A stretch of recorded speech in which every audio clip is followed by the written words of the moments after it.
Session yesterday. Their grocery sales lifted by a pretty strong Christmas, but they are saying that that cost inflation warning could weigh on the entire outlook. So some kind of crosswinds, mixed picture when it comes to Sainsbury's. Guy, we will see how that, of course, trades at the opening. And that's the problem the Bank of England's got right now. Are we going to see inflation coming through from retailers like Sainsbury's as they push up wages to deal with the NIC story? Okay, here we go. The bond market's about to open in the UK. Equity markets are about to open across Europe. Let's get an idea of what is happening. Remember, there's a mechanical process around the FTSE 100. As sterling gets hit, that's positive for the translated revenues coming through for these big international companies. Take a look at the 250 to get a better gauge of the UK story. But the stock 600 absolutely flat right now. The FTSE 100 actually relatively flat as well. No big under or outperformance coming through between these two markets. The CAC 40 could be of interest this morning.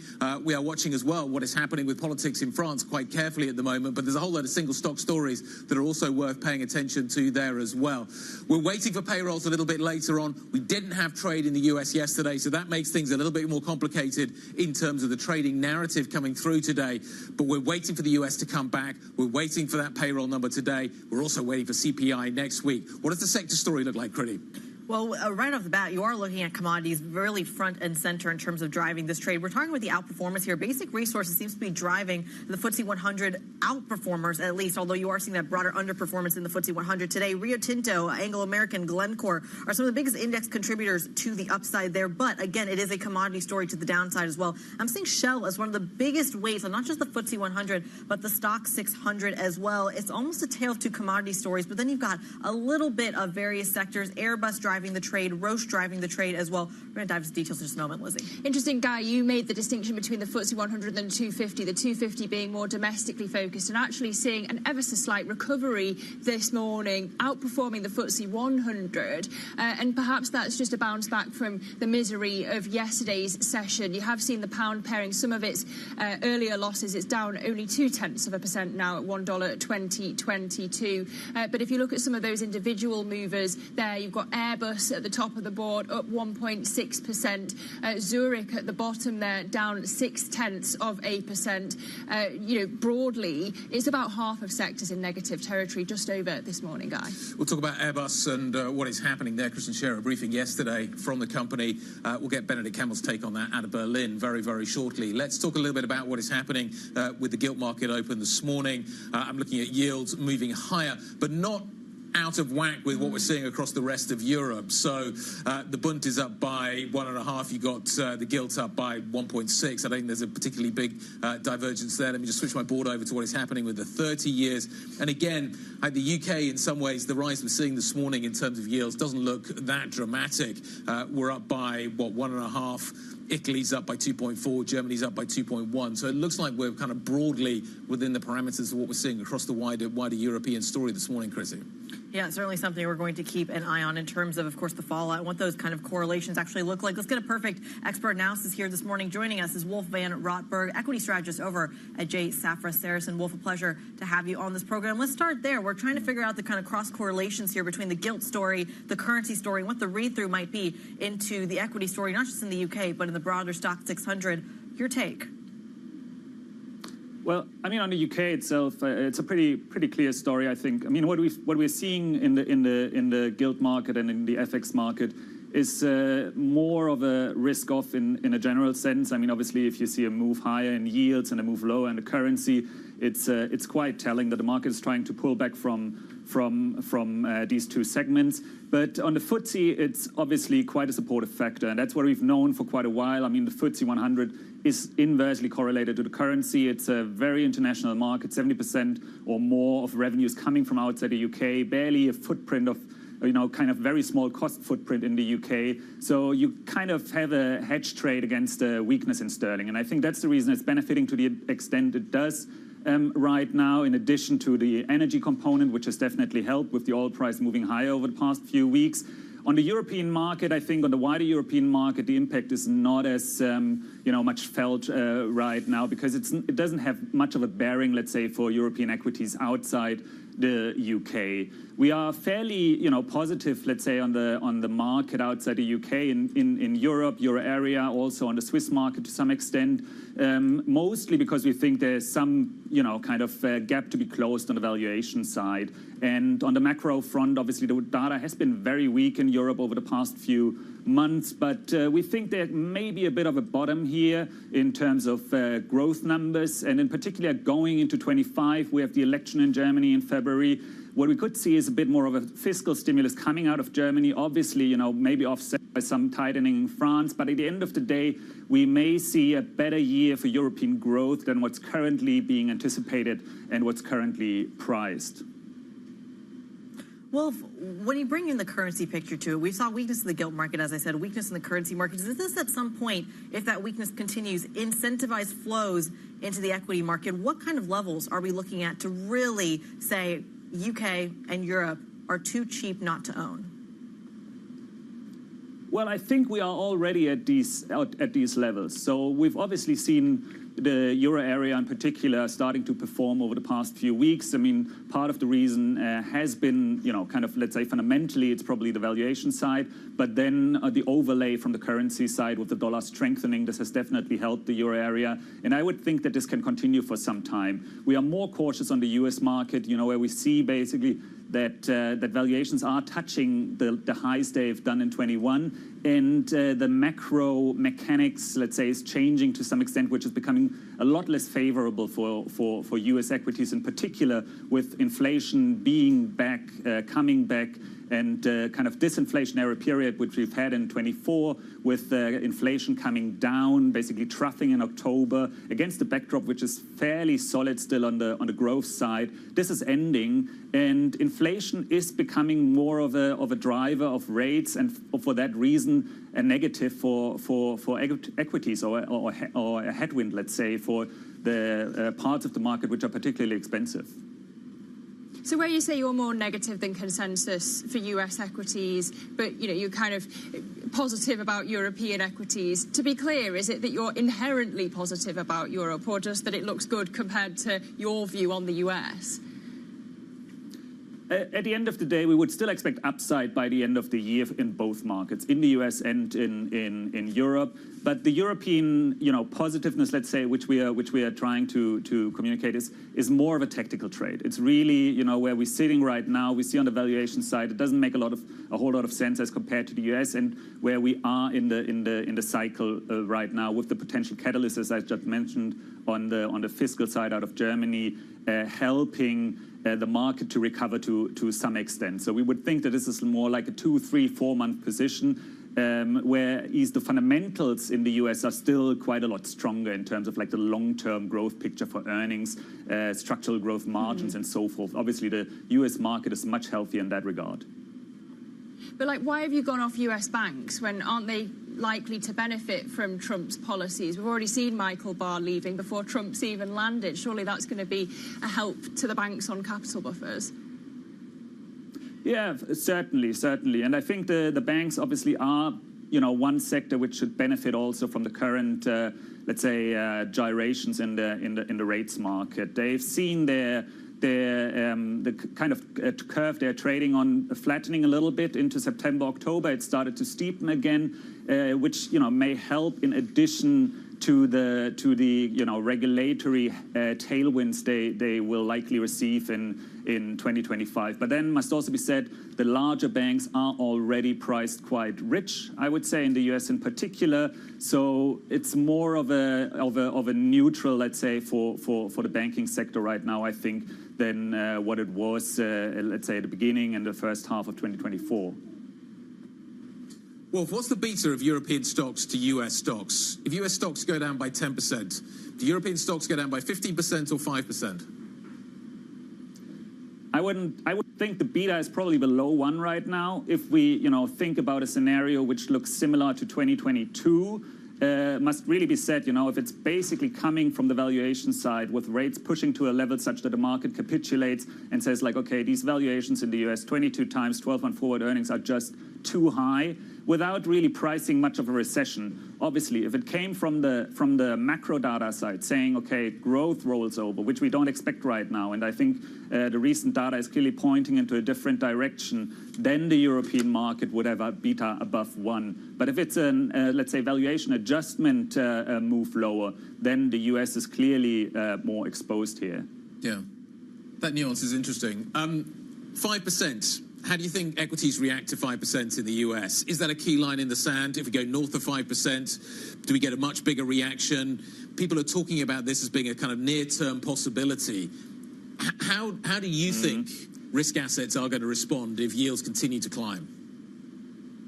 Yeah, I think kind of 5% is a good number, I think, in a sense, because that would be pretty close to cuts being priced out. We have a pretty decent correlation between the 10-year nominal yield in the US and the 3-year Fed funds future. We still have something, I think, 40, 50 basis points cuts being priced in. So we would end up at close to 5%, assuming that all the cuts over the coming 3 years are being priced out. On our analysis, that would probably translate into something between 5 and 10% reduction on the PE, meaning, that would pretty equally translate into performance levels. So we would think 5%. I don't think it's a kind of cliff effect there. It's more linear in a way, but that could mean something like 5 to 10% downside on the market in the US. Okay. It's an interesting correlation. Wolf, thanks very much indeed for joining us this Friday. Greatly appreciate it. Wolf von Wolfberg, Equity Strategies at J. Sanford Saracen, joining us out of Zurich. Let's take a look at the Core 6, see what's happening there. This is the picture of the centre of gravity here in Europe. As you can see, there's still quite a lot of red on the screen this morning. LVMH, ASML, Schneider, Nestle, all soft, but Novo and Ferrari both posting a few gains. Let's talk about what else we're watching this morning. Joe Easton, of course, has all the details. So we have got a big drop in Ubisoft over in Paris today, Guy. The company downgrading its sales guidance once again as it delays that Assassin's Creed game that everyone is waiting for. Not a good day for the game as that stock slammed this morning, down almost 10% at the moment. Bear in mind, it was already down around 50% on a one-year basis heading into that report. Then, in terms of Airbus, that one looking a bit more positive over on the same market in Paris. We did get the December order numbers, and it looks like they are going to match their total full-year orders, according to the take from the Bloomberg intelligence analyst. They're calling it a positive update from Airbus this morning. Then here in the UK, we've got Sainsbury's looking a little bit weak following their comments around the increase in wages that we're going to see because of the changes in the budget and also the increase in national insurance. The profit guidance looking a bit light from where it was in terms of analyst expectations. That one coming down very slightly. Not been a good week for the UK retailers at all following the updates yesterday. Then in medical tech, take a look at Ambu over in Denmark, up around 15%, a massive jump for that one. That's a medical tech firm listed in Copenhagen, and it really has been on a bad run recently, so coming back up quite significantly for that company today.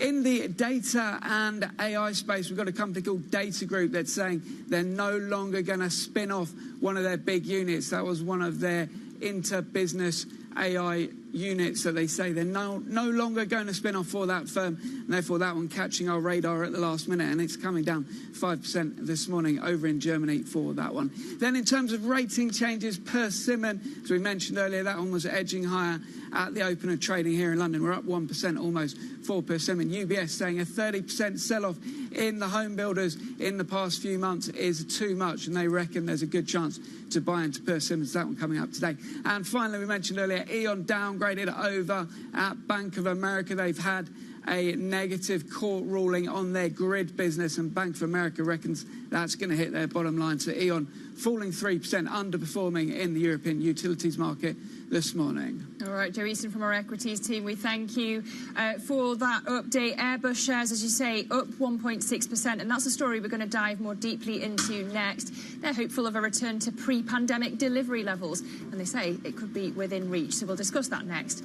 This is Bloomberg.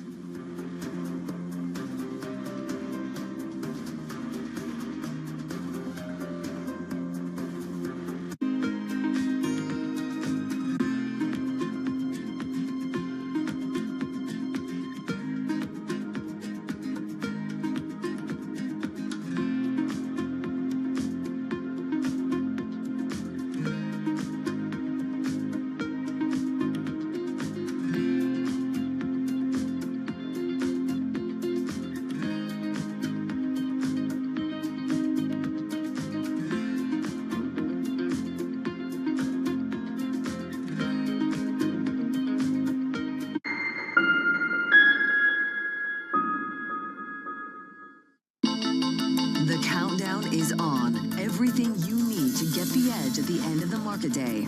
Big tech earnings kick off later this afternoon. Gilead is coming out right now. We have Take Two numbers. Back to the markets, right? Our bread and butter. NVIDIA is one of the best stories in the tech space. That actually matters a whole lot more. It might shock some of your viewers. You're watching The Close. Get ahead of tomorrow's trading with The Close. Weekdays on Bloomberg. Context changes everything.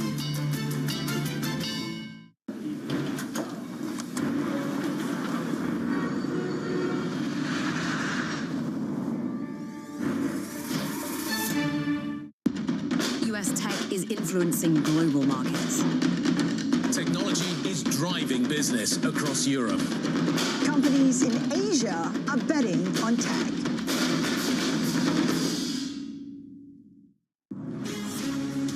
From the beating heart of global finance, economics, and politics, and wherever newsmakers are moving markets, Bloomberg brings you conversations that allow for deep discussions and important insights. What do you think the future is for inflation? Is this a new normal? Are markets too optimistic? How do you worry about the things that are outside your control? How does the current fighting completely stop? I'm Francine Lacroix, and this is The Pulse, every weekday only on Bloomberg. Bloomberg Surveillance covers the latest in global markets and the political events that influence your world.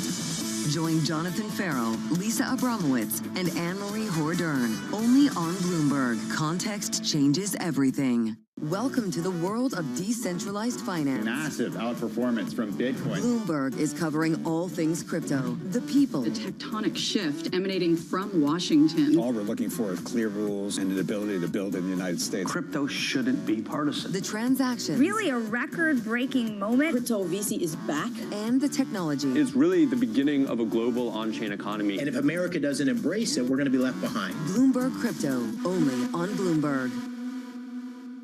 U.S. jobs numbers are released. Bloomberg has the report under surveillance with crucial data and expert analysis at terminal speed. Nobody covers Jobs Day like Bloomberg.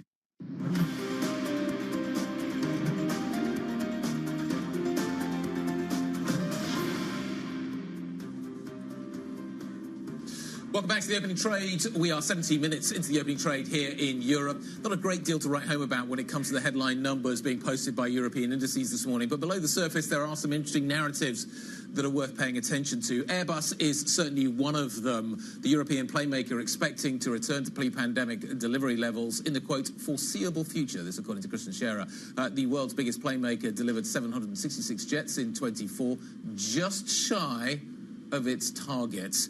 In terms of what the narrative, though, is, it is sounding much more positive. Remember, this is a company that has been beset by supply chain issues over the last few years, and the narrative certainly seems to be signalling an improvement on that front.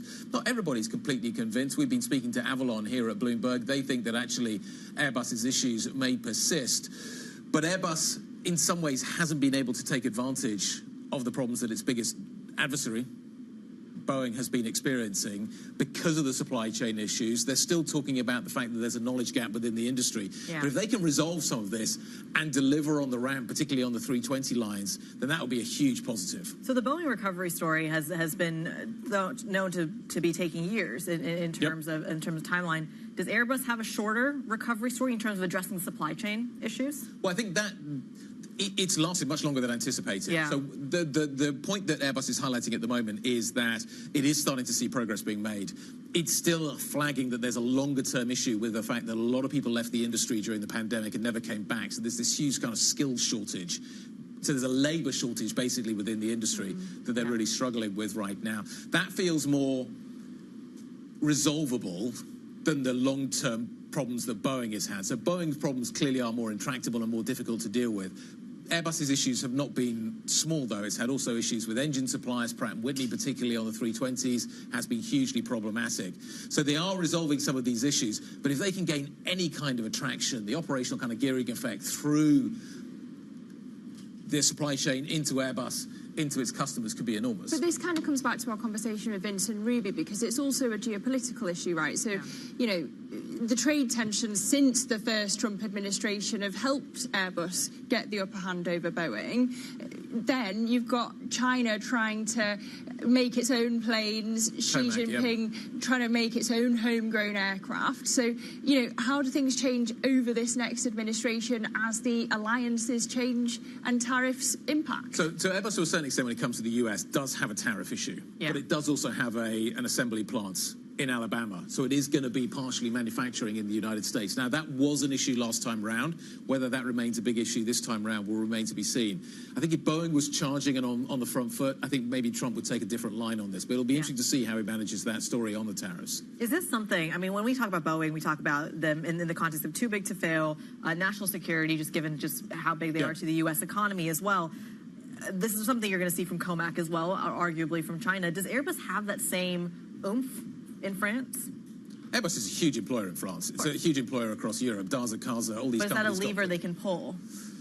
In terms of... like trade negotiations with the States, if that were to come, is that something that could be talking, especially if Airbus is building out that manufacturing ability in the States? I think it probably just insulates. I think it probably takes it off the table more. I don't think it's a negotiating issue. I think Trump would like to see Boeing, I think the US would like to see Boeing back on the front foot. How that gets done, like Kelly Orbuck's got numbers coming up at the end of this month. We'll get an update from him at that point as to how long he thinks this is going to be. This is the new CEO of Boeing coming in. But I think the problems that Boeing are going to have is going to be quite long-lasting. I'm not sure that it's going to... I think the hope would be at Airbus that this is not a major issue, that this is not part of the narrative, that actually the geographical footprint, the footprint in both areas probably maybe alleviate some of that issue. And you've got to remember as well that Airbus manufacturer's got a final assembly line in China too. So in many ways it's hedged kind of geographically across the world on this issue. So I want to come back to Airbus, but I want to stay with the trade theme and switch to tech, because NVIDIA has criticised these new export restrictions that are expected to be announced soon. And they were first, of course, reported by Bloomberg yesterday, the company accusing the Biden White House of trying to undercut the incoming Trump administration by imposing these 11th hour rules. Bloomberg anchor Tom Mackenzie's hot-footed it over from the radio studio to break it down. Tom, why is NVIDIA just so concerned here?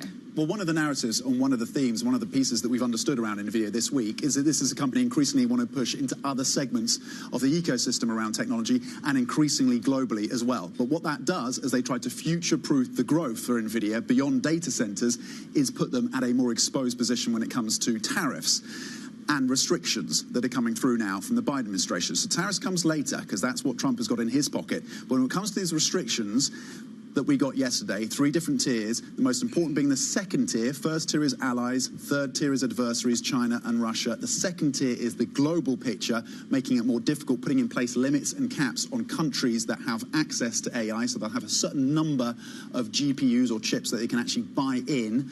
and they'll have to get accreditation if they want to get more. That is where the focus of concern is from NVIDIA. And the language is pretty remarkable from the company. I'll read some of it. They call the rules extreme, as you said, nothing to promote the national security of the US, but rather to push the world to alternative technologies. And they interestingly say that the Biden administration policy would be a legacy that will be criticized by US industry and the global community. They should not, and I'm quoting from NVIDIA, the Biden administration should not preempt Trump. And we heard from Jensen Huang, he wants to have that meeting. He told Ed Ludlow with Trump at Mar-a-Lago, he's open to working with them. Very different in terms of the optics around how tech entrepreneurs are speaking about the current administration versus, of course, the incoming administration. A complete change in the national security priorities and the regulation story as well. But hasn't NVIDIA been here before with every level of export restrictions? And the previous roadmap has been you build one chip for the States, you build another chip for China. Why does that not work this time? This is much more broad-based, and China has been able to source NVIDIA's chips through third parties. This second tier of countries that are not necessarily adversaries or allies, that is targeted at trying to ensure that China and Russia cannot get these chips through third parties. It's the broad-based nature of these proposals that could come as soon as Friday that I think is causing the most anxiety. Again, for an NVIDIA and for an executive team led by Jensen Huang that wants to push sovereign AI. How do you push sovereign AI to a country like South Africa that sits in that second tier if they're going to have a certain cap and a certain limit on the number of GPUs? It just makes that mission that much more difficult. And some would support the case from NVIDIA that maybe this is going to push their rivals to look at alternatives. Maybe it makes the prospects of some Chinese GPUs and AI accelerators, although a long way behind NVIDIA, a little bit more attractive for some sitting in that second tier. So is NVIDIA's issue here, when we look at the map, 3 categories. Yeah. Is NVIDIA's issue here the fact that it can't export to China and the red areas, the pink areas, or is NVIDIA's issue here that it can't and is going to be restricted in exporting to the yellow areas? Is that the bigger problem that it now faces? To be clear, they have not articulated specifically what that concern is. But I think you can make the assumption that it's less about getting GPUs into China, given, as Kriti was pointing out, that door was closed a long time ago in terms of the most innovative chips. They're still supplying some chips, the legacy ones, to China. It is, I think, to your point, about that second tier set of countries around where the concern is, because now those countries are going to face that bureaucratic set of measures that they're going to have to get through. The measures they're going to have to meet. Companies will be able to bring in more GPUs above the sovereign set limit, but they will have to abide by US security requirements and human rights requirements. And I think that's where the concern lies for NVIDIA and the team. Tom, just take us through the TSMC result, sales beat. Is that a tailwind for NVIDIA? TSMC manufactures NVIDIA's chips. They manufacture Apple's chips as well. So those two stories are very much interlinked. What we're having a reminder of is that the buy and the spend around data centers is not going away, at least in 2025. Hon Hai or Foxconn came out with results that beat. Today, TSMC, to your point, came out with sales that beat. They're looking at a margin, according to Bloomberg Intelligence, of around 58%. It's not about manufacturing iPhones for Apple, although that is still a significant part of TSMC's revenue stream. It is about the data centers, and that demand continues. But it wasn't as high as some of the highest estimates. And if you're a bear out there, then you're asking, is there an overbuild of data centers? Is there a lack of energy? And where is that killer AI app? January the 16th, they will have their earnings call. They will be scrutinized on the CapEx spend. That's going to be crucial for TSMC. How much are they actually putting into the ground to spend to deliver some of this going forward? It's going to be a fascinating story as well, and just how much kind of cash that they have on their balance sheet actually kind of cushions them from some of this geopolitical chaos that they do have to navigate. Bloomberg anchor Tom McKenzie walking us through the dynamics in the chip space as well. Coming up, we're going to switch gears a little bit. We're going to discuss the business outlook for France under the Bayrou government with Fabrice Lesachet, Vice President of MEDEF, the country's largest business lobby group. Coming up next, this is Bloomberg.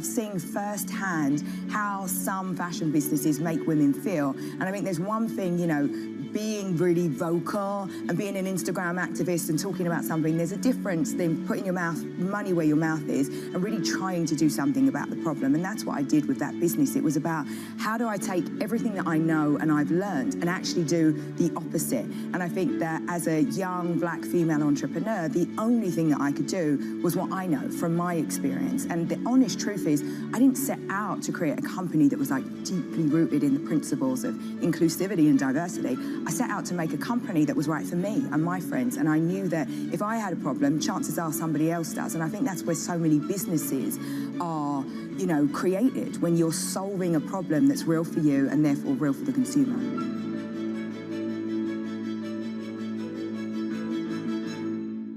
Jumpstart your trading day on Bloomberg Open Interest. 2 hours of single stock stories that are driving the opening bell action. We'll take you to Wall Street, Main Street, the C-suite, and beyond. These are companies that are growing their market. The great companies in the U.S. are the companies hitting the cutting edge. That's a different story. Get the inside track on what's buzzing in markets. With the players who are shaping the narrative. If you have bad earnings reports, you're going to get punished. They're not buying what the industry is selling. Join us on Bloomberg Open Interest every trading day, only on Bloomberg.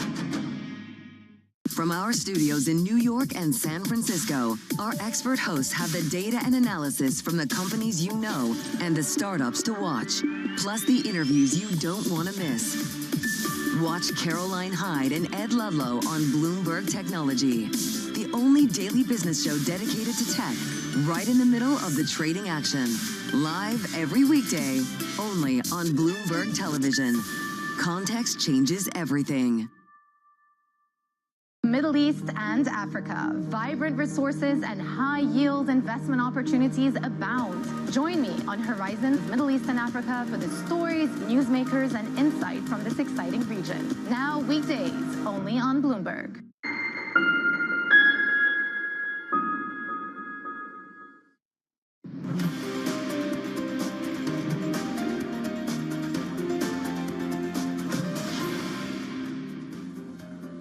This is the opening trade. We're about 30 minutes into today's session, seeing some marginal moves on both sides here. Remember, we did open lower across the board, so pairing some of the marginal loss that we've seen, marginal gains over in the DAX and, of course, the French index as well. But the stocks Europe net is ultimately flat, as is the FTSE 100. We are getting some headlines here coming out of Mercedes. They're talking about their global deliveries for the fourth quarter being up 1% year over year.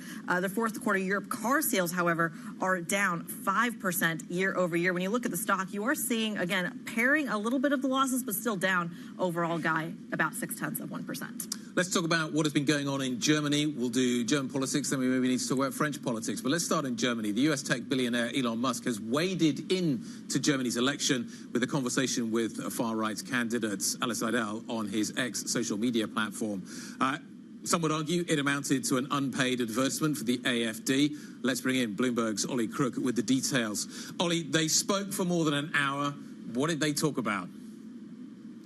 Yeah, so listen, Guy, we often sort of use the term wide-ranging conversation to, discuss sort of long-form kind of podcast conversations. I think it's truly appropriate in this case. They sort of talked about everything from sort of energy policy to Angela Merkel to excessive bureaucracy within the German economy, other issues within the German economy, immigration, of course, the war in Ukraine, Israel. There was a good portion of time dedicated to the subject of Adolf Hitler, as well as the sort of issues around colonizing Mars and whether or not either of the two believed in God. So this was really a very truly wide-ranging conversation. I think I was a little bit surprised by the number of listeners because you could track this throughout the entire conversation. It started at about 175,000. Then it kind of really dropped off when they started talking about the energy sort of story within Germany to about 100,000, then came right back up to about 200,000 when they were talking about sort of immigration and then those sorts of things. I think that it is also worth mentioning that there were a number of things that were discussed there that were just blatantly false.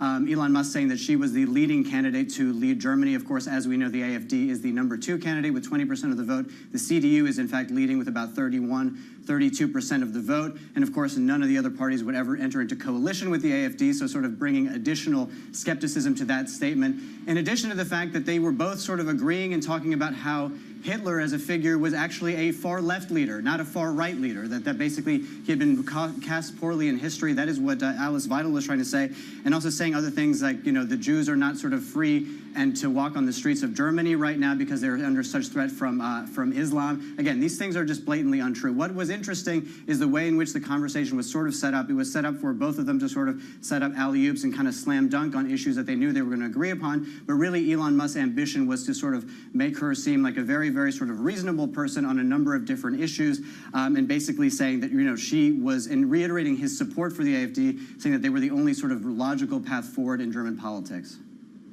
Yeah, so giving her a platform for these views. As you say, Ollie, interesting that there were hundreds of thousands of viewers compared to, I'm just looking at it now, 211.9 million followers for Elon Musk. So kind of paling in comparison to that number. But I wonder, does it actually move the dial for German voters? So listen, I think that there are a couple of things that I think are worth paying attention to. The regulators in Germany, the regulators in the EU were paying close attention to this to see basically if there was any undue influence that this might project into the question of the German politics. As far as how far it sort of changes the dial in Germany, I am skeptical that we'll do a huge amount. I think most of the people in Germany are sort of well apprised of the AfD's platform. Of course, polls can shift, but I don't think for anybody this is sort of new information. It was clearly designed, A, it was held in English, but B, it was also designed in the way that he set up the conversation to say, hey, basically for the global audience, for those of you who had not heard of the AfD, what do you want to know? What do you want them to know about you? I think what is also sort of interesting is that, this won't be a Rogan level event, I don't think, in terms of like podcasts and really changing opinion. But again, what it also doesn't touch is there's sort of the differences in these sort of within the AfD party. There's the Alice Weidel, who's really sort of running on the economic platform of sort of libertarianism. But this is a party that is really very fragmented. 3 chapters of it are basically designated extremist groups by the German government. There have been politicians that have been expelled for making statements that are sort of sympathetic to Third Reich era sort of opinions and fined for that sort of thing. And again, these are things that basically you don't ever really need to confront as the AfD, because right now you can just sort of sit at the sidelines of German politics, bash the establishment, but there are some real divisions within this party that will have to come to the fore as this party potentially rides in prominence in Germany. Ollie, great stuff. Thanks for updating us on what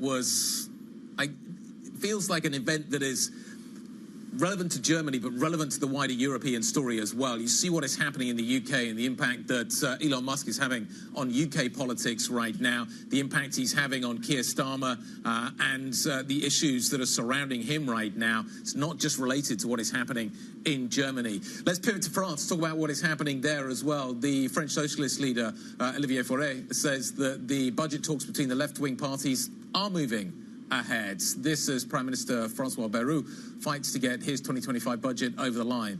For more on France and the sentiments of the private sector on all of this, we're joined by Fabrice Lesachet, Vice President of MEDEF, France's largest business lobby group.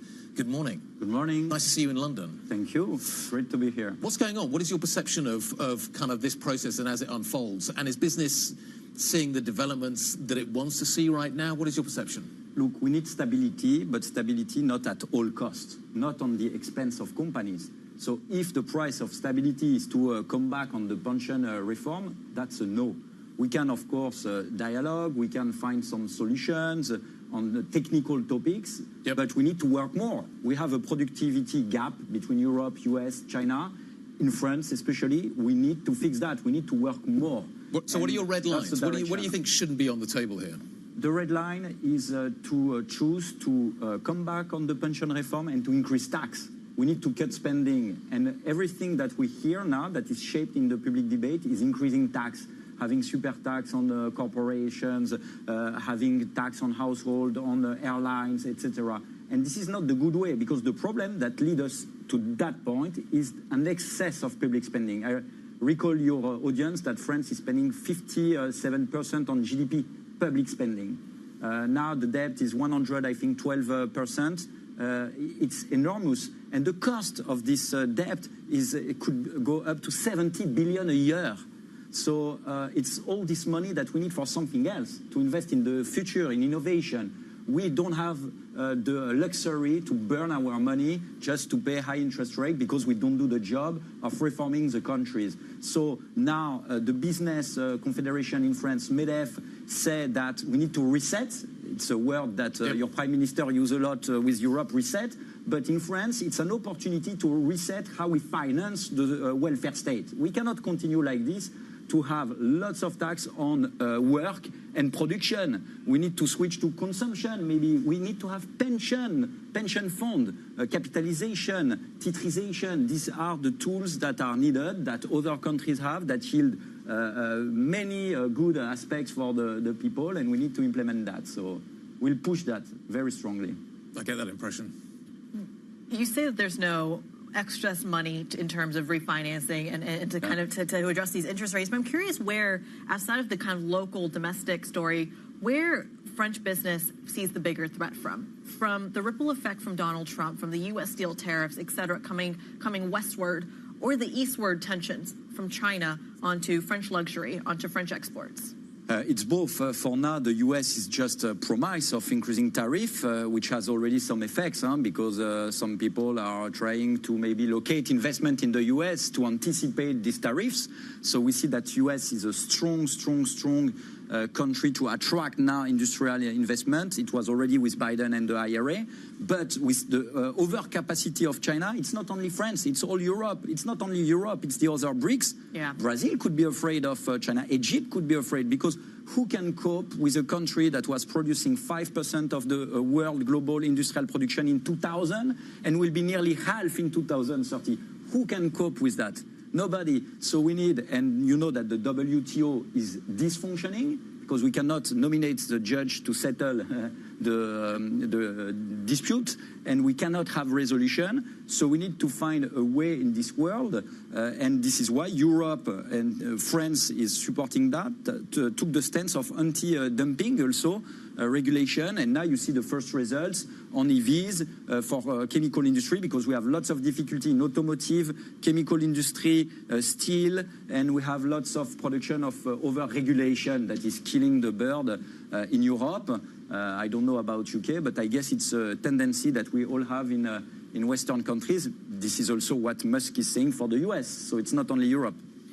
So tensions everywhere is really what I'm getting here. But I guess my question is, even in the best case scenario, if you do start to see some sort of plan coming out of the French government, some sort of compromise around the budget, et cetera, these yields come down, that still takes time to show up to some of the businesses that you represent. What is the short-term contingency plan? Is it more fundraising via debt issuance? Is it more equity issuance? Is it acquisitions? Is it spinoffs? What is the short-term contingency plan to address the $70 billion that you just mentioned? So the short-term plan for us is first and foremost to have the announcement that the budget is taken. Why?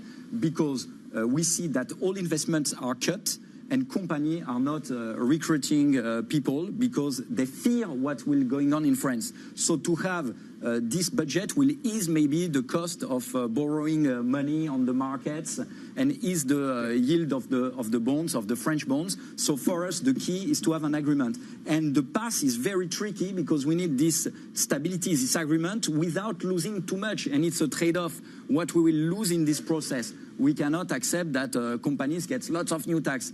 And so this is all what we are focused on, because all what you say are tools, equity, this or that. But the problem is not the tools. The problem is our situation. Since 30, 40 years, we don't do enough reforms. Public spending are just increasing. And it's not only France. It's the same in UK. It's the same in the US. Otherwise, you won't have Musk saying it that he needs to cut the spending. You won't have Milei in Argentina for different reasons. So we are all more or less in the same situation. We need to reduce the place of the state in our societies and the public spending. But what we're seeing in the UK as a result of the fiscal decisions, and we talked about this yesterday, was in the private sectors, companies are slowing down hiring decisions. Is that what you're hearing from your members as a result? Is that feeding through from the lower business confidence? No, it's many things, because we have the Ukraine effect with the energy costs that is taking a hard stance on Europe. We have the demographic issue that is a hard stance on Europe more than the US.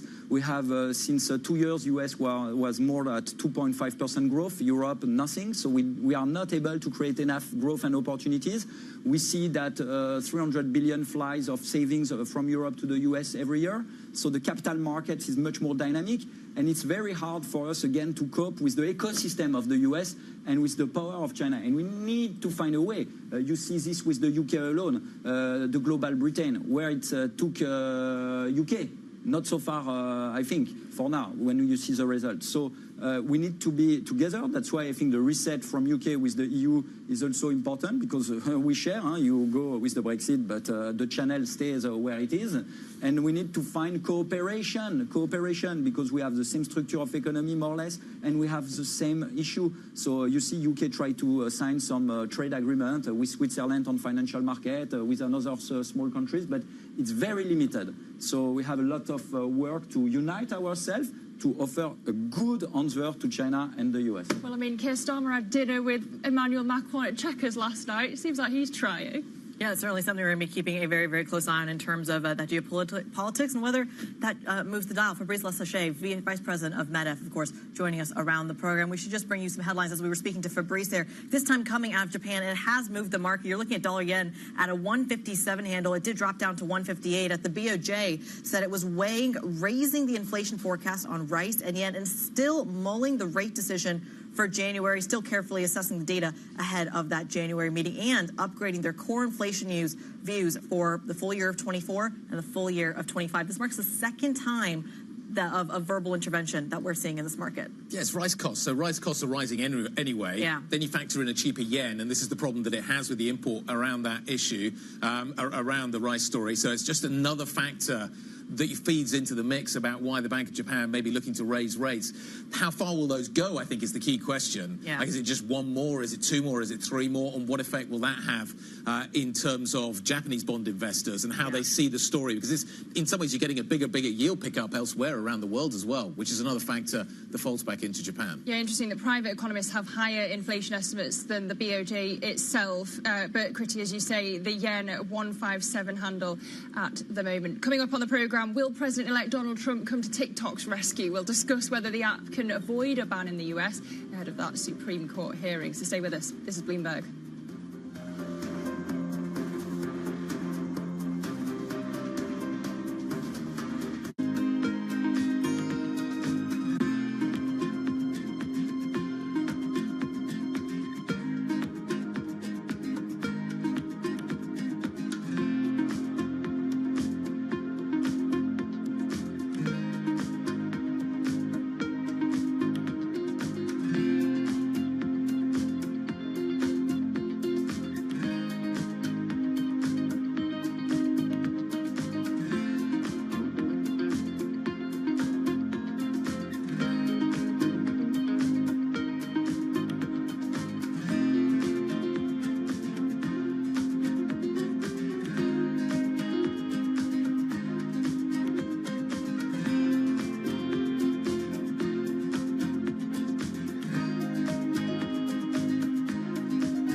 What prompted you to want to get out of just doing surgery to be an administrator and a hospital leader? Watching others who did it well.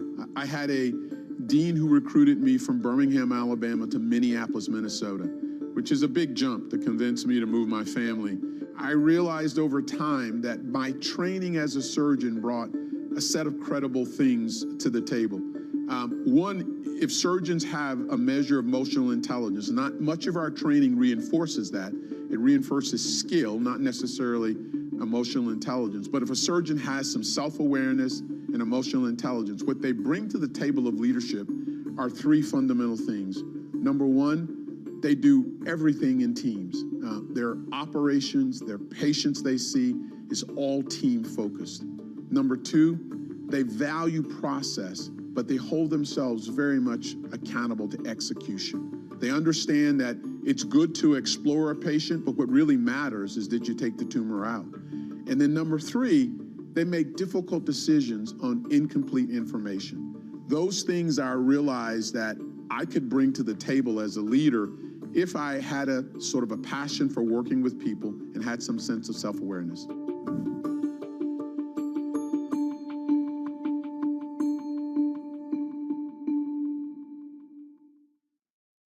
Good morning. This is Bloomberg Surveillance. Welcome back to the opening trade.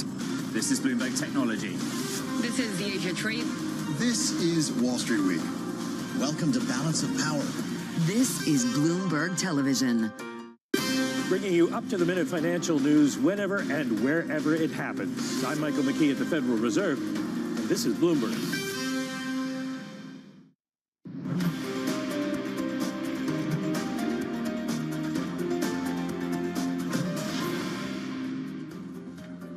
Welcome back to the opening trade. We're about 48 minutes into today's session, seeing some marginal moves across Europe. We're now seeing actually the CAC 40, the French index, outperforming its peers. That is not how we started the session 48 minutes ago, and really pairing some of the losses that we saw in the futures trade as well. I should mention we are seeing the Spanish index, the IBEX 35, taking quite the beating here, down by 0.8%. We're going to dive into those details shortly and maybe give you a little bit of update. But what you need to know is perhaps pairing a little bit of the moves that we saw earlier this week. But there's a story that caught my eye that I think is really important in terms of the ripple effects for the tech sector globally, and that is around TikTok. The U.S. Supreme Court is due to hold a hearing whether TikTok should be banned over national security concerns. The app set to be shut down on January 19th, a day before Donald Trump is inaugurated to the Oval Office, unless, of course, its Chinese parent ByteDance sells it to an American owner. Let's talk about the likelihood of that story. We're joined now by Bloomberg Intelligence technology analyst Tamlin Basin. Tamlin, this has been going on for ages. This is something that was introduced under Donald Trump's first term. There's been some speculation of who this buyer could be if indeed that extension is granted. Amazon, Walmart, Microsoft. Do any of these have a fair shot?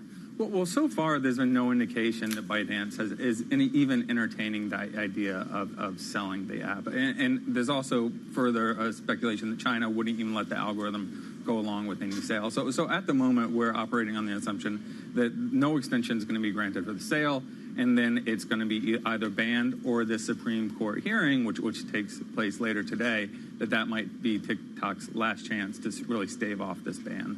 So then how likely is the Supreme Court to rule in TikTok's favor? Yeah, well, so the best indication we have for how the Supreme Court is going to rule is the way that the D.C. Court of Appeals ruled in early December. And this is a court that's two-thirds conservative, so the same ideological makeup as the U.S. Supreme Court. And it was a unanimous and sweeping loss for TikTok. And there's nothing that we've seen in the briefing leading up to this case that would really give us a lot of faith that there are 5 Supreme Court justices are really going to find enough there to overturn that decision. So as of now, we think TikTok definitely is an underdog going into this hearing today. And then Trump steps into the frame. What happens when he does? Well, there's not a whole lot that he can do at this point. And the reason for that is just the stage we're at in the saga. This has been going on for years and years. This was a overwhelmingly bipartisan bill that was passed by Congress, signed into law by President Biden, and it takes effect the day before President-elect Trump takes office. There's really not a lot that he can do at this point that can really prevent this from taking effect. The best chances are really the Supreme Court saying that we're going to sort of not let this January 19th deadline take effect, and we'll pause that. But they have not done so yet. Let's bring it back to the ripple effects here. TikTok is a major customer of Oracle. Yeah. It is on the app stores of Apple and Google. It represents content creators, and this has turned into a First Amendment constitutional crisis, basically, for a lot of people who actually make their living off TikTok. Walk us through the ripple effects here into the tech sector, and specifically the Mag 7. Yeah, absolutely. And on the First Amendment issue, that is where we think TikTok might have its best argument at the Supreme Court. But on the ripple effects, obviously this is an existential issue for TikTok, at least with respect to its operations in the U.S. If it is removed from the U.S., and that does create a potential opportunity for others in the social media market. So you have Meta, Snapchat, probably X, could see a lot of potential for gains, because if it's removed from the U.S., that's a lot of people who are spending a lot of time on that app, and those eyeballs are going to go somewhere else. What happens in Europe if TikTok is banned in the States? Well, Europe has its own rules, its own laws. It is regulating the tech sector with. So TikTok can still exist? It can, yeah. If it's banned in the States? Absolutely. So basically we just end up with a European version of it, because it doesn't really exist. This would be the center of gravity, you could argue. I think it would be. And Europe is is regulating TikTok, but it so far has not moved towards any sort of ban mechanism. But if it's still in Europe, how does it get the updates that you need from the app stores that are still American? Well, the app stores already operate differently, and a lot of this is due a lot to a lot of the regulations that Europe has moved towards. So it's not succumb to the same restrictions. restrictions. Yeah, exactly. All right. Tamlin Basin, Bloomberg Intelligence Technology Analyst, joining us around the table. Let's go to one of the major data points that we are going to be watching today, the first U.S. employment report of the year out at about 1:30 p.m. UK time. Let's get a sense of what to expect with Bloomberg's Valerie Teitel. All right, Val, there's some pretty strong estimates around this one. Yeah, especially from Bloomberg's Anna Wong, our own economist, calling for a blowout jobs print. Her estimate is 100K above the consensus estimate at 268. She's citing the high-frequency data that we get from Homebase, which is tracked by a lot of smart economists out there. The risk to that, though, is that ignites another bout of Treasury weakness, another bond rout. How's the market set up for a stronger number? I guess the stronger number, because the whisper number is 185, circa kind of around there. Is the market set up for an upside surprise?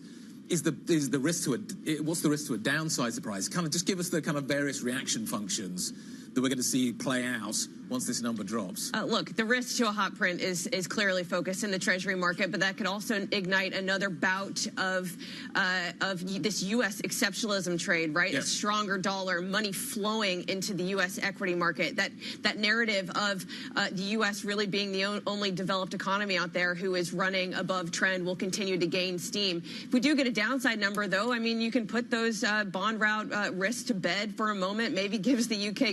government a bit more headroom and where they go forward. The same thing for France, same thing for any emerging market economy who trades at a spread to treasuries. Maybe that narrative gets put to bed for a while because, look, we have had a string of hotter than expected U.S. data, and we're waiting for something to maybe buck that trend. But I do think, many out there are positioned for a hot number. They like to be exposed to U.S. assets. They like owning the dollar. Just get us up to date, Val, on this yen story. We talked about the raised inflation forecast on rice. What are you going to be looking out for today? Look, the Bank of Japan, their meeting is on January 24th. But I think the very interesting thing about let's call it, another round of verbal intervention today is it was at a very similar level to where it came on Tuesday. 158.50 seems to be a level that the Bank of Japan, that the Ministry of Finance, has their eye on. And this guy, to the point of where the positioning is, if you are positioned in a dollar long, a Bank of Japan hiking earlier than expected is one way to really dent that trade. And perhaps, at the same time, a Bank of Japan hiking more than expected, the anchor that JGB yields are globally continuing to rise. That could be, a further headache for the bond market. A few wild cards out there that we should watch out for. We've also got CPI and PPI coming through next week in the United States. So we're going to watch the payroll number today carefully. But inflation seems to be firmly back in focus, so that data is going to be something we need to watch out for. Before we get there, though, we do have a weekend. It's about to start for us to get up early in the morning. Dubai Marathon, if you're running that, good luck. The Australian Open is something to pay attention to. You've also got the women's downhill in St Anton this weekend. So Lindsey Vonn hasn't raced for 6 years. She's back. It's her first World Cup as a downhiller. She's 10th fastest. I think she's 40. I think it's an incredible story. She's had knee surgery and she's back. Silence. I was going to say, I'm ready to talk about soccer, but you kind of, Lindsey Vonn does have an admirable story there. I want to talk about Real Madrid and Barcelona. That's the one I'm going to be watching this weekend. That's the soccer story that I've got my eye on. Hey, I'm excited about watching the Australian Open because I do have a Sky Sports subscription now because I wanted to watch the World Dart Championship last Friday. I bought the streaming service. Might as well watch the Australian Open now. Exactly. Just for the darts, you can get the tennis as well. The Madrid-Barcelona game, that's going to be in Riyadh, though, which is incredible, the fact that they're going to have this game taking place in Riyadh. It's out of Spain. A lot of criticism around what Spanish football has done around that, so watch out for that one. I'm going to see what happens in St Anton. I think Lindsey Vonn coming back is an incredible story, incredible sporting story. Maybe we'll make a little bit of a bet in the commercial break. We'll see how it goes. On the darts? Maybe on all of it. I don't know. I'm feeling risky. Valerie Teitel, we thank you so much. Speaking of the weekend, of course, be sure to catch up on Bloomberg's new Weekend Edition, where we bring you a collection of interviews, ideas, and stories that explore the fascinating places where finance, life, and culture meet. This is Bloomberg.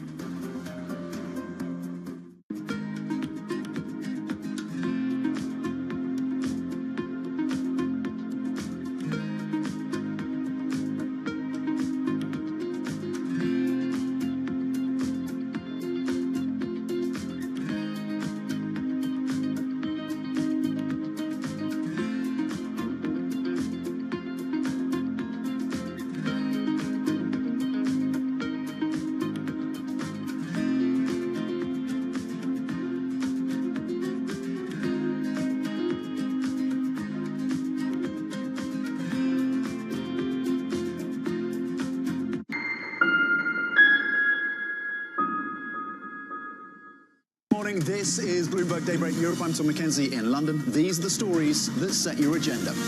Taking you from the U.S. market's close to the overnight session in Asia, we'll walk you through what you need to know to kickstart Europe's trading day. Live from our European headquarters, we bring you the day's top market-moving stories, unmatched expert analysis, and on-the-ground reporting from across the continent. Tune in to Daybreak Europe, only on Bloomberg Television. Context changes everything. Get your fixed income fix. Watch Bloomberg Real Yield around the world right here on Bloomberg. Context changes everything. From the world of politics to the world of business, Joe Matthew and Kaylee Lines deliver news, insight, and analysis live every trading day. Balance of Power, live around the world only on Bloomberg. The countdown is on. Everything you need to get the edge at the end of the market day. Big tech earnings kick off later this afternoon. Gilead is coming out right now. We have Take-Two numbers. Back to the markets, right? Our bread and butter. NVIDIA is one of the best stories in the tech space. That actually matters a whole lot more. It might shock some of your viewers. You're watching The Close. Get ahead of tomorrow's trading with The Close. Weekdays on Bloomberg. Context changes everything. Key investors, top executives, global innovators. Join me for in-depth conversations with the biggest newsmakers on the day's top stories. Insight with Haslinda Onen, only on Bloomberg. From the beating heart of global finance, economics, and politics, and wherever newsmakers are moving markets, Bloomberg brings you conversations that allow for deep discussions and important insights. What do you think the future is for inflation? Is this new normal? Are markets too optimistic? How do you worry about the things that are outside your control? How does the current fighting completely stop? I'm Francine Lacqua, and this is The Pulse, every weekday only on Bloomberg.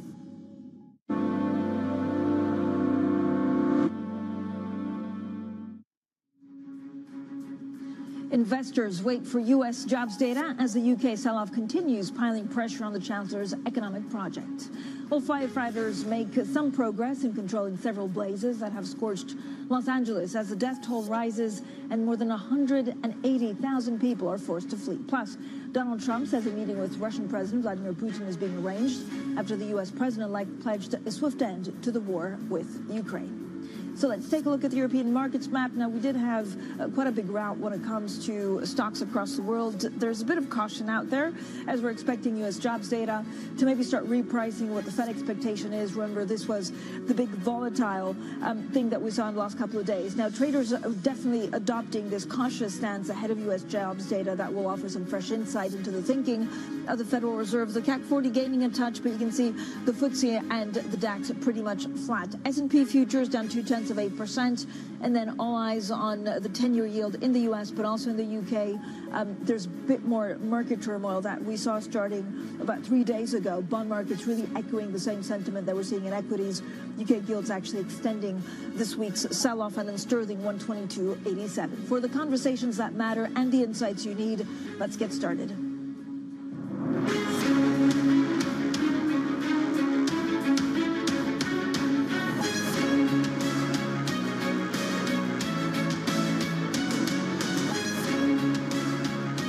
Newsmakers and market movers. This is The Pulse with Francine Lacqua. Good morning, everyone, and welcome to The Pulse. I'm Francine Lacqua here in London. Now, the deadly fires in Los Angeles have forced almost 180,000 people from their homes as firefighters struggle to bring the blazes under control. President Biden says the U.S. government will cover 100% of the costs of the California wildfires for 180 days, calling the devastation catastrophic. So today I'm announcing that the federal government will cover 100% of the cost for 180 days. This is going to pay for things like debris and hazard material removal, temporary shelters, first responders' salaries, and all necessary measures to protect life and property. Now, for more, let's bring in Bloomberg's Rachel Morrison. Rachel, how much progress are firefighters actually making to control the wildfires? Yes, as you mentioned, for the first time, we're seeing some progress finally being made by the firefighters. So for days, it's been the fires have been 0% contained, meaning they're continuing to spread. So the latest news, the figures for at least one of the major fires is that it's now 30% contained. And the extra bit of news heading into today is that the wind is about to drop. So that has really been fanning the fires and making them spread much more quickly. So obviously the firefighters will be hoping for some relief from that later today. And as we know and have reported as well, there's been a problem with water supplies that will continue to make fighting this really challenging. Rachel, what more do we know about the damages and how costly it will be to rebuild all of it? Figures are starting to come through. Yesterday, we were looking at figures of about $50 billion. Today, they're as high as $150 billion. That's from AccuWeather. And really, one of the biggest questions is whether people will be able to get money from their insurers for their homes. And a lot of that comes down to what has happened in the past. We know that a lot of these areas are very high risk, and insurers have stopped a long time ago issuing new policies. So some people are either uninsured or under a sort of state form of insurance. So a lot of those costs for people's homes might not be recovered. But we're already seeing estimates for the cost for the insurance industry at about $20 billion. And that just keeps increasing, that number getting higher and higher as the fire just keeps engulfing more and more properties. Rachel, thank you so much for the update. Rachel Morrison there. Of course, we're across this with Rachel and her team throughout multiple regions. Now, President-elect Donald Trump says a meeting with Russian President Vladimir Putin is being arranged. Trump has repeatedly said he wants to end Russia's war in Ukraine, raising fears any potential armistice would be favorable to Moscow, despite heavy Western support for Kyiv. Now, for more, let's bring in Bloomberg's EMEA News Director, Roz Matheson. Roz, thank you, as always, for joining us. I mean, this feels like a huge deal because unclear where they would meet. There was suggestion that they could meet in Mar-a-Lago, but what do we know about this possible meeting? Well, it's very, very unclear. All he said is that something is being set up, and we don't know whether that's a phone call. We don't know whether it's an in-person meeting. As you said, obviously Donald Trump has made it a priority. He was saying within 24 hours now, he's saying maybe within 6 months to bring the war in Ukraine, Russia's war in Ukraine, to a close, or at least some kind of resolution. And that's very much on his agenda. And that does involve Vladimir Putin agreeing for a start, and then getting some terms and conditions done that Vladimir Putin would agree to, and I guess kind of squeezing Ukraine in a way to agree. So how do they do that? Do they need to meet in person? If so, where? And of course, the last time they met in person in 2018 at a big summit in Helsinki, that did not go so well for Donald Trump. So there is potential risk for him. I mean, meeting the Russian president in person, A, you've got to find a location where you can do it that's neutral, potentially. B, you've got to set some parameters for that conversation. And the last meeting, Trump was criticized because he basically accepted Vladimir Putin's assurances that Russia did not interfere in that election in 2016. And so it's all very fraught. There's very little we know. But again, it does point to the fact that Donald Trump really does want to get the Ukraine situation resolved. And Roz, I mean, there's also media speculation that actually the Chinese are sending an envoy to the U.S. president's inauguration. I mean, this is highly unlikely. What do we know about foreign dignitaries at the inauguration? Well, it's very interesting because there was a bit of chatter that Xi Jinping might get an invite to the inauguration. Of course, no Chinese president has pitched up for that moment before, but it sounds like some reports are that maybe Wang Yi, the foreign minister, or a vice president, Han Zheng, could go to the inauguration. Either way, there seems to be this idea of having a senior-ish Chinese official present for that, and that would be obviously a signaling moment of how they are going to try and reset the U.S. relationship. Even though Donald Trump is very antagonistic on trade, in the end he's a businessman, and so China will be thinking like other countries, how can I manage that relationship from the outset? So seeing who turns up, see who gets the invites from Europe. There are talks, there's chatter that maybe some of the far-right individuals in European politics will get invites, heads of state less so. So who actually pitches up on the day? It's going to be very interesting to see. Roz, what did you make of Jimmy Carter's funeral yesterday? I mean, it was quite amazing to see the 5 former presidents being there. Jimmy Carter was the longest-serving commander-in-chief. and there was a bit of banter and joking around between Barack Obama and Donald Trump.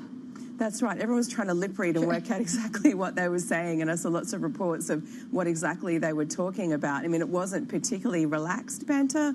You'd have to say Barack Obama didn't look particularly comfortable sitting and chatting with Donald Trump, particularly, you know, given everything that was said before the election between Biden and Trump. But it was a moment where, you know, at least everybody recognized that Jimmy Carter was a lion, for want of another word, in US politics over many years, in a way even more so after he was no longer president. It's very hard to argue against, you know, his humanitarian work. So he was a big figure, and in that moment you all come together. So I would call that a very brief moment of unity in US politics, and a lot of disunity probably to come. Ross, thank you so much, as ever. Ross Matheson there with the very latest on US politics. Now, coming up, with the UK becoming the focus of a global bond sell-off, Chancellor Rachel Reeves is under pressure to deliver new spending cuts or tax rises. We discuss the latest next. We also look ahead to US jobs data. This is Bloomberg.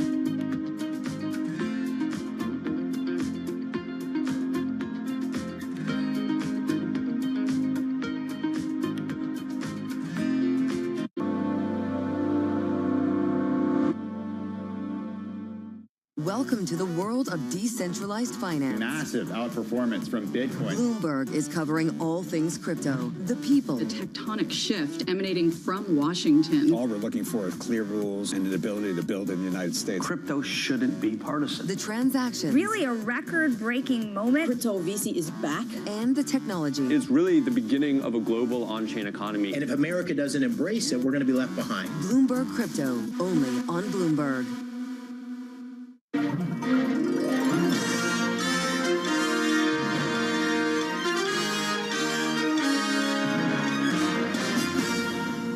Middle East and Africa. Vibrant resources and high-yield investment opportunities abound. Join me on Horizons Middle East and Africa for the stories, newsmakers, and insight from this exciting region. Now weekdays, only on Bloomberg. Jumpstart your trading day on Bloomberg Open Interest. 2 hours of single stock stories that are driving the opening bell action. We'll take you to Wall Street, Main Street, the C-suite, and beyond. These are companies that are growing their market. The great companies in the U.S. are the companies hitting the cutting edge. That's a different story. Get the inside track on what's buzzing in markets. With the players who are shaping the narrative. If you have bad earnings reports, you're going to get punished. They're not buying what the industry is selling. Join us on Bloomberg Open Interest. Every trading day, only on Bloomberg.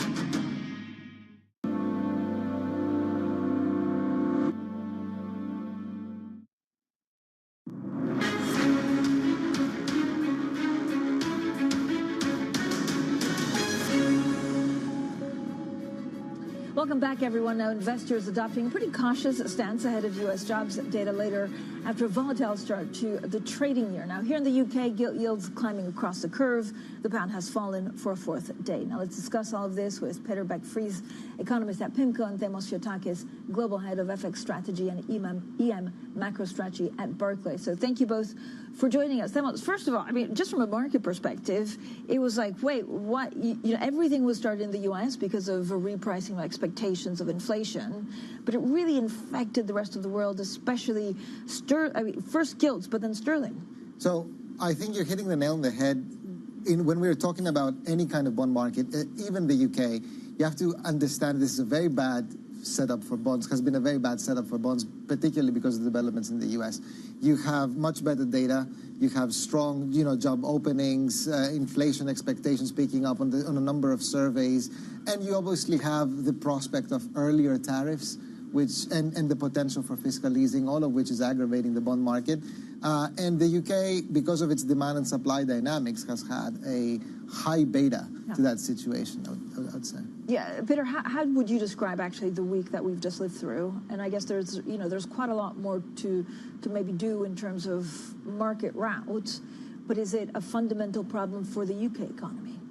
Well, look, lots of volatility in gilt yields, lots of near-term uncertainty. I think the background is global yields have increased over the last 3-4 months. That clearly puts pressure on countries with more fragile fiscal balances, UK being one of them. So lots of near-term uncertainty. I mean, I would be very surprised if the government changed the fiscal rules. I would be very surprised if the government did not adjust the fiscal variables to meet the fiscal rules. And I think in that context, if you look at the front end of the yield curve, 2-year point, 5-year point, I think yields look high and fairly attractive here. But Zemos, how would you describe, if you look at the UK particularly, is it 70% because of the US and 30% because of the UK, or is it really that the Chancellor hasn't given herself enough space so that because the buffer is so razor thin, we're going to see these moves continue? So I'd say the catalysts are 100% US, right? Yeah. The outsized move has to do with the fact that since the 2022 story, there's been a very big change in the demand dynamics, particularly in the pension industry in the UK, with respect to the absorption of fixed income. And at the same time, throughout this period of time, the supply side with a large deficit hasn't changed. So, you have a market that is absorbing that supply less easily. And when you have a bad global bond environment, it reacts with a high beta. So the outside move is all UK. The triggers are all US. Okay, what does the UK now have to do? If you're the Chancellor right now and you have to find just more money, is it more difficult to raise taxes than it is to cut spending? Well, I think it looks more likely they will cut spending than raise taxes. That's the rhetoric that we've received from the Treasury over the last few days. But again, I would be surprised if they did not adjust the fiscal variables, and I'm sure they'll find a way to meet the fiscal rules. So, fast forward a few quarters, I think the markets will price in more fiscal credibility in the UK. Peter, there's been a lot of talk in saying, like, look, this is a bit of a Liz Truss moment when we saw a lot of volatility because of mini budget. Others saying this is more like the 1970s debt crisis. Are they really comparable? Look, I understand the comparisons. I think comparing it to the Liz Truss moment 2.5 years ago, I think today looks a little bit different. First of all, obviously back then we had an LDI crisis. That's not what we're seeing today. And more fundamentally on the fiscal side, we have a government now and a fiscal policy in place that will be tight over the next few years. And given the rise in yields, given the weakening growth outlook, I think the risk and the chances is that we'll see more fiscal tightening going forward. So it's a very different backdrop to what we saw 2.5 years ago. Zemos, what's investor perception of the UK right now? Again, as soon as you see yields move, but also pound weakening, you could argue that investors are just worried about not only growth implications, but inflation implications. So we've had 3 switches in investor perception so far this year. We started this year, off 2025. Yeah, so 10 days. Sorry, 2024. Because it's been volatile. Haven't made the switch yet. I'm the same. Beginning of 2024, market was very bearish. Going through the elections, the prospect for a rapprochement to Europe, market got more bullish. I think since the budget, the market has become a lot more scared, and at the moment, the market is turning a bit negative on the pound, which we don't share, but it is what the market is. But this is because the budget was badly put together, or did she have an option, or is it more the fiscal rules that were are concerned because they tie themselves in? I mean, I think that when it came to the perception that the budget was creating a lot more issuance with very little growth effect, given the projections that were presented, I think that didn't resonate too well for FX investors, for sure. How do you view the fiscal rules? Well, I mean, countries have different fiscal rules across the world. I think they serve some form of purpose. That said, the bond market will always make its own assessment of debt sustainability. The rating agencies will make their own assessment of debt sustainability. So more important, clearly, is the market's perception of the debt trajectory rather than fiscal rules. But having said that, of course, that constrains the government to some extent, yes. Thomas, we have jobs data of the U.S. today. How much will, again, that change the perception of inflation in the U.S., and therefore could it lead to more volatility in Europe? I think at this point, the jobs data print today is crucial. We're at a point where, because we're restricting labor supply in the U.S. by immigration curbs, we're likely to start seeing slower payrolls growth. And if we get a soft print today, that could be a relief in the market that has been too volatile, moved a lot, too bearish. The main problem here is that the latest data, particularly JOLTS, showed a pickup in demand, and initial claims fell as well, all of which points to a labor market which is still strong. As you're restricting supply, there's a fear that further down the line you could have wage pressures reemerge. So we are watching closely not only the decline in the level of the payrolls, but also whether that translates into strong and resilient wages here. And there's also been a big repricing on BOE cut expectations, and that was early December.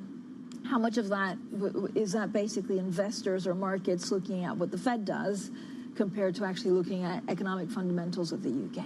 Well, I think both. Obviously, the budget led to the front-end repricing higher. There's one risk that the market took, that the budget will lead to higher near-term inflation and put less pressure on the Bank of England to ease going forward. I think our central view is a little bit different. If you look at the underlying macro drivers in the UK, labour market slowing pretty sharply, growth stagnating. I think that will add more pressure on the Bank of England to ease going forward. And actually, recent events over the last few days, if anything, would probably add more pressure on the Bank of England to ease in the front end. Financial conditions have tightened, and to the extent we'll see even more tight fiscal policy going forward, that's also something that's probably a weigh on interest rates going forward. But are you optimistic about the UK in general? I know we also have a story that PIMCO continues to buy some gilts. I know it's not your department, but overall, what does it look like for the next 12 months for the UK? We've liked gilts for a while. We liked gilts after the budget. We continue to like gilts. I think it's a trade. You need to be patient. Fast forward a few quarters, fast forward a year, I think it's easier to think of scenarios in which gilt yields are lower than higher from here.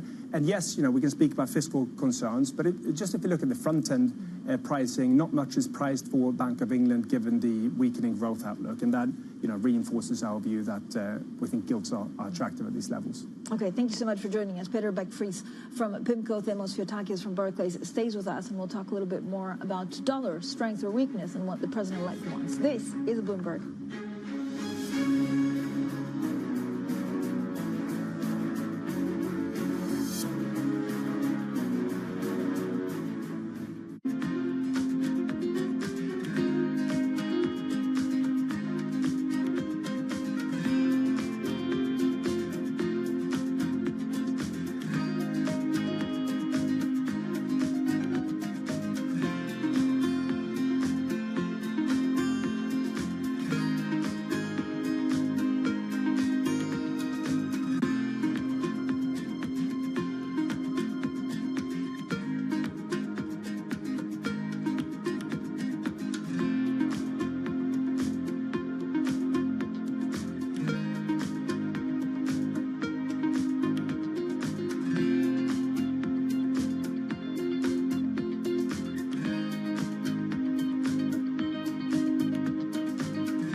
up-to-the-minute geopolitical news whenever and wherever it happens.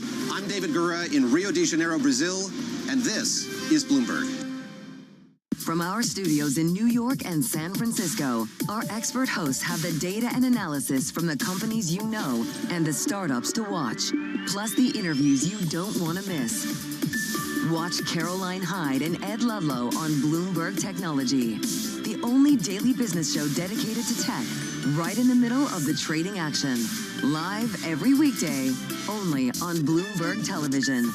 Context changes everything. There is this real momentum from Wall Street. We are basically deep in the European earnings season. Take a look at how we're faring when it comes to Asian markets. Morning, this is Bloomberg Daybreak Europe. I'm Tom McKenzie in London. These are the stories that set your agenda. Taking you from the U.S. market's close to the overnight session in Asia, we'll walk you through what you need to know to kickstart Europe's trading day. Live from our European headquarters, we bring you the day's top market-moving stories, unmatched expert analysis, and on-the-ground reporting from across the continent. Tune in to Daybreak Europe, only on Bloomberg Television. Context changes everything. U.S. tech is influencing global markets. Technology is driving business across Europe. Companies in Asia are betting on tech.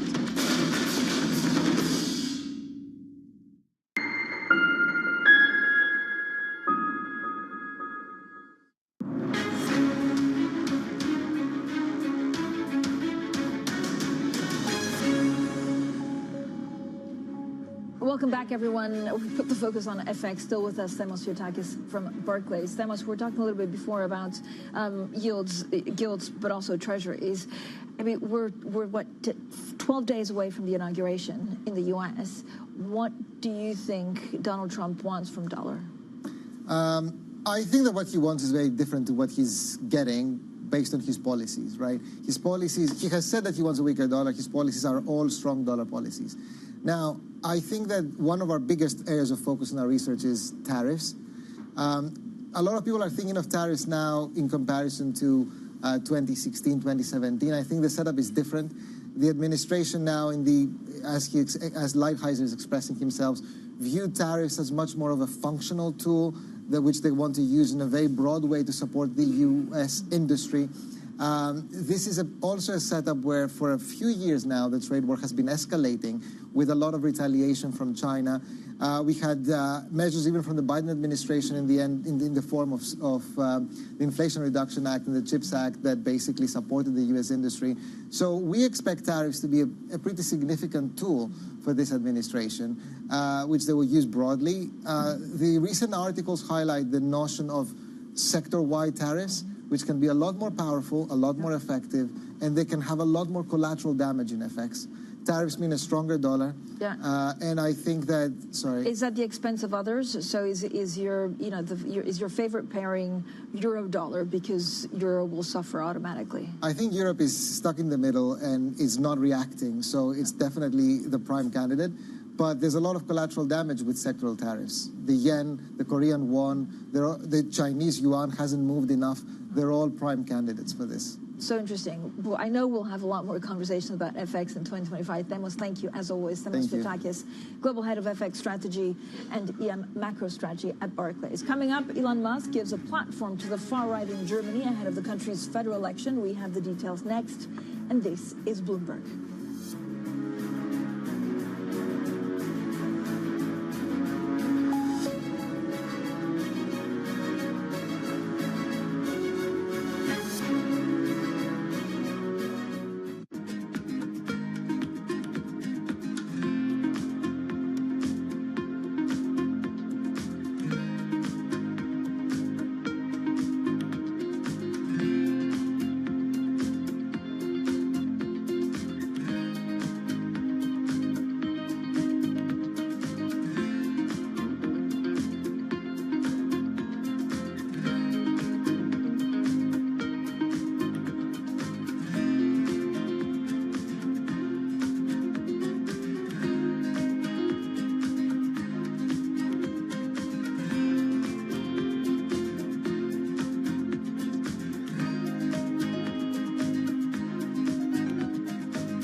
In case you missed it on Bloomberg, the China show, What's been the sentiment? What's been the reaction to this U.S. election outcome on the ground? They were pretty much ready for Donald Trump. There was a high expectation that he could return to the White House. We have dealt with him before, and after quite a few years, China simply is better prepared, and China, psychologically speaking, is much more prepared in dealing with him again.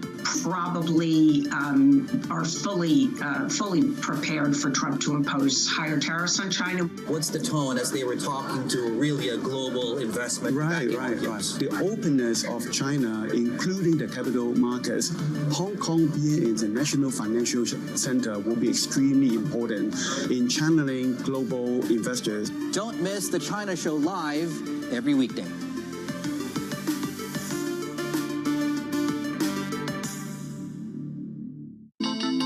The countdown is on. Everything you need to get the edge at the end of the market day.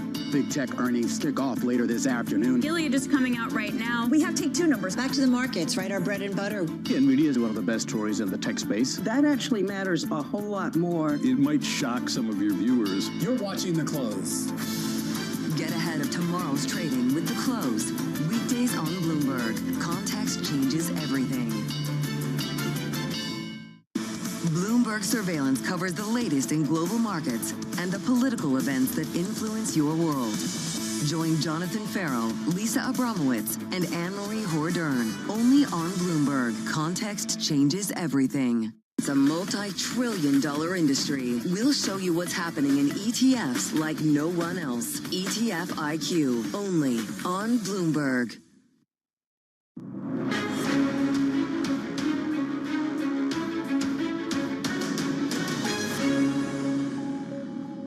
Good morning, everyone, and welcome to The Pulse. I'm Francine Lacroix here in London, and these are your top stories. Investors wait for U.S. jobs data as the U.K. sell-off continues, piling pressure on the Chancellor's economic project. Firefighters make some progress in controlling several blazes that have scorched Los Angeles as the death toll rises and more than 180,000 people are forced to flee. Plus, Donald Trump says a meeting with Russian President Vladimir Putin is being arranged after the U.S. president-elect pledged a swift end to the war with Ukraine. So Elon Musk's latest foray into European politics was a conversation on X with the far-right German election candidate Alice Weidel of AfD. Now, 3 of AfD's state chapters in the former communist East are classified as extremist and are under surveillance by Germany's domestic intelligence service. Let's bring in Bloomberg's Ollie Crook in Berlin with the details. So, Ollie, first of all, how did it go and what was discussed?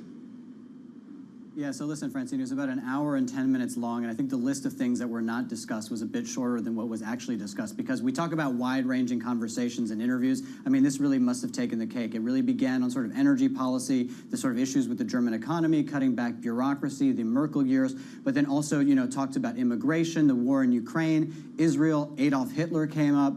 There was talk about colonizing Mars for about 10 to 12 minutes of the conversation, as well as sort of their respective beliefs or not in the existence of God. So this was a really very wide-ranging conversation, and I think it was interesting to see how many people were watching throughout, because at its very peak, there were about 210,000 people listening in, because you could watch this on the X platform, kind of the number of people that were participating and listening to it.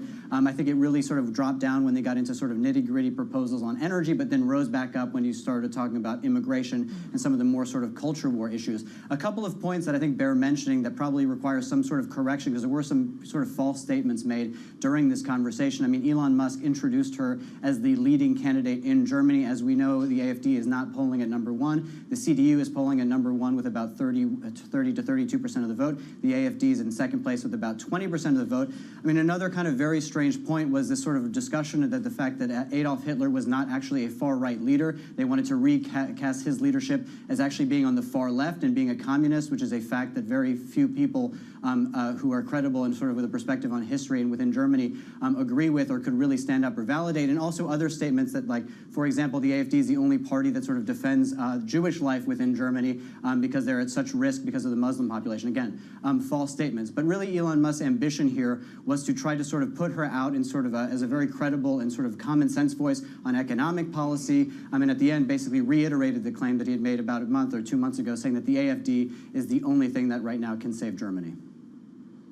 I mean, does this actually change the perception for German voters?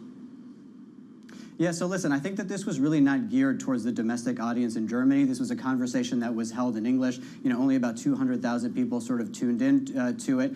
I think the only way in which it might help the AfD domestically is that Elon Musk, if his stature as a sort of serious businessman and a sort of serious person on economic policy, gives more credibility to their plans there. But I really severely doubt that he's going to really change any major opinions here in Germany in terms of what the AfD stands for. Most people in Germany sort of know what they stand for and more or less whether or not they will stand by it. What I think it does sort of expose is a sort of rift that exists within the AfD. Alice Weidel is really trying to be a much more moderate voice and really leaning on some of the economic issues, the libertarian economic perspective that they have, and leaning much less on the sort of cultural side of things, where basically you have a party in the AfD that thinks that multiculturalism is a sort of failed experiment, that wants a much more aggressive and stronger sort of police state, and that basically says that Islam is incompatible with sort of German society. So really what she is trying to focus on is making this an economic conversation about libertarianism, but it's really hard to sort of deny and get away from the cultural side of things, which certainly lead to the far right.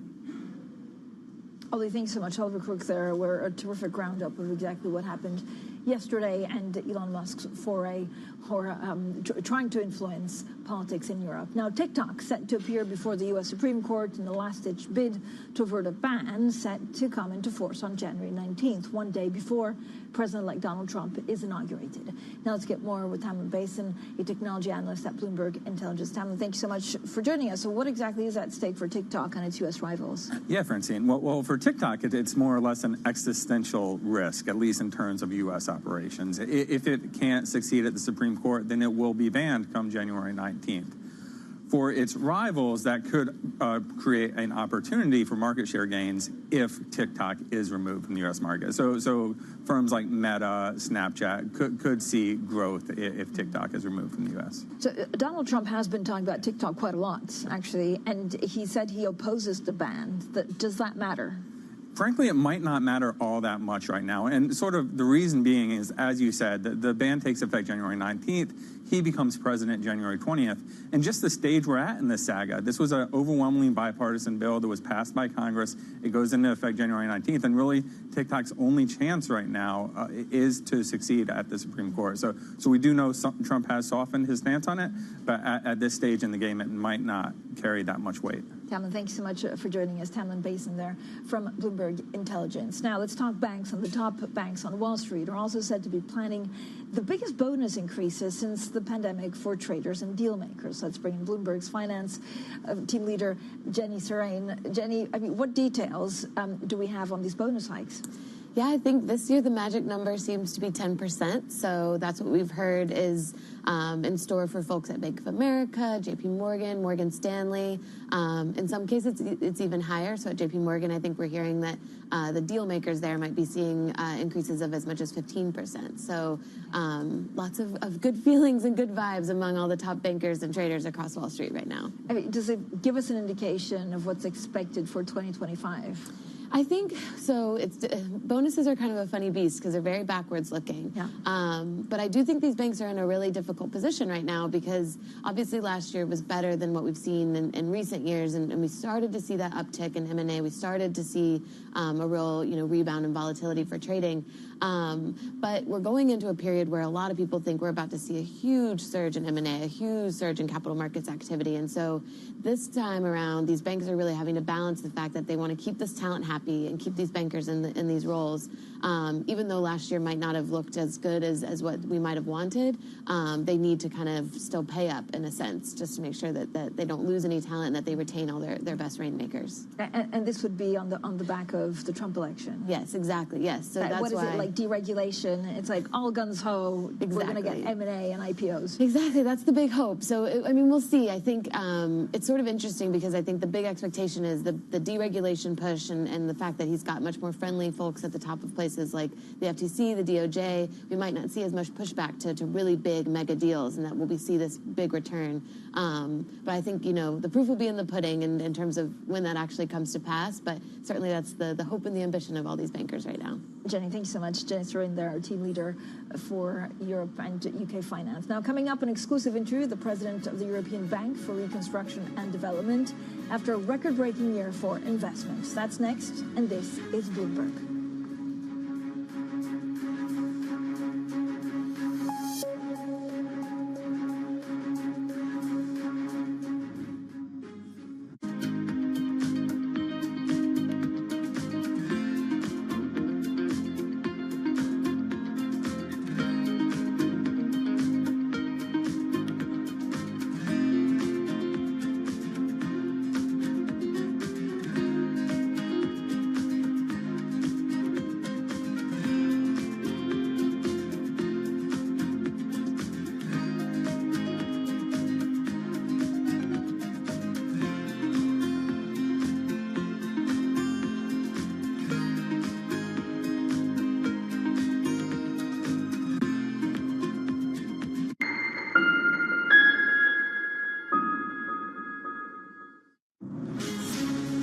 From the beating heart of global finance, economics and politics, and wherever newsmakers are moving markets, Bloomberg brings you conversations that allow for deep discussions and important insights. What do you think the future is for inflation? Is this a new normal? Are markets too optimistic? How do you worry about the things that are outside your control? How does the current fighting completely stop? I'm Francine Lacroix, and this is The Pulse, every weekday only on Bloomberg. Bloomberg loves earnings. I know it's like your Super Bowl, right? I can't wait. It's like opening presents in the morning. All right, it will be exciting. Nobody covers earnings like Bloomberg. Middle East and Africa. Vibrant resources and high-yield investment opportunities abound. Join me on Horizons Middle East and Africa for the stories, newsmakers, and insight from this exciting region. Now weekdays, only on Bloomberg. Welcome to the world of decentralized finance. Massive outperformance from Bitcoin. Bloomberg is covering all things crypto, the people. The tectonic shift emanating from Washington. All we're looking for is clear rules and an ability to build in the United States. Crypto shouldn't be partisan. The transactions. Really a record-breaking moment. Crypto VC is back. And the technology. It's really the beginning of a global on-chain economy. And if America doesn't embrace it, we're going to be left behind. Bloomberg Crypto, only on Bloomberg.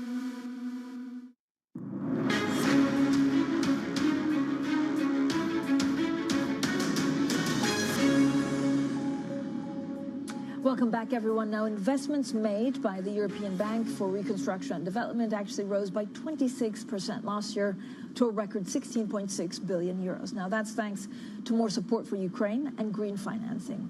Ongoing geopolitical risks, the effect of climate change, and Donald Trump's tariff threats are among the headwinds facing the lender's shareholders this year. Well, I'm delighted to be joined exclusively by Odile Renaud-Bassot, the EBRD's president. So thank you so much for joining us. 2025 has started to be extremely newsworthy. There's quite a lot to understand in terms of foreign policy, in terms of what the world is headed. How much money do you have to invest this year? So we have a lot of money we can invest. Last year we invested 16.6 billion, and I think that we have the capacity to continue at this kind of level of investment. Our shareholders decided last year to provide us with capital increase, so we have the capacity to continue to support our countries of operation, in particular Ukraine, but also all countries in need. And as you know, we will also start investing in 2025 in some sub-Saharan African countries. Does it change? I mean, when you look at projects and where you decide to actually deploy money, does it change politically on what also government wants? So would it be more on, for example, reconstruction for war, less related to climate change, or how does it change in 2025? So we expect, it's interesting to see what has been going on in 24, because I believe that some trend will be seen also in 25. And there is this big increase in green financing. We reached almost 10 billion of financing in the green sector. And what we see is a number of countries really accelerating on development of renewable energy, investing in the network.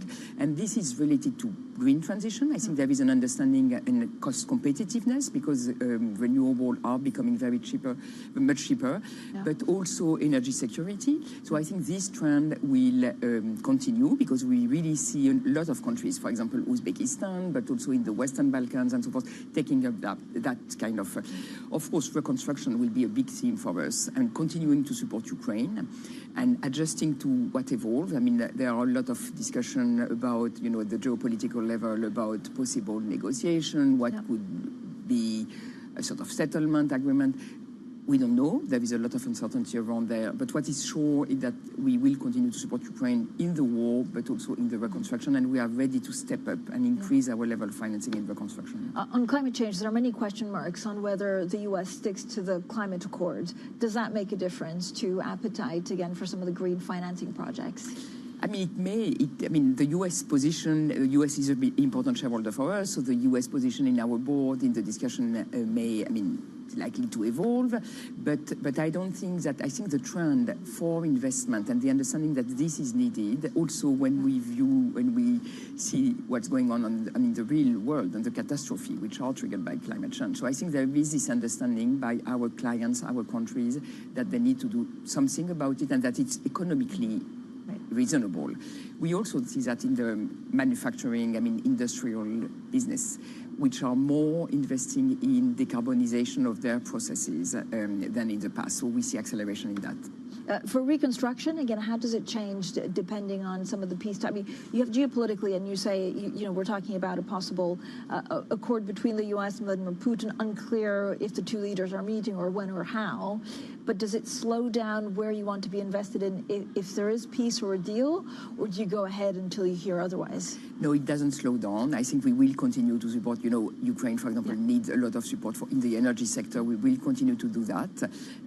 Whatever, if there is some sort of settlement, ceasefire, then we can probably increase the level of investment even further, double it down or something, because then there will be more clarity, a bit less uncertainty. Private investors may be more proactively coming back and so forth. What projects are you looking for in Africa? So we are, Benin and Ivory Coast are the first country who have become member, and we are planning to 4 countries, additional 4 countries, which are Nigeria, Kenya, Ghana, and Senegal. When you look at it, again, we're talking about tariffs and trade. This could lead to more inflation. Does it change some of the returns or some of the initial money that you have to put in projects across the world? No, what we could see, depending on tariff, inflation, capital market development, and the cost of funding for sovereign, where we see a lot of volatility and so forth, this may have an impact on emerging countries. It's likely to have an impact on emerging countries.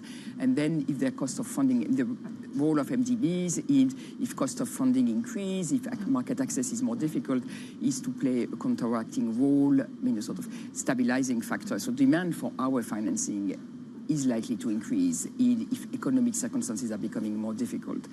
Some countries may be particularly, dependent, affected if you have some across-the-board tariff increase. Our countries of operation are not the most dependent to the U.S. export and so forth compared with Mexico or some Latin American countries. They are a bit further away and not so dependent, but there could be some impact of course, global macroeconomic development. When you speak to leaders across the world, especially in these countries that you're trying to support, are they worried about some of the uncertainty, volatility that we could see in markets? Yes, it's also, they understand that it's important for them to stabilize. They have sound macroeconomic foundation. The stronger the country is, the better the budget is under control. They reduce the need for external funding and so forth, the better it is for them in that kind of circumstances. But I think they also, are confident the resilience of the emerging market economies in the last few years have been quite amazing. So circumstances depend on each country, but I think this makes the case, and it's also the conversation we have with them, for them to have very sound and solid policy agenda, reform agenda, and sound macroeconomic basis.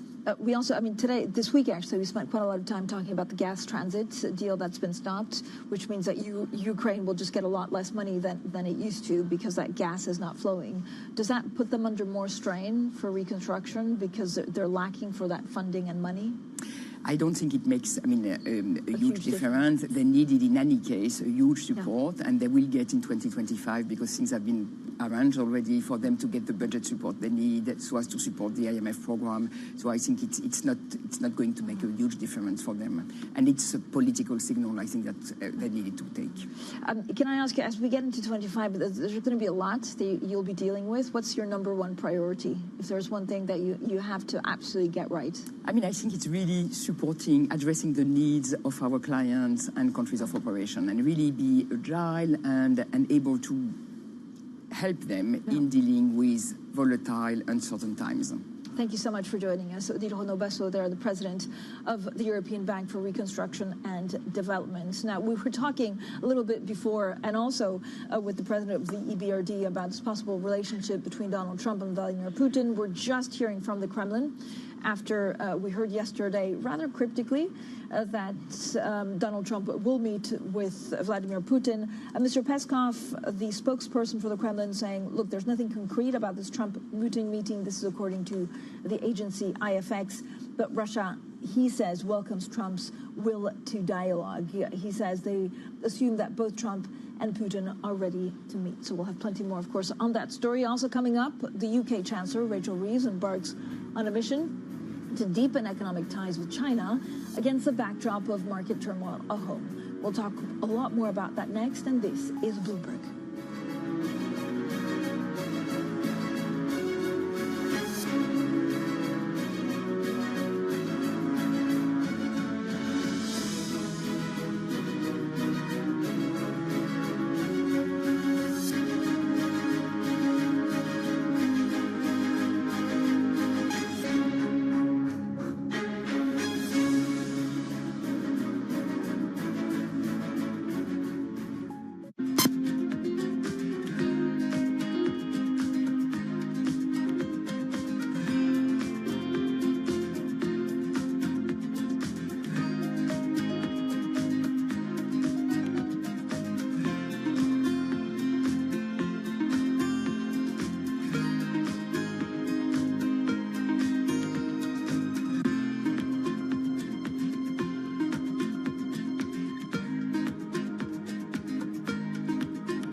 Jumpstart your trading day on Bloomberg Open Interest. 2 hours of single stock stories that are driving the opening bell action. We'll take you to Wall Street, Main Street, the C-suite, and beyond. These are companies that are growing their market. The great companies in the U.S. are the companies hitting the cutting edge. That's a different story. Get the inside track on what's buzzing in markets. With the players who are shaping the narrative. If you have bad earnings reports, you're going to get punished. They're not buying what the industry is selling. Join us on Bloomberg Open Interest. Every trading day, only on Bloomberg.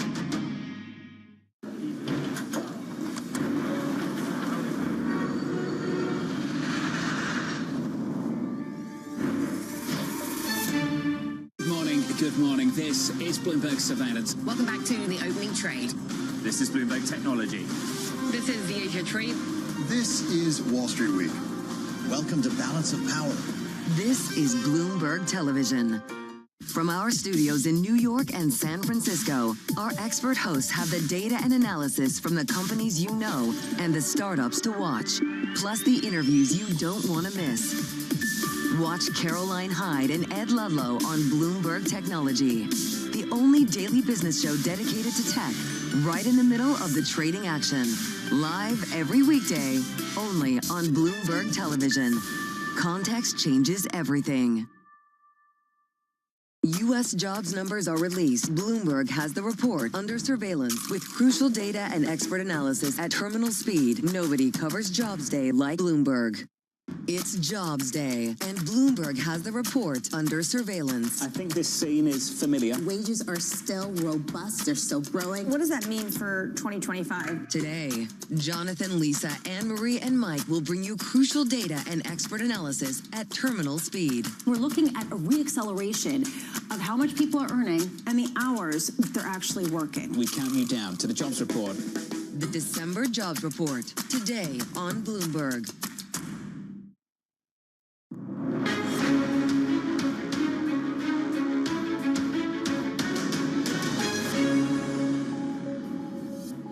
Now, BlackRock says it's leaving one of the world's biggest climate investor groups after being targeted by Republican politicians. The money manager, which oversees more than $11 trillion, says membership of the Net Zero Asset Managers Initiative caused confusion regarding its practices. Now, BlackRock was amongst the asset managers facing a Texas lawsuit alleging breaches of antitrust laws because of pro-climate strategies that suppress coal production.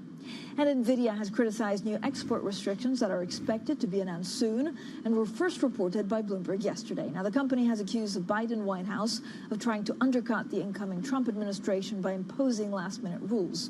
The looming changes could cap or would cap the sale of U.S. AI chips on both the country and company bases.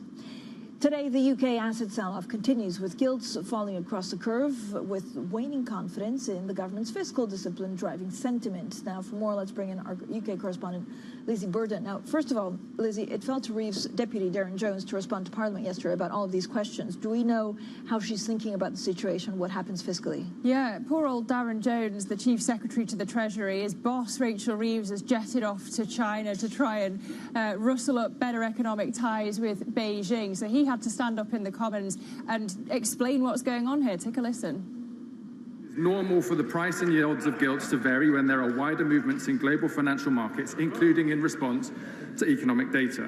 In recent months, moves in financial markets have been largely driven by data and global geopolitical events, which is to be expected as markets adjust to new information. UK gilt markets continue to function in an orderly way.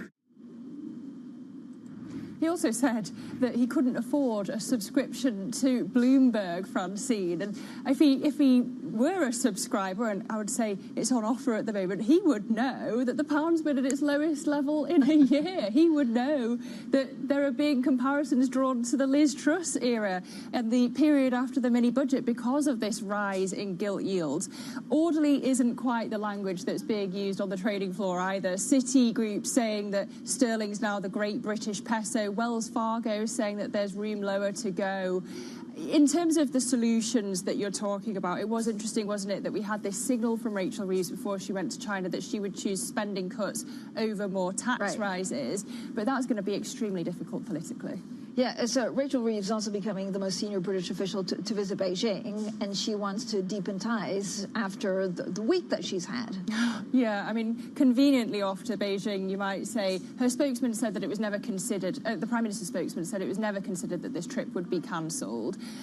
Just to put it in context, Keir Starmer wants to reset the relationship with Beijing. He's not looking to return to the golden age of UK-China relations like you saw David Cameron trying to have with his pint glass clinking with President Xi.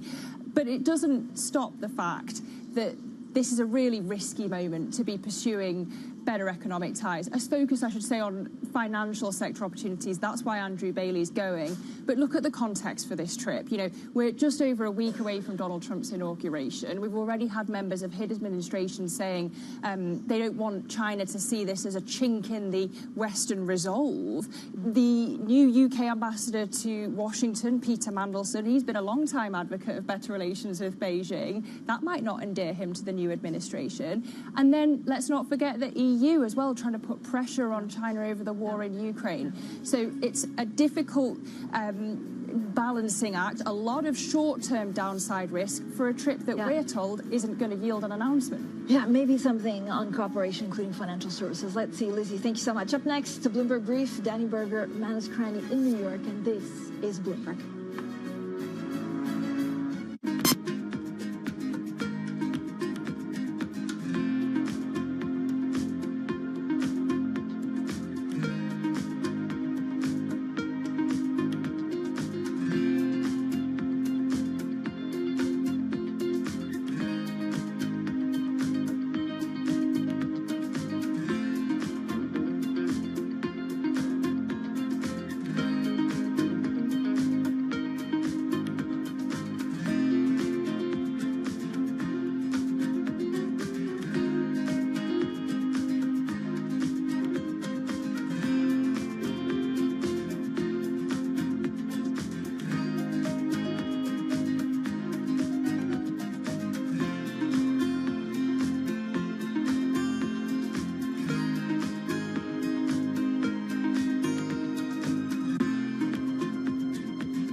what legacy I would love to leave is to make sure that in my village I have infrastructure. So long when I'm gone, things are still working, then I have done my job. And if some people get inspired through my work and then try to engage themselves for their community and create something that is inspiring for everyone, I will be happy. What's the best piece of advice you would give to someone young who wants to make a difference actually in this world? In architecture or with something else? Wow, I'm not the right one to just do that. I think you are. Yeah, but with the pressure you have, and then you try to be the good one, the fancy guy, the intellectual one, I have no advice than to believe in yourself and really work hard. You know, when I started, no one would have imagined that I will be able to see my name connected with Aga Khan or Pritzker or sitting in Bloomberg to talk about sustainability, about future of sales. No, myself 5 years ago, if you told me that, I will say no. I will never imagine. So I will encourage everyone to believe in what you're doing and not try to run after the newest of the newest. Just be consistent. Just work on things that matters for you. Really, at the long term, it pays.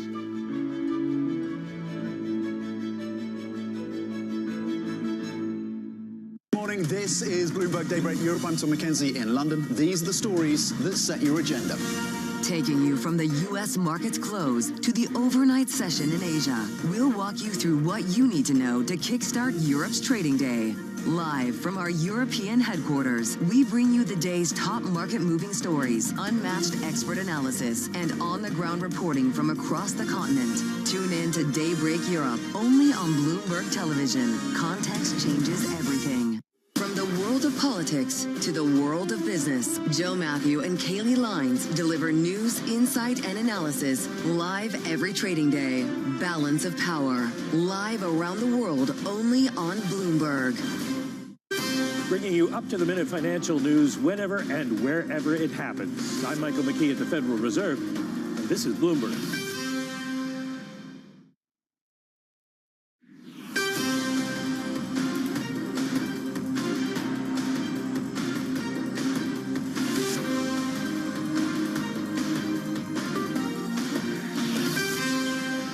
Good morning from our global headquarters in New York. I'm Manus Cranny alongside Danny Berger. You're welcome to Bloomberg Brief. Let's set that agenda. The first jobs report of 2025. Will it build the case for a substantial pause? Barely a week to the inauguration. Expect 100 executive orders on day one from President-elect Donald Trump.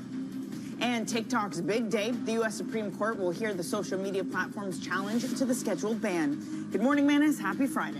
Danny, good morning. Happy Jobs Day. We're looking at a bond market that's 469 in the treasuries. It ticks up ever so slightly. We're up for 6 days in a row. We put on 13 basis points in U.S. 10-year yields.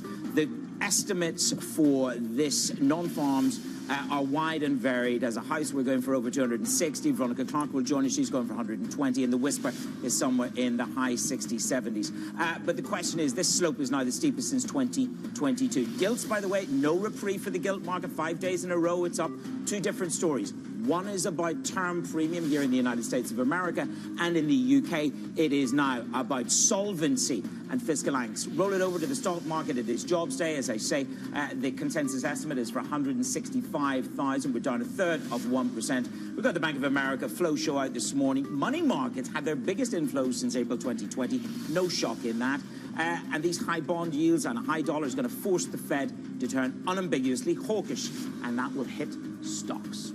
Well, one stock that we're always keeping our eye on, Manus, it is NVIDIA this morning. It is falling in the pre-market session.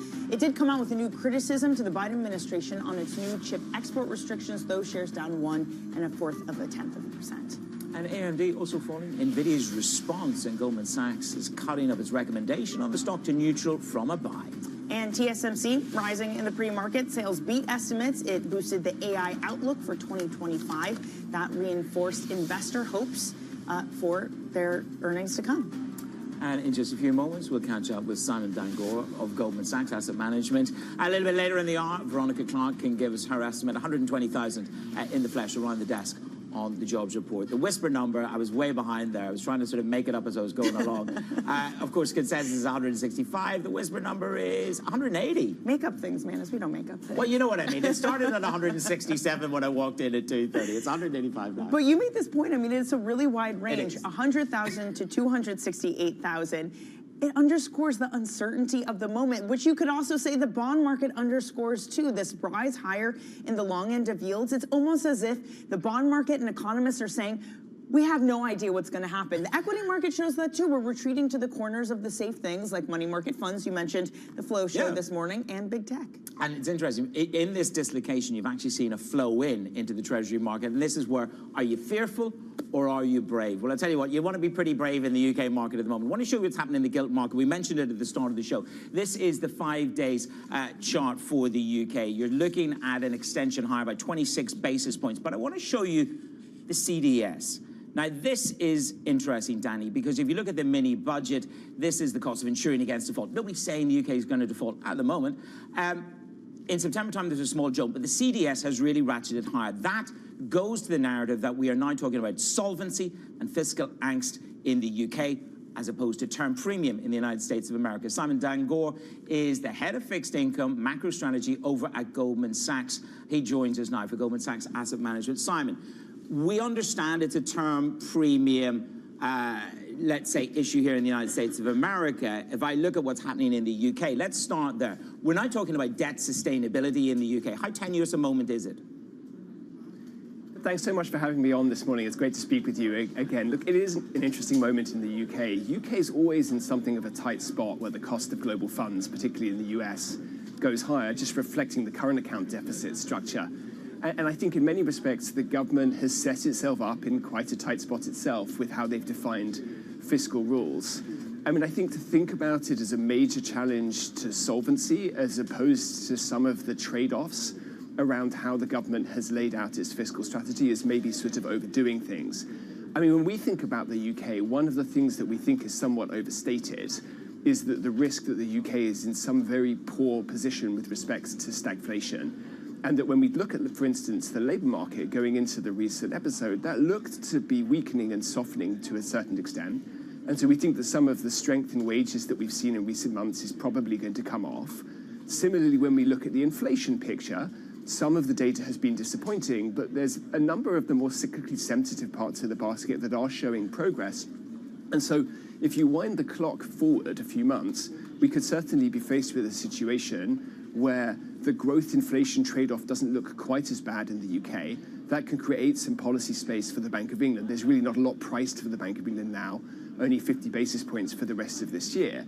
And that can start to make us appear that we're getting to a better equilibrium. So we actually see some opportunities being created, but more focused on the very front end of how the interest rate curve is priced in the UK. Further out the curve is very much going to be a function of what's happening with the global price of yields.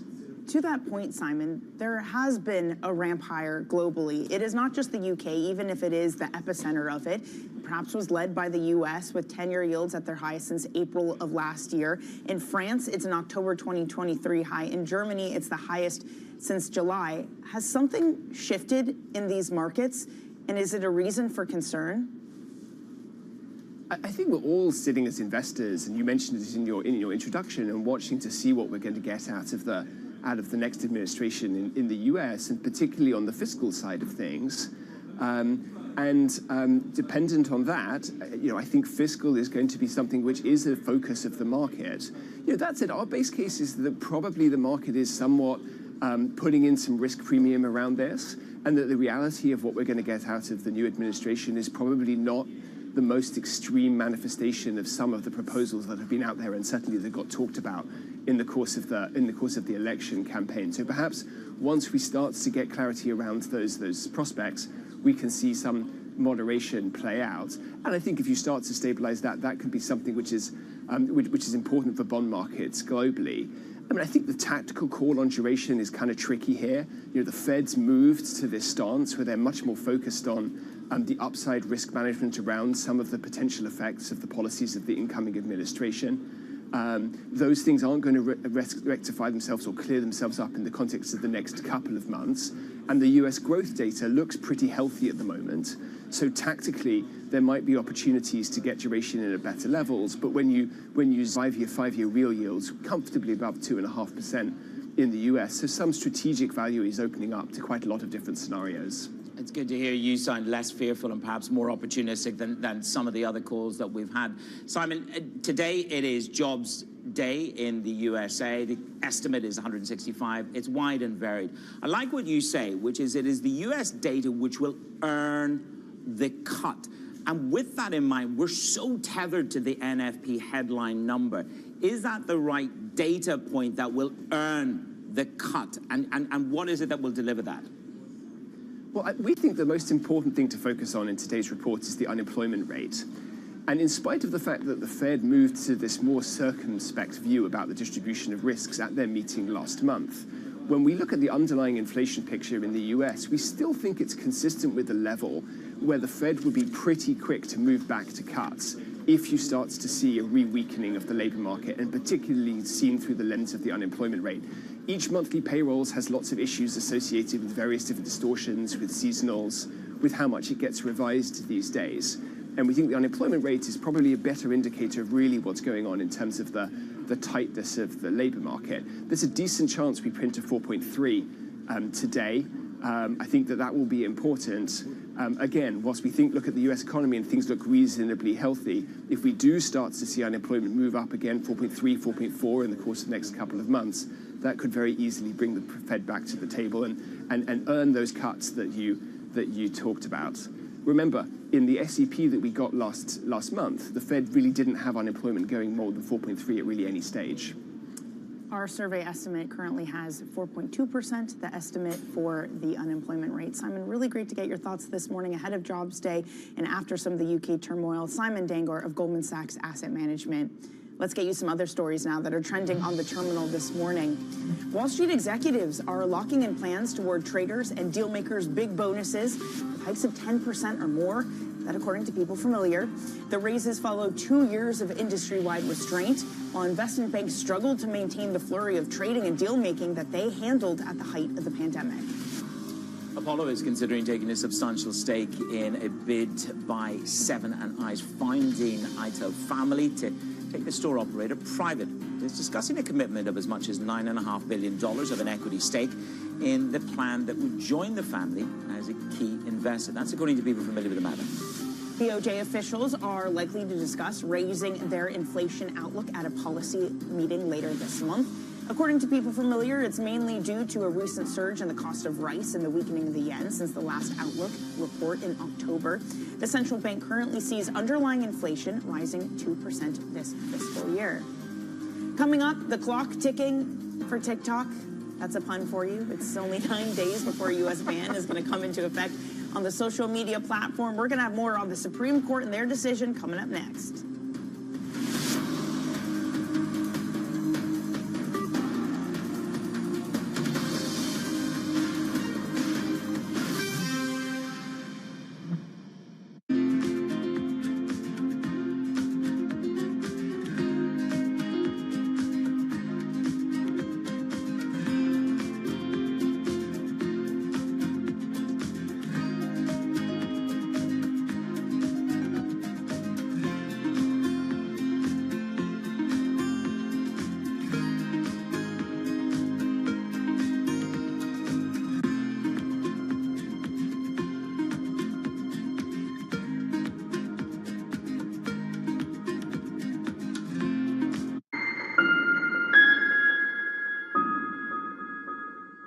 Jumpstart your trading day on Bloomberg Open Interest. 2 hours of single stock stories that are driving the opening bell action. We'll take you to Wall Street, Main Street, the C-suite, and beyond. These are companies that are growing their market. The great companies in the U.S. are the companies hitting the cutting edge. That's a different story. Get the inside track on what's buzzing in markets. With the players who are shaping the narrative. If you have bad earnings reports, you're going to get punished. They're not buying what the industry is selling. Join us on Bloomberg Open Interest. Every trading day, only on Bloomberg. Good morning. This is Bloomberg Surveillance. Welcome back to the opening trade. This is Bloomberg Technology. This is the Asia Trade. This is Wall Street Week. Welcome to Balance of Power. This is Bloomberg Television. Bringing you up-to-the-minute geopolitical news whenever and wherever it happens. I'm Stephen Engel at the Forbidden City in Beijing, and this is Bloomberg. Welcome to the world of decentralized finance. Massive outperformance from Bitcoin. Bloomberg is covering all things crypto, the people. The tectonic shift emanating from Washington. All we're looking for is clear rules and an ability to build in the United States. Crypto shouldn't be partisan. The transactions. Really a record-breaking moment. Crypto VC is back. And the technology. It's really the beginning of a global on-chain economy. And if America doesn't embrace it, we're going to be left behind. Bloomberg Crypto, only on Bloomberg.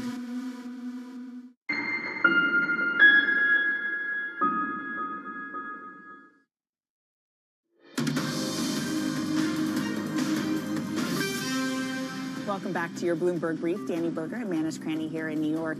President-elect Trump has two words on his mind: executive and order. Bloomberg sources say that the incoming president is planning to sign a range of executive orders as soon as he returns to the White House. Some reports tally the number to reach 100.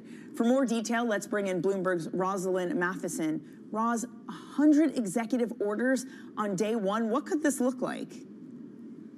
Well, 100 could be a lot. As we know, the big question was how hard out of the gate was Donald Trump going to come in his second term on day one? And it seems like he is going to come out with a lot from the get-go. And that's all about showing quick results from the things he said he wanted to do as soon as he was in office. And so it could be a range of things across some of his key topics: migration, tightening things at the border, resuming activity with his border wall. Then we've got on the regulation front, perhaps a hiring freeze for the government, although that could lead him into trouble with unions very quickly. On the energy side, resuming new drilling on federal land.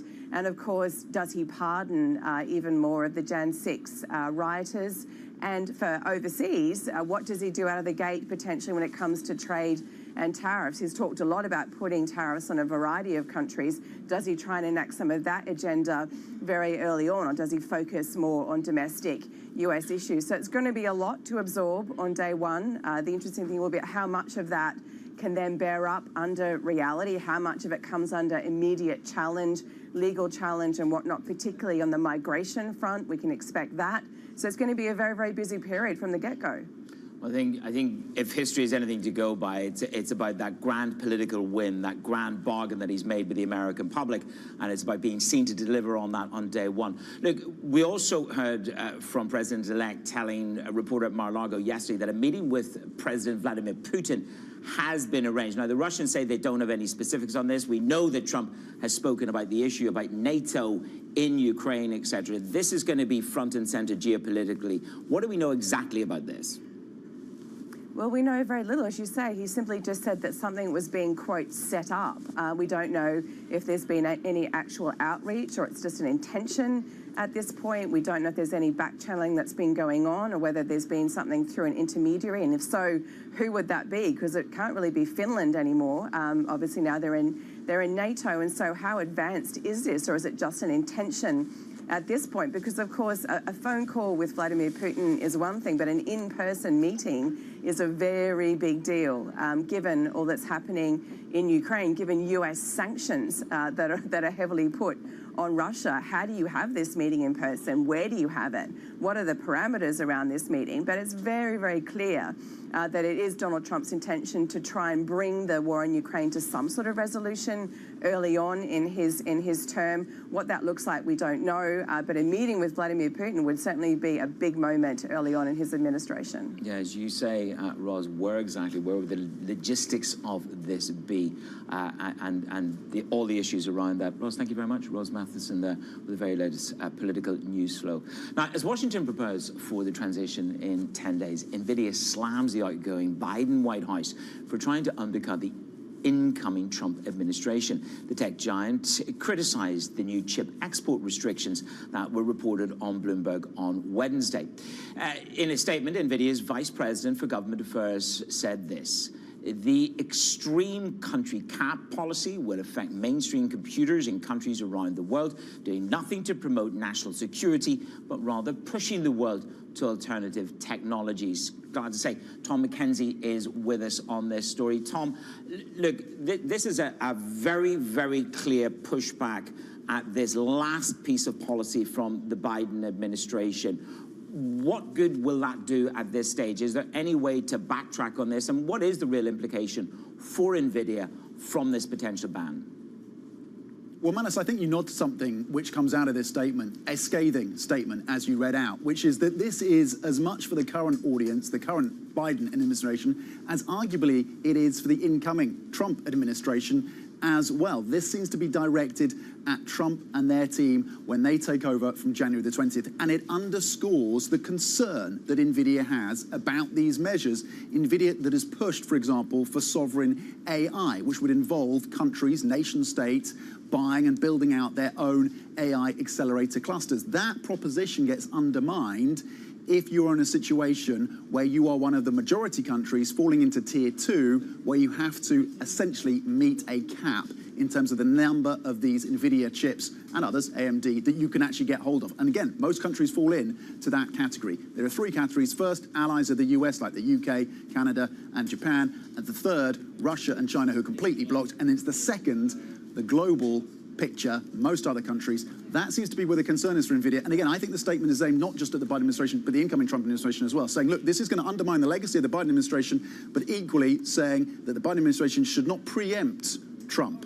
So it seems to be a nod to them, maybe a call for help, rethink these restrictions. We'll see what happens. Rubio, we know, is supportive, the incoming potentially Secretary of State, of further restrictive measures on China. Well, it does underscore, Tom, this moment where tech companies feel that they can win if they specifically appeal to Trump to save them. TikTok is another great example of this. TikTok getting the backing of President Trump to allow them to continue on and not have to sell their U.S. business. But we have this deadline, TikTok appearing before the Supreme Court before the ban takes place on January 19th. That happens today. What are the range of outcomes we could have after this, Tom?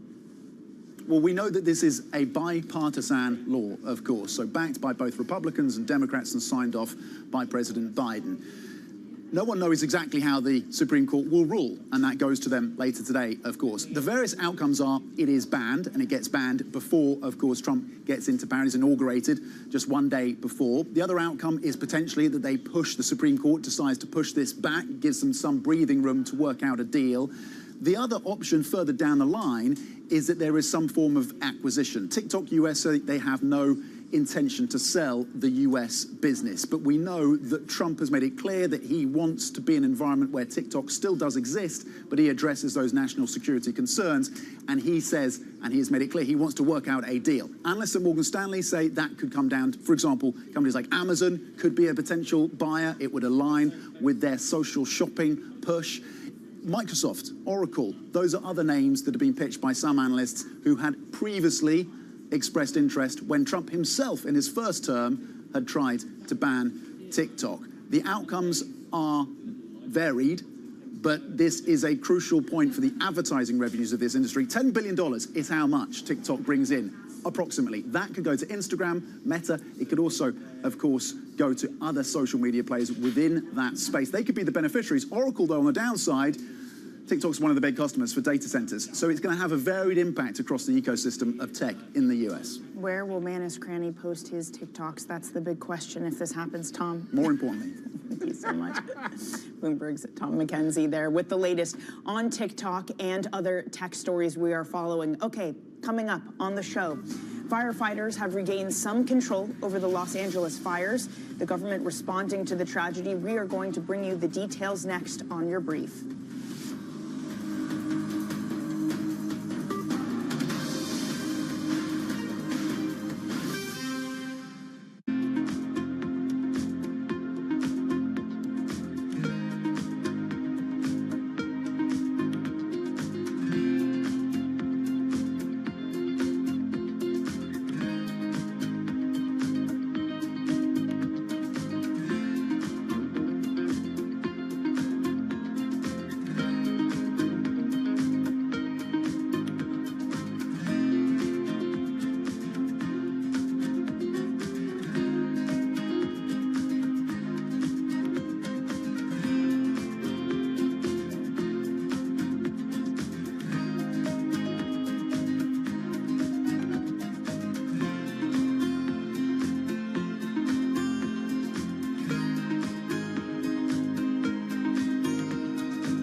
I've seen firsthand how some fashion businesses make women feel. And I think there's one thing, you know, being really vocal and being an Instagram activist and talking about something, there's a difference than putting your money where your mouth is and really trying to do something about the problem. And that's what I did with that business. It was about how do I take everything that I know and I've learned and actually do the opposite. And I think that as a young black female entrepreneur, the only thing that I could do was what I know from my experience. And the honest truth is, I didn't set out to create a company that was like deeply rooted in the principles of inclusivity and diversity. I set out to make a company that was right for me and my friends, and I knew that if I had a problem, chances are somebody else does. And I think that's where so many businesses are, you know, created, when you're solving a problem that's real for you and therefore real for the consumer.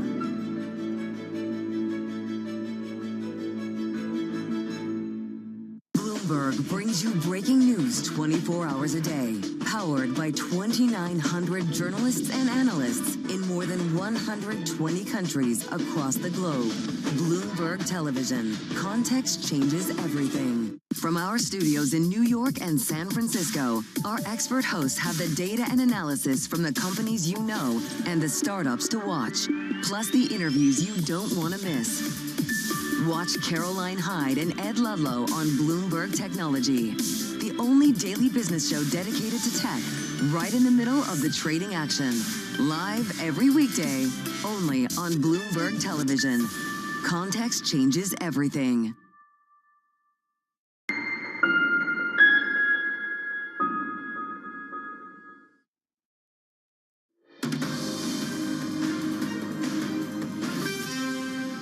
Front pages, as we go to the close of the week, look like this from around the world. This is what we got for you. Wall Street Journal kicks off reporting that UBS is close to a settlement over tax evasion by Credit Suisse.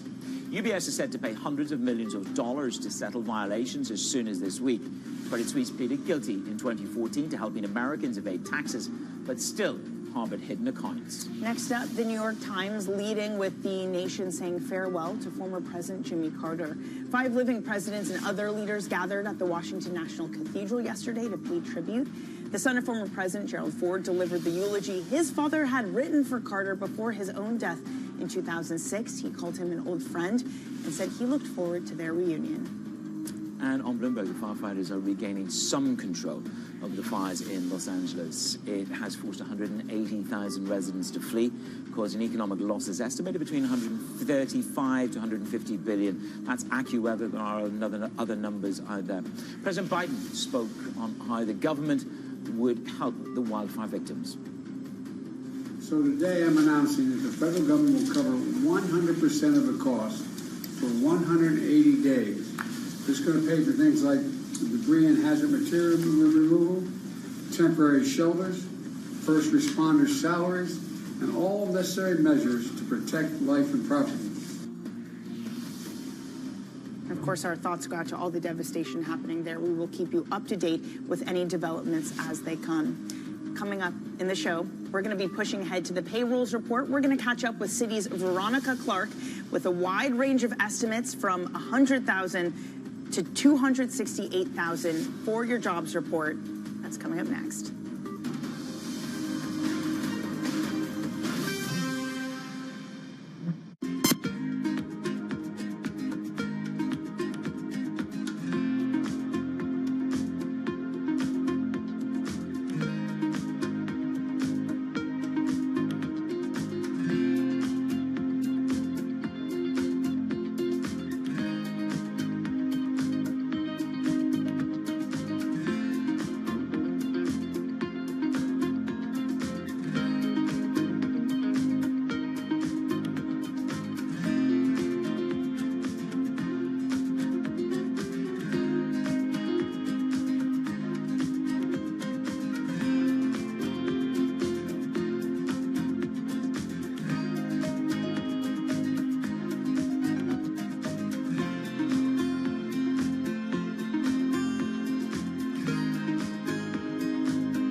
in 2000, post-Napster, generally everybody wrote off the recorded music industry, including the investment community.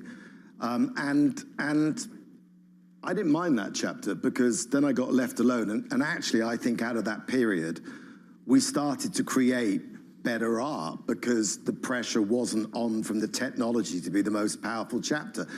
And then iTunes came in, and iTunes, to Apple's credit, did have a boutique taste mentality about the store, which meant that I think they understood. I can tell you from that period that the artists that came through were of a very high quality because it was encouraged to be boutique. Now, ironically, this chapter has made us more money times 5 than the iTunes chapter and the post-Napster chapter.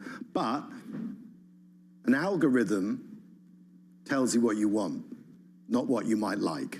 And there's a difference between what you want, but with streaming, the downside is you have incredible penetration, and we have hundreds of millions of people around the world. And so that has been very lucrative as a business.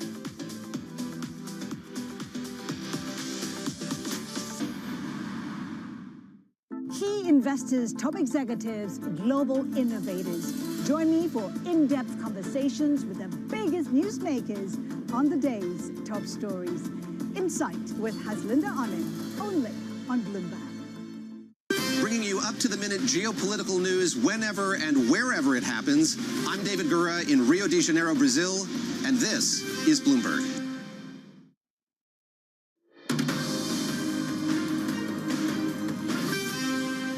From our global headquarters in New York City, welcome to Bloomberg Brief. Danny Berger, Manus Cranny here. Let's set your agenda. It is the first jobs report of 2025. Will it build a case for a substantial pause? Barely a week to the inauguration. Expect 100 executive orders on day one from President-elect Donald Trump. And TikTok's big day. The U.S. Supreme Court will hear the social media platform's challenge to this scheduled ban. Danny, good morning. Good morning. It is Jobs Day in America. 3 hours to go till your non-farm payrolls. U.S. equities back online after they were closed yesterday for a national day of mourning for the late President Jimmy Carter. We start the day with declines led lower by Russell 2000 futures, down by 0.5%. Perhaps it is because of what's happening in the bond market. Let's get a picture of your global bond market this morning. U.S. Treasuries steadying this morning at 4.68%. Your 10-year yield in the U.K., that continues to go higher, 2.5 basis points, a 2008 high. The move also reflected, not as severe, but in the rest of Europe, too. The German 10-year yield up by a basis point. That is the highest since July. Manus, it is a moment of reckoning and a moment of a closer examination of the fiscal positions, but also a moment of uncertainty. And I think that's what some of this is reflecting, that we just don't know what's going to happen, let alone what happens after January 20th. But even in this moment, there's a lot and a big range of estimates for today's job report. There's a huge range of estimates. And just going to the bond market, just like Goldman Sachs Asset Management, they sound braver rather than more fearful at these levels, both in gilts and in terms of the bond market. And that's very, very interesting because these are two very different stories, Danny. This is about term premium dislocation here in the United States, jolting our bond market relative to fiscal headroom in the UK. And that is about liquidity and sustainability. Two very, very different markets. But the jobs number today, that could perhaps put a cap on some of these romp home in the bond market, or indeed propel it higher. Well, Michael Hartnett of Bank of America was writing about this today, this idea that you are going to get a steadying in the global picture. And once that happens, maybe by that point, yields already at 5%. And there's going to be a huge buying opportunity and a big reversal in some of these more bearish markets. Exactly, but the 2s10ers are steepening at the moment. It is jobs day, as we've been saying to you. There's lots of numbers out there. We've got the consensus number, and we have the whisper number. The whisper number at the moment is 180,000. Let's bring in Mike McKee. It's moving around. I mean, it was a lot lower when I came in at 2:30. Yes, 2:30 in the morning. Mike, good morning to you. Set the stage for us, because we're anchored around NFP, but maybe we should be more focused on the unemployment rate. Well, the Fed is more focused on the unemployment rate, and as you noted, there's a very wide range of estimates for job creation overall. You were talking about market reaction. if we don't get a major surprise today, I think market reaction, the question is going to be, what would you like it to be? If your thesis is one thing, you know, you'll see the market go that way based on these numbers, because this is sort of a plain vanilla report if it happens the way economists think. The consensus thinks 165,000 is still reasonably strong job creation. It would be stronger than the Fed's view of what's needed to keep the economy and unemployment rate steady. The unemployment rate not expected to change, basically stay at 4.2%, which remains kind of low. The Fed wouldn't move on any of those numbers, and that's what's already in the market. So, you know, do you have a significant trade coming out of this if we get an as-expected report? You wouldn't think so, but then, as you say, this is a world of uncertainty right now. Yeah, anything can change with just one number coming out again in 3 hours' time. Given the Fed speak that we've heard, Mike, more recently, a lot of the concentration seems to be one of caution, but based on inflation, especially with jobs data coming in today. Is this a Fed that's started to shift yet again and focus more on inflation figures than that of the labor market? That's basically what they're telling us. They're looking at the labor market and they're saying the labor market, unless there's a surprise, is relatively strong right now. The unemployment rate is still at a reasonably low number. I mean, it's still below what a lot of people think the inflationary level of unemployment would be. And so at this point, the Fed is content to sit back. And I think the way they're framing it is, we need to see a reason that we would want to go back to cuts. Yeah. As opposed to we need to see a reason to pause, which was the prior story. So unless we get some reason today, everybody's focus is going to turn to CPI next week and what we get in the inflation numbers. And you saw a chart we just had up there a second ago. The market has priced in a little more chance of 2 rate cuts this year, but they're still under 2. They're still looking at 1 rate cut as sort of the base case, which is even lower than what the Fed thinks. Yeah, we've certainly seen some of that backing off in recent days. Mike, thank you so much. Looking forward to you breaking down the numbers, 8:30 a.m. Eastern Time. Bloomberg's Mike McKee there. Citi's Veronica Clark also weighing in on labor data, writing, quote, "We expect the unemployment rate rising above 4.5% in the next few months to cause a sharp repricing of Fed rate cuts this year, with 125 basis points of cuts still our base case." Pleased to say that Veronica joins us now. Veronica, so great to see you. Thank you for having me. Thanks Happy for joining us. 2025. Happy 2025. Happy Jobs Day to you. Happy Jobs Day. So you see some weakness really coming in for this labor market. You've been consistent on that. How far will we get there in today's report? Yeah, we could get close. So I think we are maybe the high estimate for where we see the unemployment rate going today. We have got 4.4%. I think part of the issue is, and I am much more focused on that unemployment rate number today, part of the issue is it has increased the last couple months. It's been within this recent range, but the last couple months we've actually seen that unemployment rate increase, but with people dropping out of the labor force. If you do get those people returning and looking for work, they easily could be counted as unemployed again. That's a big upside risk for this number today. Where are the implications then on wages? Because we saw the quits rate at quite a low level relative to the past couple of years. And I've got a couple of people on the IB saying, you know, the power of wage negotiation is dissipating. Now, this is the other portion which plays into the inflation narrative, Danny. So where are you in terms of wages? Yeah, no, I think that's true. I mean, a loosening labor market, less demand for workers, less people moving jobs, all of that should mean that wages are slowing. And I think we do see that. Average hourly earnings, which we'll get today, is maybe the first measure of wages that people look at, but it's a very crude measure of wage growth. It really is just the average wage. So it, you know, if the composition of types of jobs, employment is changing. If it's more higher paid jobs, then that will be skewed higher. Measures that correct for that, things like the employment cost index, which the Fed watches, the Atlanta Fed wage tracker, those control for composition, and those have slowed much more. As we were just discussing with Mike, there has been a real focus change for the Fed to inflation. This is something that you've noted too, that they're more concentrated on inflation. Is it a mistake, given what you're saying and the weakness that may be coming? Yeah, I do think Fed officials are maybe underestimating a bit the weakness that is still in the labor market. I mean, the hiring rate, which we got in the JOLTS data a couple days ago, that's at levels that we saw in mid-2008. Obviously, quit rates have fallen. Yes, you don't see layoffs yet, but if weak hiring is businesses trying to cut labor costs, maybe to offset high borrowing costs, which they are still very high. 10-year yields are higher than when the Fed started cutting. I don't see that picture changing, and you're just risking getting to that layoff stage at some point. But again, this builds back into the narrative that the Fed, we're behind the curve raising rates, we're behind the curve, on a number of different fronts. There's summary of economic projections that's 4.3%, and I think that's for quite an enduring period of time. That's I mean, I do not have a PhD, just for anybody that hasn't worked that out yet. But that's quite a contained, constrained. That's Goldilocks. Yeah, absolutely. And Goldilocks doesn't exist. Yeah. Maybe this time is different. It would be great if this is the soft landing. And there certainly is that chance. We don't see layoffs picking up yet. Maybe we do prevent that. But yeah, it doesn't make a lot of sense to me that Fed officials think that rates are restrictive and still restrictive enough to weigh on inflation, but yet not cause any more of an increase in the unemployment rate. Can we talk about the politics if they do pause in their next meeting? That you'll have had a Fed that cut 100 basis points before Trump was inaugurated. Trump gets inaugurated and then they decide to pause. I know they're not political, but there is political pressure there, Veronica. Yeah. I'm sure there will be headlines and comments and tweets and things like that.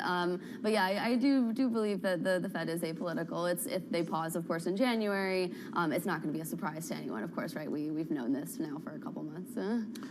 In terms of the actual policy, we've spent the past hour talking about 100 executive orders on day one big beautiful bill. Now the risk is this: in that one big beautiful bill, it is about extension of the tax cuts and some. So that is perhaps the floor aspect to a lot of the economic analysis. How are you thinking about that at the moment? Yeah, there is still, of course, a lot of uncertainty in terms of what we're going to get in, spending and taxes and tariff changes, of course. We are expecting that those individual tax cuts that expire into 2025, those get extended. But the way that impacts the growth picture is it really doesn't have much of an impact. That's a status quo policy. It's just that you're not going to get a negative impulse from those tax cuts expiring. Maybe we do get some additional corporate tax cuts. That could be a modest positive. But of course, tariffs are a tax also. And so that is modestly growth negative maybe. And the way it impacts the growth and inflation picture, I think, is still pretty ambiguous at this point. I was going to say, if you look at our reporting of what's in the first 100 days, it is so squarely focused on immigration. You have closing border crossings, building the border wall, carrying out mass deportations. Have you modeled in what some of this might do to the labor market? Yeah, we're not expecting, honestly, big deportations, just precisely because it could have a pretty big impact on the labor market if we are talking, 10 million people.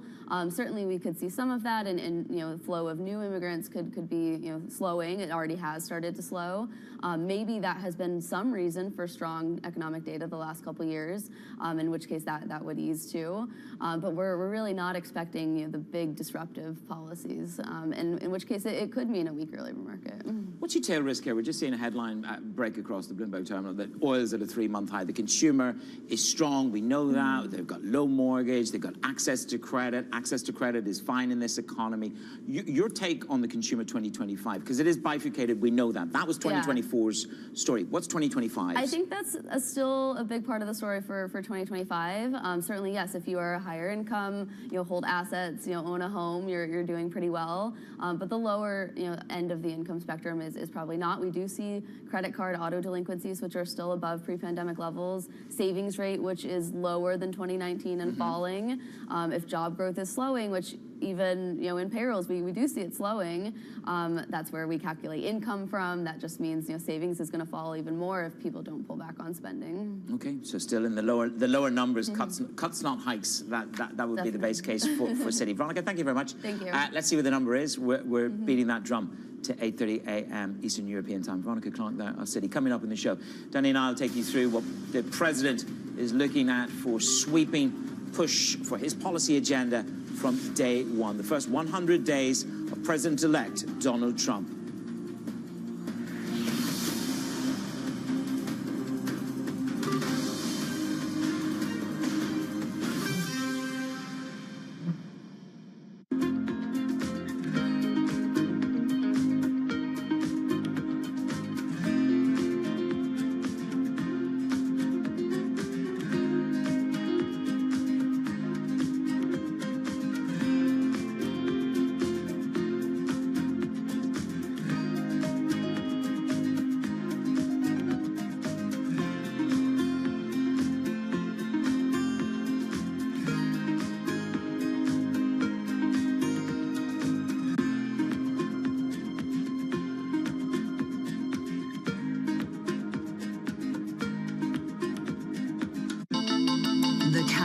is on. Everything you need to get the edge at the end of the market day.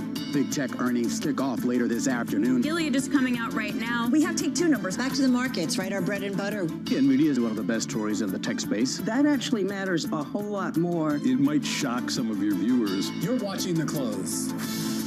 Get ahead of tomorrow's trading with The Close.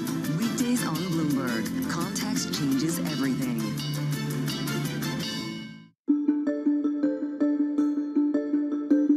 What about artificial intelligence? Is artificial intelligence going to enable you and others to say, we have enough information to know exactly what something is going to be worth in terms of insuring it or not? Artificial intelligence is finding its way into our business in a variety of different factors. I think the first piece is getting much better insight into data, which allows us to make better decisions on underwriting. It's also a great opportunity to service business better in terms of like call centers and different ways of what's using robotics and other AI will be very helpful. But it is an emerging practice within the industry and one that is evolving very quickly. So it's also going to present risks that other companies, how they use it and how they use large language models and making sure the decision making is very sound. So it's complicated, but it definitely is benefiting the business today.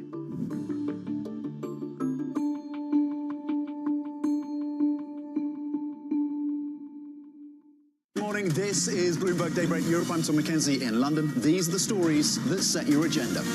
Taking you from the U.S. market's close to the overnight session in Asia, we'll walk you through what you need to know to kickstart Europe's trading day. Live from our European headquarters, we bring you the day's top market-moving stories, unmatched expert analysis, and on-the-ground reporting from across the continent. Tune in to Daybreak Europe, only on Bloomberg Television. Context changes everything. This is Bloomberg Brief. Danny Berger and Manus Cranny in New York. Manus, did you want to give a correct for a small time correction? zone? There is no such. Well, we don't think there's Eastern European time. Of course, it's Eastern time.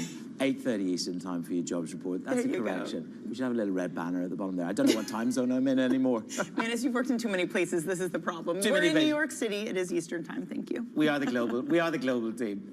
Let's get to politics. President-elect Donald Trump is planning to hit the ground running after his inauguration. Sources say Trump intends to kick off his second term with a flurry of executive orders tackling immigration, energy, regulatory reform immediately as he gets started. Let's bring in Meghan Crane. She's in Washington. Meghan, this is an expectation of a heavy set of executive orders. 100 is expected on the first day. This is about the theater of making good on the political promises on the campaign trail to his mega base, isn't it? Yes, good morning. Absolutely. This is very much about filling campaign promises and making sure that he sort of begins his term with momentum. We talked about earlier this week how it will be quite difficult to get, that big spending bill, that big tax cut bill through Congress. So this is sort of a way for Trump to get things rolling without any assistance from the other branches of government. Meghan, we also heard from Trump yesterday at Mar-a-Lago telling reporters that a meeting with Russian President Vladimir Putin is being arranged. Trump had really given no comment as to whether he had talked to Putin recently on the campaign trail when he was interviewed by Bloomberg. What does it mean about Trump's priorities and what a meeting like this could actually look like if it indeed is being arranged? Right. So Trump has made maintaining a relationship with Putin, a priority. He certainly did that while he was in office previously.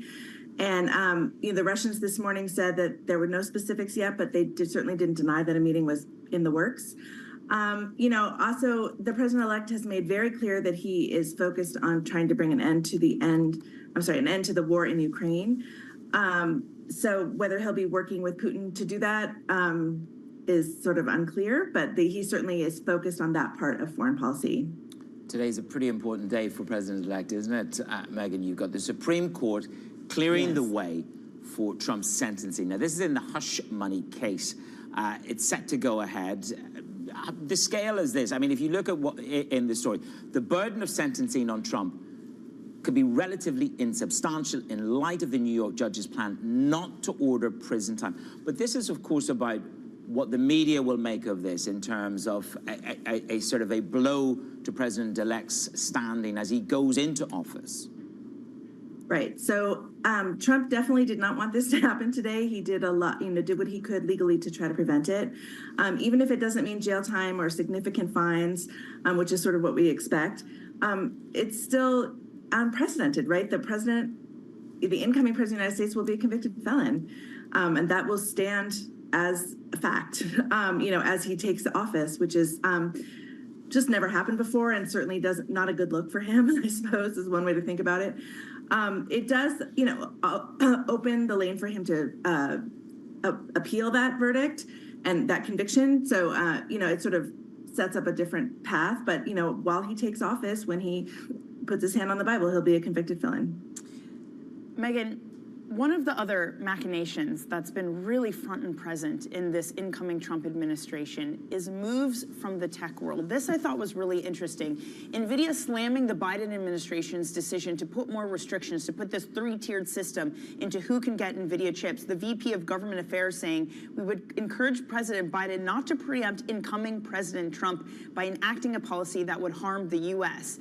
Is there some degree where some of these tech companies see Trump as a way to bail them out and to fix some of their woes that they've been dealing with, whether it be with the Biden administration or abroad? It certainly seems that way. They have been, many of them, flying down to Mar-a-Lago to meet with Trump, and certainly expect him to be more friendly to their regulatory requirements and their regulatory issues. It's been an interesting transition in that Trump has been quite active very early. So it seems like the tech companies are embracing that 100%. Well, we'll see if Jensen Huang makes the pilgrimage down to Mar-a-Lago. Megan, thank you so much. Megan Crane there in Washington, D.C. for us. Earnings are now starting to trickle in. We're going to get Delta reporting before the market open. Bloomberg's Sid Phillip joins us now for more. Sid, set the stage for us. What are we expecting from Delta today? Morning, Danny. So for Delta earnings, everyone's been looking at to see what the expectations are going into 2025. In the run-up to 2024, earnings are being great because there's been a sort of lot of demand. There's been a lot of pent-up demand that continues to sort of people continue to travel. And so everyone's looking to see what 2025 ushers, especially the first half and the first quarter, because that tends to be the weakest quarter for airlines. And so everyone's looking to see what the outlook really is for the first quarter. Well, they put quite a feast on display over at CES, didn't they, in the Sphere? When you look at the airlines last year, 57% up in the S&P 500, Delta up 47%, United up 141%.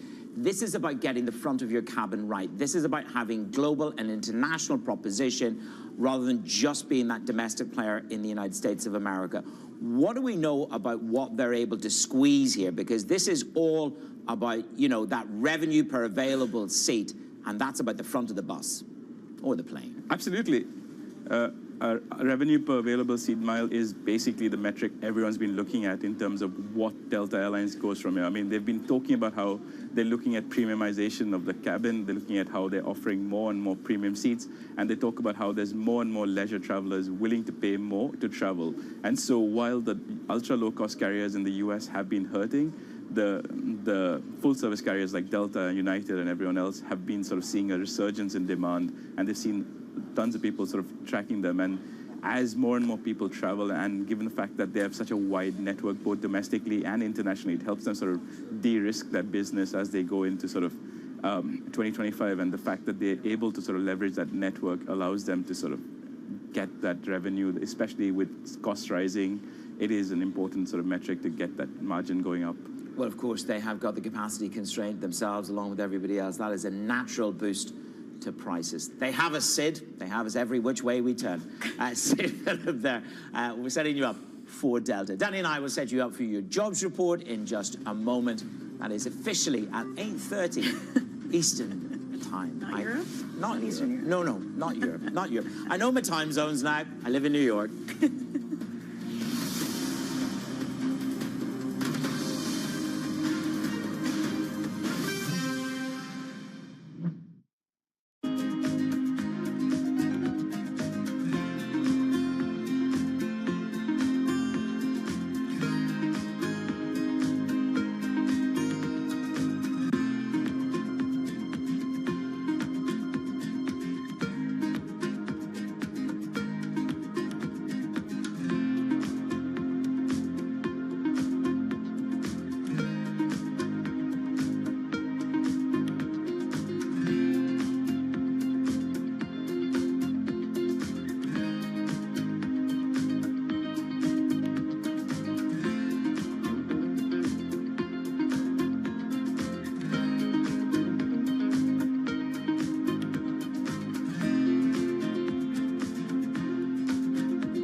From the beating heart of global finance, economics, and politics, and wherever newsmakers are moving markets, Bloomberg brings you conversations that allow for deep discussions and important insights. What do you think the future is for inflation? Is this a new normal? Are markets too optimistic? How do you worry about the things that are outside your control? How does the current fighting completely stop?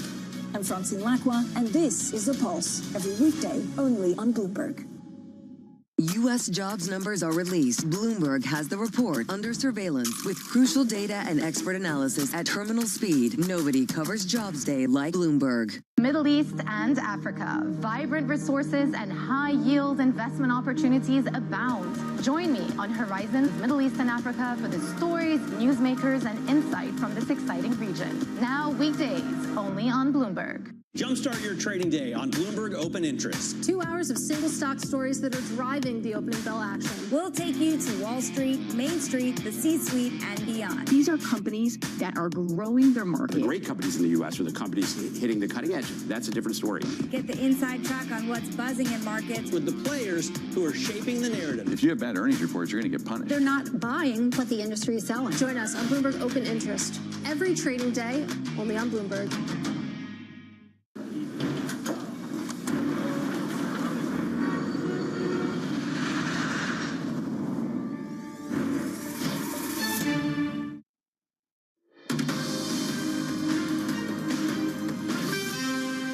It's the last day of the trading week. Let's get you set up for it. The main event will be at 8:30 a.m. Eastern Time. That is the December jobs report. That will be followed by University of Michigan consumer sentiment numbers. Those come at 10 a.m.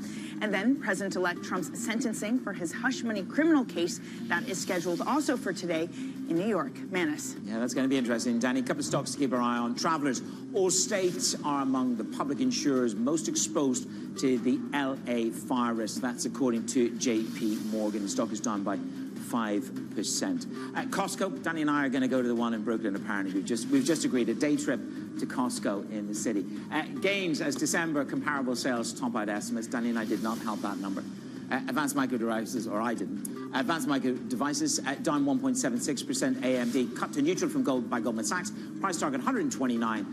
S&P had also removed AMD's outlook from positive to stable. That was yesterday. Danny. I just want to establish, because I wasn't sure, there is indeed a Costco in Brooklyn, but Manis and I also need to pay the congestion charge for coming back in, so maybe it's not worth going to Costco. I don't know. $9? $9. But apparently you get good hot dogs if you go to Costco, I'm told by the producer. It's true. It's an American experience you are going to need. Manis, speaking of American experience, let's leave you with this. The estimate for the jobs number coming out later, a wide range, 100,000 to 168. I'll leave you with the whisper number, Manis. Well, the whisper number is at 182,000. Veronica Clark from Citi is at 120,000. You want to focus on that unemployment rate, which Citi say is going to hit 4.5% by the end of the year.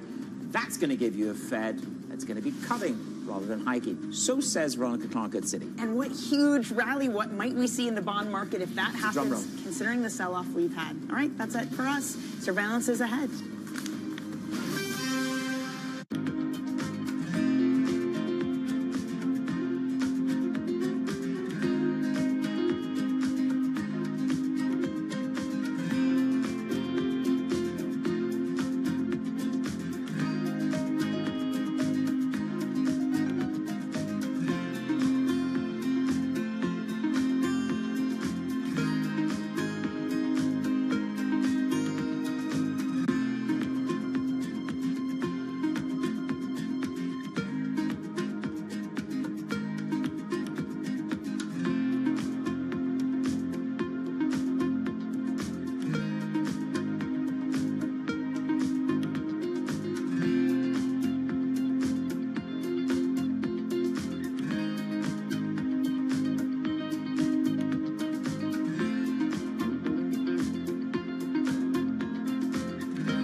What prompted you to want to get out of just doing surgery to be an administrator and a hospital leader? Watching others who did it well. I had a dean who recruited me from Birmingham, Alabama to Minneapolis, Minnesota. which is a big jump to convince me to move my family. I realized over time that my training as a surgeon brought a set of credible things to the table. One, if surgeons have a measure of emotional intelligence, not much of our training reinforces that. It reinforces skill, not necessarily emotional intelligence. But if a surgeon has some self-awareness and emotional intelligence, what they bring to the table of leadership are three fundamental things. Number one, they do everything in teams. Their operations, their patients they see is all team focused. Number two, they value process, but they hold themselves very much accountable to execution. They understand that it's good to explore a patient, but what really matters is that you take the tumor out. And then number three, they make difficult decisions on incomplete information. Those things I realized that I could bring to the table as a leader if I had a sort of a passion for working with people and had some sense of self-awareness.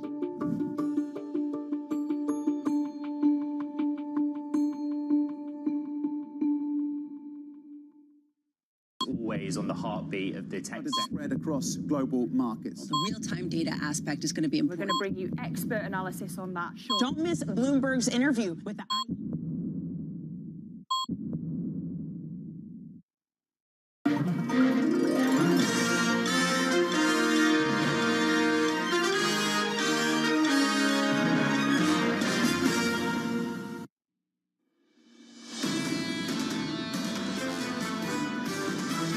You at least want to keep an eye on the labor market. That's really the only point of concern. I think right now it's actually the unemployment rate. That's probably the single biggest data point we're going to get. I don't think things are as calm in the labor market as the Fed kind of in their latest projection seems to view it. This is a moderating labor market. It's cooling, it's softening. If NFP is strong, then the Fed's cuts really come out of the table. Or if it's a really weak number, equities are probably going to look up and say, hey, maybe the economy is not as strong as we thought it was. This is Bloomberg Surveillance with Jonathan Farrow, Lisa Abramowitz, and Anne-Marie Hordern.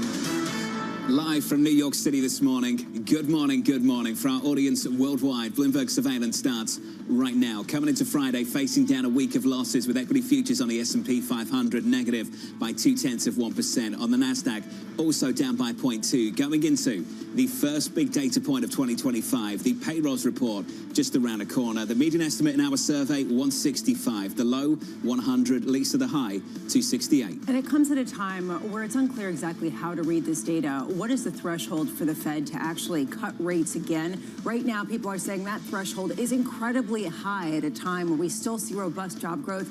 At the same time, it's slowing. The bigger question to me is, what is the threshold for this bond market to rally big time and for people to retrace some of their inflationary concerns over the past month? This is part one. Part two is next week. CPI is just around the corner, and we've sensed the discomfort on the FOMC with the inflation story over the past week or so. Bowman, Cook, Kugler, Daly, all signaling some discomfort with the inflation story. Coming out and basically saying, and this I thought was really interesting, Kansas City Fed President Schmidt saying that rates already might be very close to neutral, really reassessing just how much they are done with the recalibration and going toward that careful assessment. We had Alberto Musalem coming out and basically saying that the Fed has to be much more gradual even than he thought back in, guess when? Oh yeah, that's right, September. September, yes. Only a few months ago when we've seen the bond market move 100 basis points since then on a 10-year yield, so the bond market's doing a lot of work for them. Once you get past CPI on the 15th, then it's on to Inauguration Day. And based on our reporting, Lisa, and we'll catch up with Anne-Marie down in Washington later on this story, based on our reporting on day one, the president's ready to go. He's got a lot of executive orders that have to do with immigration, that have to do with the budget, that have to do with tax cuts. He's going to be putting everything out there. Key question for a lot of people is what actually sticks? What can he actually get through when he starts talking about deporting criminals, when he starts talking about tightening the border, given the fact that some of this takes money. But at the same time, this is where the volatility comes into play, and the reason why people say sometimes the year starts then. If you are just joining us, welcome to the program. Wait for the 20th, 10 days away, and that's when the year truly begins, to Lisa's point. Equity futures on the S&P, negative by 0.2%. Joining us this hour, we'll be catching up with Chris Ferrone of Strategas with rates at a so-called red line for risk. Ed Mills of Raymond James with TikTok's future in the hands of the Supreme Court. And Sarah House of Wells Fargo seeing moderation in the labour market. We begin this hour with stocks falling as traders await US payrolls at 8:30 Eastern Time. Chris Ferrone of Strategas, the bed company, focused on the bond market and writing, rates are at a red line for risk. 10-year yields remain in the uncomfortable zone, above 4.5%, and intent on challenging the key 475 level from last April. Equities didn't like it then and don't seem too keen about it today. Chris joins us now for more. Chris, good morning. It's good to see you. Great to be here. Happy New Year, sir. These moves in the bond market, we've asked this question a few times already to start 25. Given the fact that you believe we're at that uncomfortable level, the danger zone, according to HSBC, are we at that point where this move becomes self-limiting? Well, it's not that I believe we're in the danger zone. Just look at the what the home builders have done here. Look what the REITs have done here. I think the market is telling you you're at some level here where you're really pushing your luck on at what level do 10-year yield or do rates really begin to hit the economy. I think that's the question. It doesn't matter if it's 475 or 502 or 513, right? Where are we in this conversation of at what level do rates really start to have a meaningful effect on the economy over the next 6 or 12 months? And is this the new normal? And can we handle interest rates at these kind of levels? Do you think we can? Well, I think the key for that question is how can cyclicality fare with rates in this ballpark? And that's the one thing. Put home builders aside for a moment. On balance, cyclicals have generally held their own here. I think financials in particular are really key. I mean, they haven't been as weak to the same potion this time around as they were in, say, March or April of 2023 when higher rates really hurt the bank. So I think that's going to be a very key tell. Credit conditions have actually been remarkably benign through a lot of this here also. Now, again, that can change quickly. Credit can move like a heart attack. But we're at this kind of fine moment here where I don't think we want to push our luck on yields much higher from here. That said, if let's say yields go much lower on the heels of today's labor market report because it's disappointing, is that good or bad for stocks? Well, this is the tricky part of the call here. I've never been sympathetic to the view of hoping for weak data or rooting for weak data. It typically means if you're hoping in this business, you're on the wrong side of the tape, right? So I think we've got to be careful. My best guess is we want an inline or even a decently strong number to validate what bond yields have done. I think the worst combination is bond yields up with weakening data, is which ironically what you've had a little bit since the December Fed meeting, right? You've had some softer data as bond yields have gone up. That's an unattractive combination. So I think you want the data to validate what bond yields have done. I think you want cyclicality to validate what bond yields have done. I get very uncomfortable when cyclicals are weakening and rates are going up. That was second half 2018, and we remember what happened in October, November, December of that year. This goes really to the heart of a question that Stuart Kaiser of Citigroup raised, which is, are we in 2017 of Trump's administration or 2018? And it really comes to the sequencing of the incoming policies, et cetera. I'm glad that John brought up the day one policies, and we're getting a little bit of hint of them with respect to immigration, but also cuts across the government. And that has been one of the mainstays, frankly, of the hiring that we have seen in this labor market.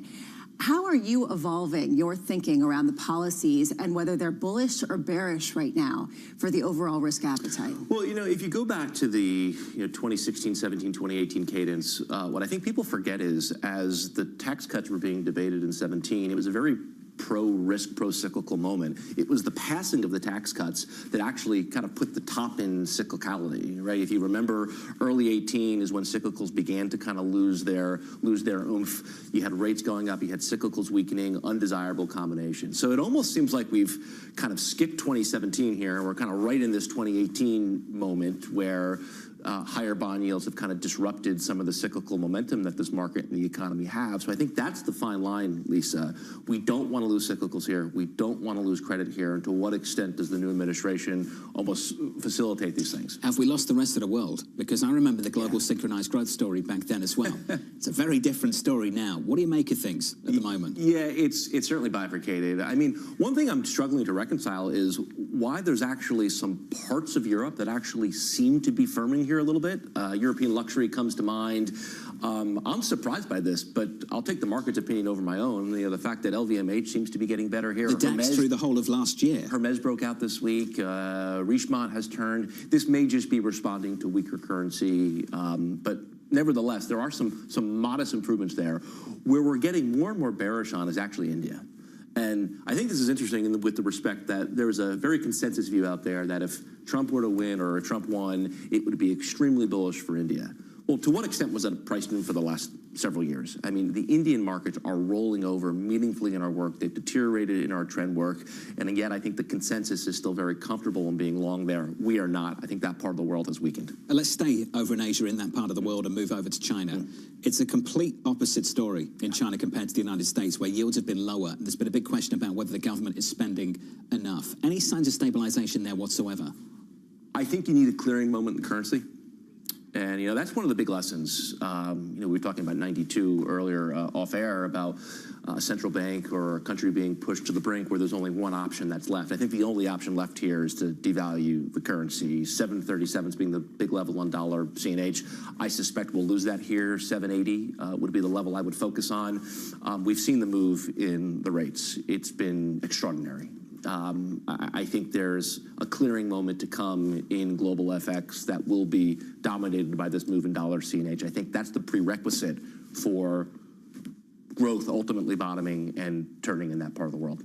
Is it something that really is focused on China, or are you talking about a clearing event with dollar strength that could also maybe clear out some of the bearishness around Europe as well? Yeah, I think if you wanted to hypothetically lay out the case of what could turn rest of world or turn Europe or turn emerging Asia in, say, second half 25, it's a clearing event in global currencies in first half 25, which I think we're in the middle of. I mean, look at Aussie. Aussie's back to basically where it was at the COVID lows, not too far away from where it was at the 02, 03 lows.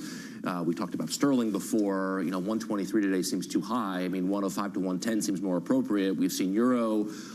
Is this the event that has to happen to kind of reset the playing field here and put rest of world in a position to outperform? I know it's been very fashionable for the sell side to every year say, oh, this is the year that rest of world outperforms.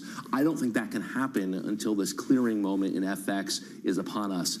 That might be here. This is actually a fascinating point at a time where some people are looking at that level of the dollar strength that becomes a breaking point. It also is interesting at a time where people are saying that actually a strong dollar could impede some of the earnings for U.S. companies at a time where that needs to hang in there for this American exceptionalism story to continue.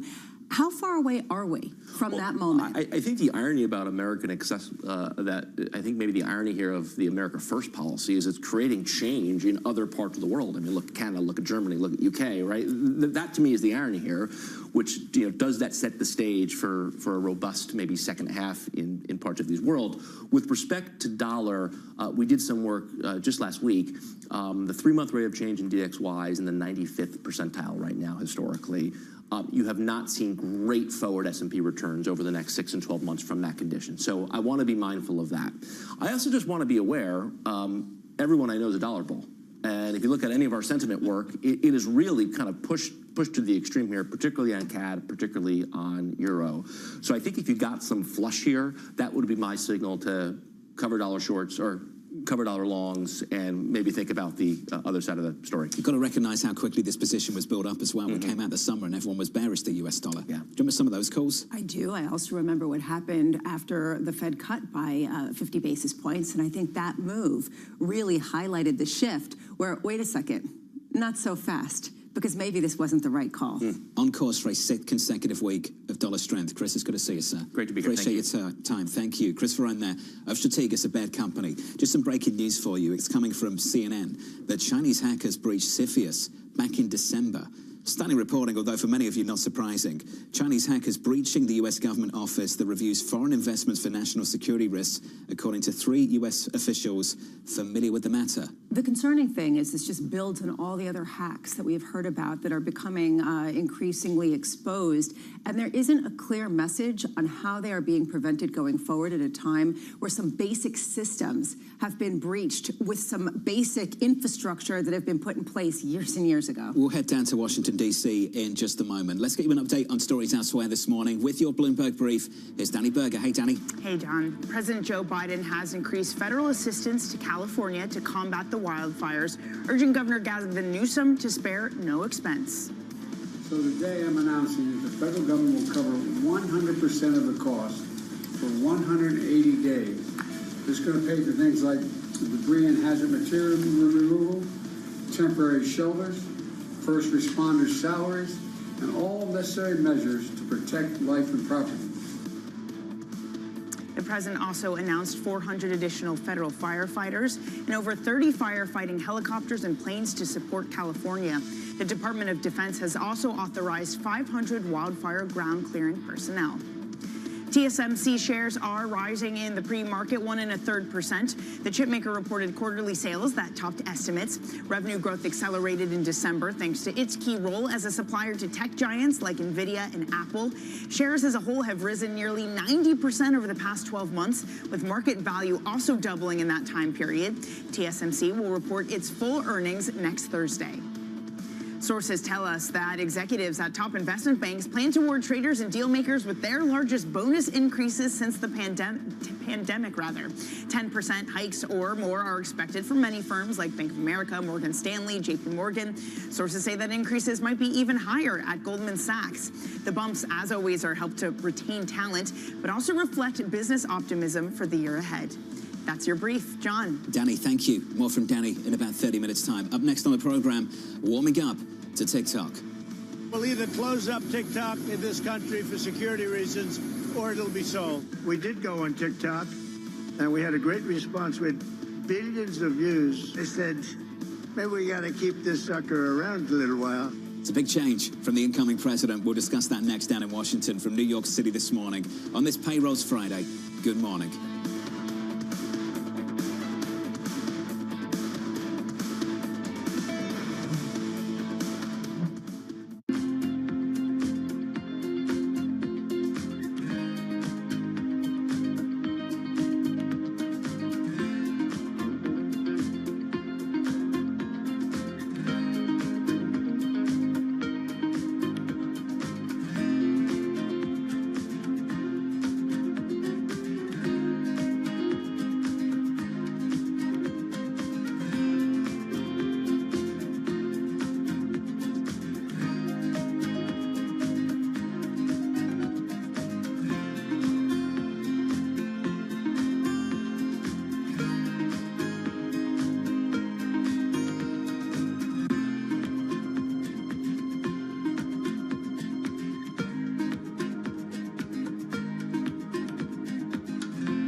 Politics to the world of business. Joe Matthew and Kaylee Lines deliver news, insight, and analysis live every trading day. Balance of Power, live around the world only on Bloomberg.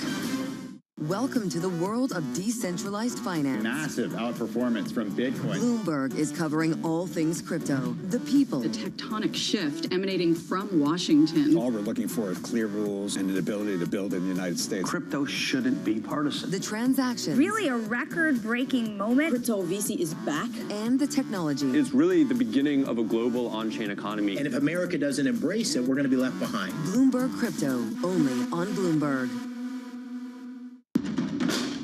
There is this real momentum from Wall Street. We are basically deep in the European earnings season. Take a look at how we're faring when it comes to Asian markets.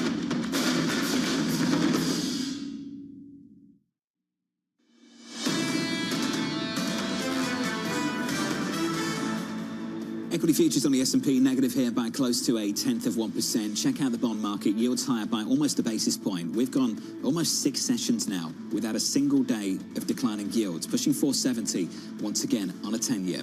Under surveillance this morning, warming up to TikTok. We'll either close up TikTok in this country for security reasons, or it'll be sold. I have a warm spot in my heart for TikTok because I won youth by 34 points.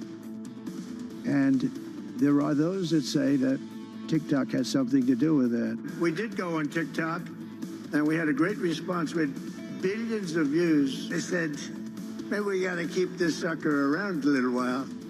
So here's the latest this morning. The Supreme Court hearing arguments today over a bipartisan law that would ban TikTok in the United States. Its Chinese parent company ByteDance facing a ban January 19th if it doesn't divest, the day before Trump's inauguration.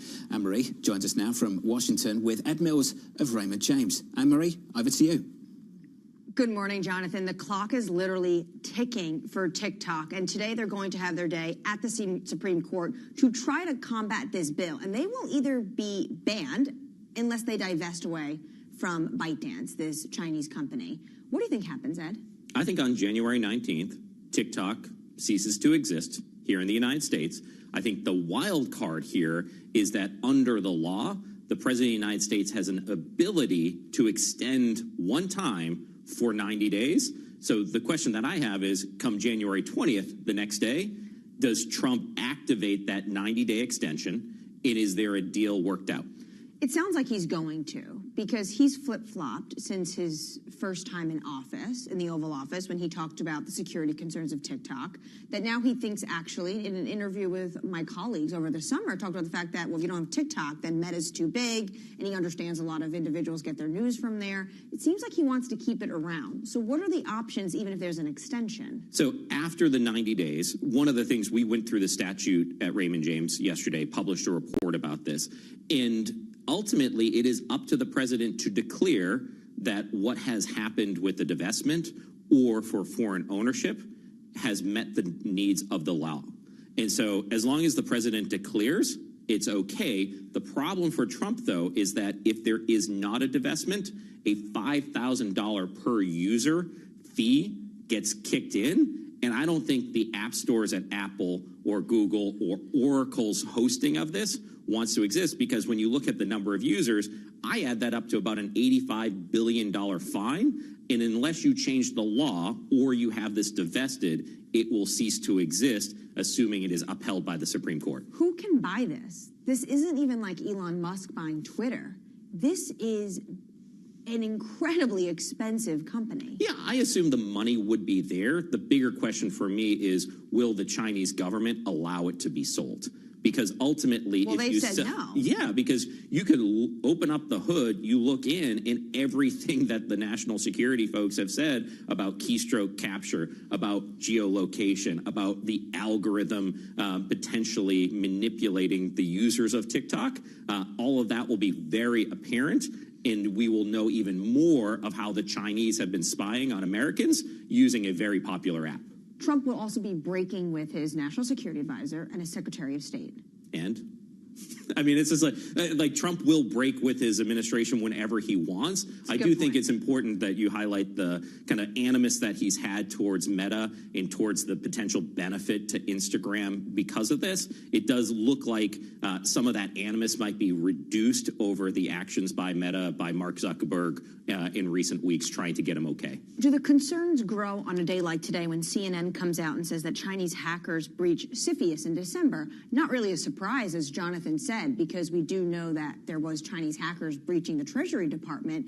But doesn't this become even more of a national security concern? And what's going to be the response from Trump 2.0 to Beijing? Yeah, I mean, I think it is extraordinary act that, we knew that there were Chinese hackers that accessed Treasury.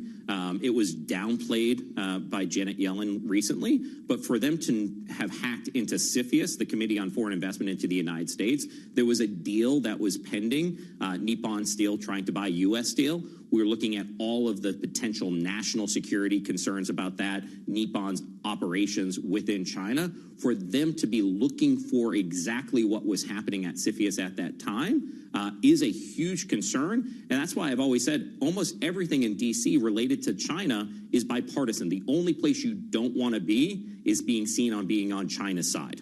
Well, except for potentially one.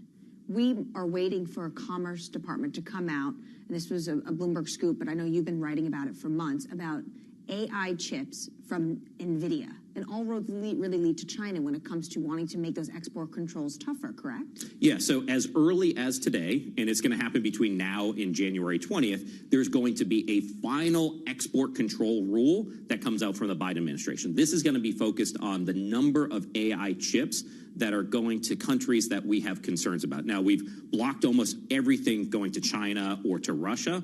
We're going to allow everything to continue to go to our closest allies, but there's going to be a tier 2 company or country list where we're going to put caps on how much can the Middle East get, how much can Southeast Asia receive. Now, generally speaking, I would have expected this to be bipartisan, but you have Ted Cruz tweeting out last night, strong opposition. You have NVIDIA coming out with strong opposition. So the question I have is... Because they're going to allies or because the time? No, because they're going to restrict it going into some Southeast Asian and Middle Eastern countries. The real issue here is almost all of our export controls usually deals with the physical location, but when you're developing data centers and you can access that via the cloud, it might not matter if that AI chip can't go into China if you build that data center in Malaysia or you build that data center in the UAE. If they have that cloud access to it, they've essentially have that technology. So the chips are going to be limited, and there's going to be new rules related to data centers to make sure that they are certified and verified that they're not giving this technology to China. So if you have Republicans already coming out and saying, we don't want to see this happen, Biden administration is doing it on literally their final days in office, does Trump reverse it?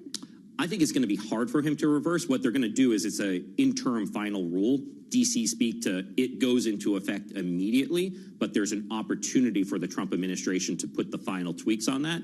If the caps are too low, look for foreign governments to be very transactional. I think Saudi Arabia will put a lot of pressure that if their cap is too low, other Gulf countries, other kind of parts of the tariff conversation, this could be a tit for tat. Hey, I'm willing to do X, Y, and Z to avoid tariffs, including trying to remove these AI caps. Is actually going to give Trump a new tool in his negotiations globally in terms of what does the U.S. have that these other countries want. I just want to finally end on this point, because you're talking to everyone on the Hill about the process of how his agenda gets accomplished. The bond market, though, is focused on the price. What do you think we're going to see in terms of how big this bill is going to be? Yeah, so I put the over-under as it relates to both an extension of the tax cuts and if we do an immigration, energy, defense bill at $1.9 trillion. Why do I do that? Because that was the cost of the American Rescue Plan. I don't see Republicans doing a bill bigger than Build Back Better for Biden. And so I do think that we're on the under of that. But extending the tax cuts is so more than 10 years trillion. of the tax cuts is $4.6 trillion. 4 or 5 years of the tax cuts is about $1.5 trillion. What would you do? I'd probably see it goes to 4 or 5 years. The original was 8. You say, hey, we did about half as good in trying to get those other things. People have been too focused on the 10-year extension. I think it ends with a much shorter extension. Ed Mills, thank you so much for joining me in the studio this morning from D.C. Jonathan, a long list of issues that the incoming Trump administration is going to deal with: TikTok, export controls, and of course trying to get this agenda through, which Ed Mills says could be under $2 trillion. AMH, appreciate your time. Thank you. Everybody trying to game this out. We're 10 days away, and then we'll start to get policy almost immediately, and then we can talk about the consequences. There is this feeling, or at least this outward message from the Trump administration, that the first 100 days is a fiction, and yet what we're seeing is that maybe it's not such a fiction, and they're actually going to be doing quite a lot in those first days, with the executive orders in particular. Preparing to hit the ground running down in Washington, D.C. Up next on the program, we'll catch up with Jordan Rochester of Mizuho on the UK bond market sell-off. That conversation is coming up next.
Behind the bright lights and adrenaline of pro sports is an equally exciting world of negotiations and deal making. That's what we cover each week on our podcast, The Deal. I love the fact that you have, we say the cojones, can't say that in Bloomberg. Maybe moxie? Yeah, moxie. I'm Alex Rodriguez, former baseball player turned business executive. And I'm Jason Kelly, a journalist at Bloomberg. Over the next couple months, we'll hear from all-stars like Billie Jean King. Well, what should I learn? What should I do? I said, learn the business. Jay Williams. You're the asset, but how do you become the principal? Paul Rabel. We're going to be the league of digital, and that's why you're going to invest. Adina Friedman. I definitely am competitive. David Rubenstein. People don't come up to me on the street and say, let's talk about this private equity deal you did recently. No, nobody does that. They say, let's talk about the team. And so many more. You need a clap? Go. From our studios in New York and San Francisco, our expert hosts have the data and analysis from the companies you know and the startups to watch, plus the interviews you don't want to miss. Watch Caroline Hyde and Ed Ludlow on Bloomberg Technology, the only daily business show dedicated to tech, right in the middle of the trading action. Live every weekday, only on Bloomberg Television. Context changes everything.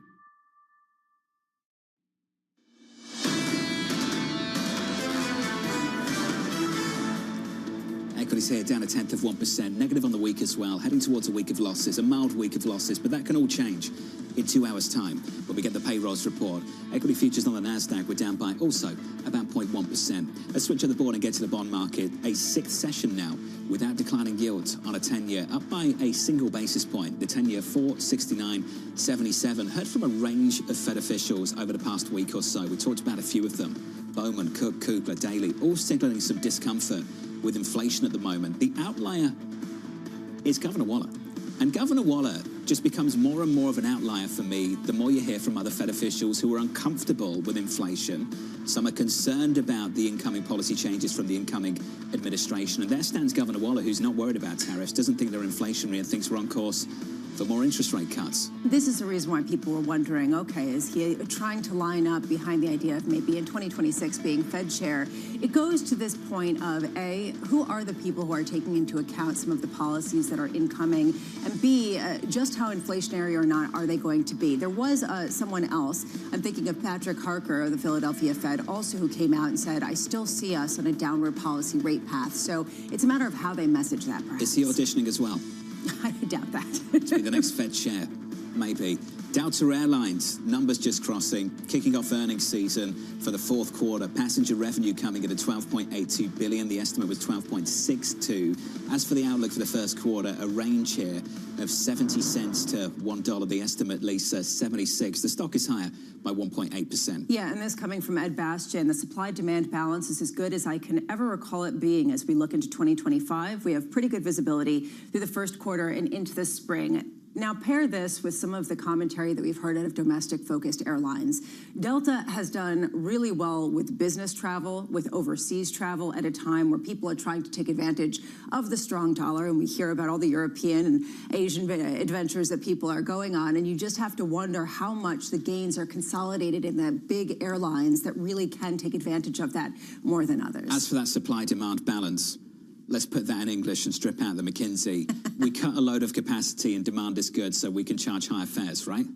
I think. That's what Sheila Kayalu was talking about. Basically, because Boeing hasn't been able to deliver the planes and there's been such robust demand for Airbus planes as well, you basically end up in a situation where de facto they can charge, they have the luxury of charging more and just not having any competition on that front. That is expected to change just slightly through the second half of this year. But yeah, that's probably a good way to put it. How packed is the Delta Airlines lounge these days? How packed is it? I don't know. Have they fixed that at JFK yet? I don't know. I wouldn't know because I haven't been in a Delta lounge in a long time because I am Focused on work. Much humbler, and You're not using the lounge.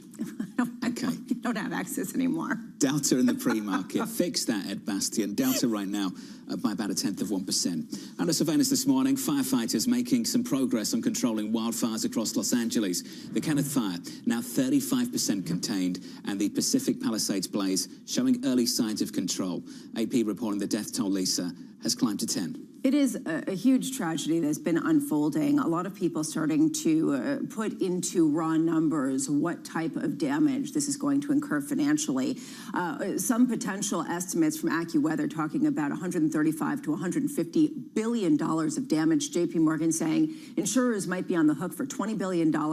It really goes to the heart of a question: who is going to pay for this at a time where so many insurance companies had bowed out of the state because they were not allowed to raise their premia enough to compensate for the potential risk? A significant part of these homes that have been destroyed were not insured at all and lost their insurance or dropped their insurance in the past year or two. You can already see the backlash against local authorities already brewing. I don't think they can hide behind this idea of climate change on this particular issue. Competency is going to be front and center for the mayor, for Governor Newsom, for all of them. What went wrong here? Why were they so slow to respond? Why didn't they have the things they needed to really do something about this? I think that your point is a good one. And when you zoom out, there's going to be a larger discussion of how do you come up with realistic plans to counter what some people are calling natural disasters that are happening all over because there are changes in the weather patterns, whatever you want to ascribe them to.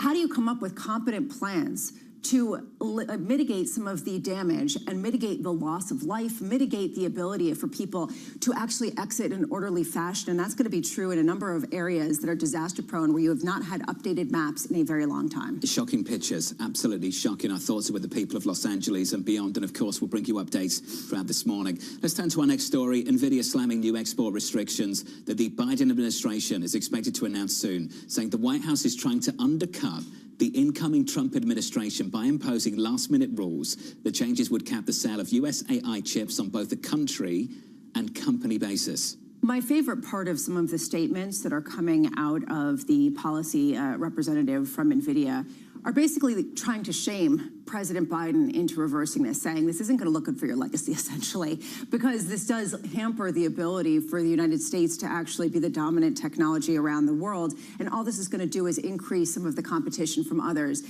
The issue here is, who are our friends? And we talked about this yesterday, increasingly at a time where this is the dominant technology, and this ban would potentially really eliminate the U.S.'s ability or NVIDIA's ability to be in basic data centers around the world. It's kind of amazing to see one of the biggest companies on the planet making the argument for the Republicans that the outgoing president is looking to undercut the incoming president in his last few weeks. We've seen a lot of unusual things. And, some people would argue this is trying to cater to the Trump presidency. Some people would argue maybe this is trying to say to Biden, really? Is this Lisa, really I go one step further. Who's making this push inside the administration? There's a real question about the cognitive ability of the sitting president right now in this country. People are speaking about it openly. Who's making the push on these policy fronts? Are we really saying that President Biden is sitting there saying, I want to do this, this, and this? Or are a lot of people around him trying to squeeze things through on the way out the door and looking for him just to sign it off? I don't have any insight in this. I will say on a larger point, there is a concern, especially at a time where you have these breaches, these hackers getting into U.S. technology, and it is a bipartisan concern. How you approach this is going to be very important at a time where you have U.S. tech that's dominating, that also is looking to expand overseas, and it is a very difficult needle to thread. President-elect Donald Trump is going to be busy. He's preparing to issue a host of executive orders immediately after his inauguration. Sources telling Bloomberg the plans center around immigration, energy, federal workers, and regulatory reform, including tighter restrictions on border crossings and putting the mechanics in place to carry out mass deportations. The issue that I have about all of this is some of it's going to require quite a bit of money, in particular the mass deportations. I'm also curious, especially on Jobs Day, and we have to keep coming back to that. We are in Payrolls Day.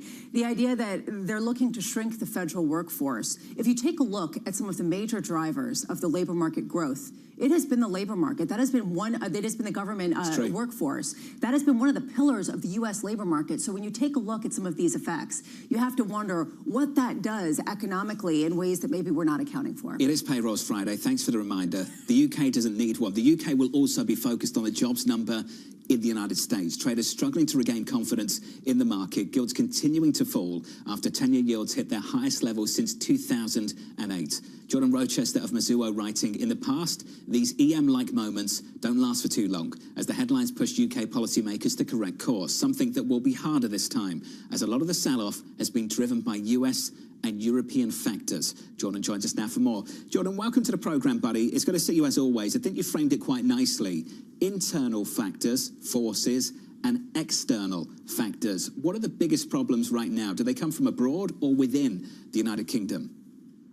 Within the United Kingdom, John, the problem is the mood music around the tax hike of national insurance for employers. And that came from the budget in October, and that's going to pretty much slam employment intentions, which is what we're seeing in the surveys.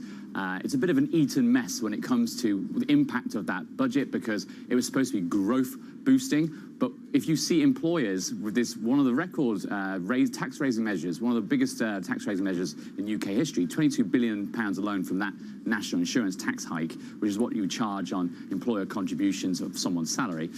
It's going to lead to slower employment growth and lower growth and lower wages in the long term. It's typically a dovish reason, John. It usually leads to gilts rallying, but because of the external factors, it's put the UK in a really painful place. You've got natural gas rising, boosting short-term CPI forecasts. Natural gas has come off the ball a bit in the past few days, but oil's made up for it. So now oil's breaking higher, John. It's really hard for us to be dovish on the CPI prints for January. We're going to see some pretty strong numbers out of Europe and the UK. The UK CPI could be on a 3% handle, and that's the problem. It's external factors that are driving the markets to price out Bank of England rate hikes, which puts the Chancellor in a really painful position, because the interest costs are now ballooning to a level where it breaks her new fiscal rules already, just a few months in. What she needs to see, hopefully, John, is those external factors going the opposite way. So hopefully we see the sell-off in US rates that we've seen. Hopefully that calms down. I don't think it will. Or we've seen energy prices turn over. The macro points to a dovish UK, and actually for a reason to buy duration in Europe, because the growth leads to recession. But the external factors, the US bouncing back, makes it really hard to put the trade on. Jordan, to borrow Lisa's phrase, it's a toxic mix, a toxic brew, that's for sure. When you see yields up and the currency weaken, a lot of people are thinking about 2022. There are some differences. What do you think is the key difference between now and 22? There's a few, and the one that is the most useful for the Chancellor is the Bank of England is in a cutting cycle. And so last time around in 2022, they were in a hiking cycle. It was really difficult for the Bank of England to respond dovishly to the gilt sell-off in 2022. They did a QE program to fix the problems for the LDI community in the long end of the curve in the 30-year.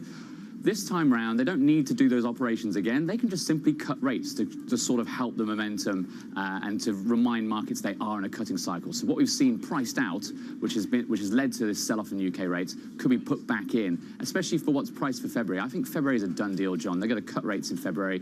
Quarterly is the pace that they're on, and the data suggests they should from a growth perspective. Jordan, we were speaking with Chris Verone earlier in the show of Strategas, and he was saying we're getting closer and closer to some sort of reckoning, some sort of breaking point on the heels of a stronger dollar, especially in light of what's going on in places like the UK with sterling, like China with the renminbi. Do you agree with that? Is that kind of what you're seeing right now, especially as you see policymakers really kind of forced to accommodate some of the pressure? I agree, Lisa. There's going to be a breaking point at some stage, because Donald Trump's policy mix with tariffs is not exactly good for global growth. So what's happening in equities with the range-bound price action we've had reflects this uncertainty. You've got the business deregulation, you've got the tax cuts, that boosted equity sentiment after the election. But when it comes to tariffs, it is a big negative for global earnings for multinational firms. So I think when we get to Jan 20th, John listed a few of the day one sort of plans that they have already. I noticed tariffs weren't in there. So if tariffs don't make the list, Lisa, then we actually could see risk do pretty well, and we could see some of that dollar strength come off the board as well. But I think we will get tariffs announced in some sort of way on day one, or at least in the first week, at least launching the investigations, because the investigations can last 30 to 60 days for these Section 232, 301, whichever part of the acts they want to work with. So if we're lacking tariffs in the plans, risk does well. But if he goes for it, which I think he will, that could be the moment when equities and risk sentiment really takes a steep dive. You and John were talking about the differences between the Liz Truss moment of 2022, which she would like to recharacterize, as we've heard in a number of different interviews. There is a question, though, about whether Rachel Reeves, Keir Starmer, or whether some of the leadership in the UK will survive this period of disgruntlement that we're seeing in markets. What's your sense of how it would be received if there was some change in leadership in equity, in the currency markets, in the bond markets? Indeed. Well, I think I kept the list quite short, actually, in response to John on that, because there's actually loads of differences. And another difference on the politics side is you haven't had Rachel Reeves arrive at the Treasury, tell the OBR, I don't want you to do any forecasts, please don't do them, and then let go one of the chief secretaries to the Treasury.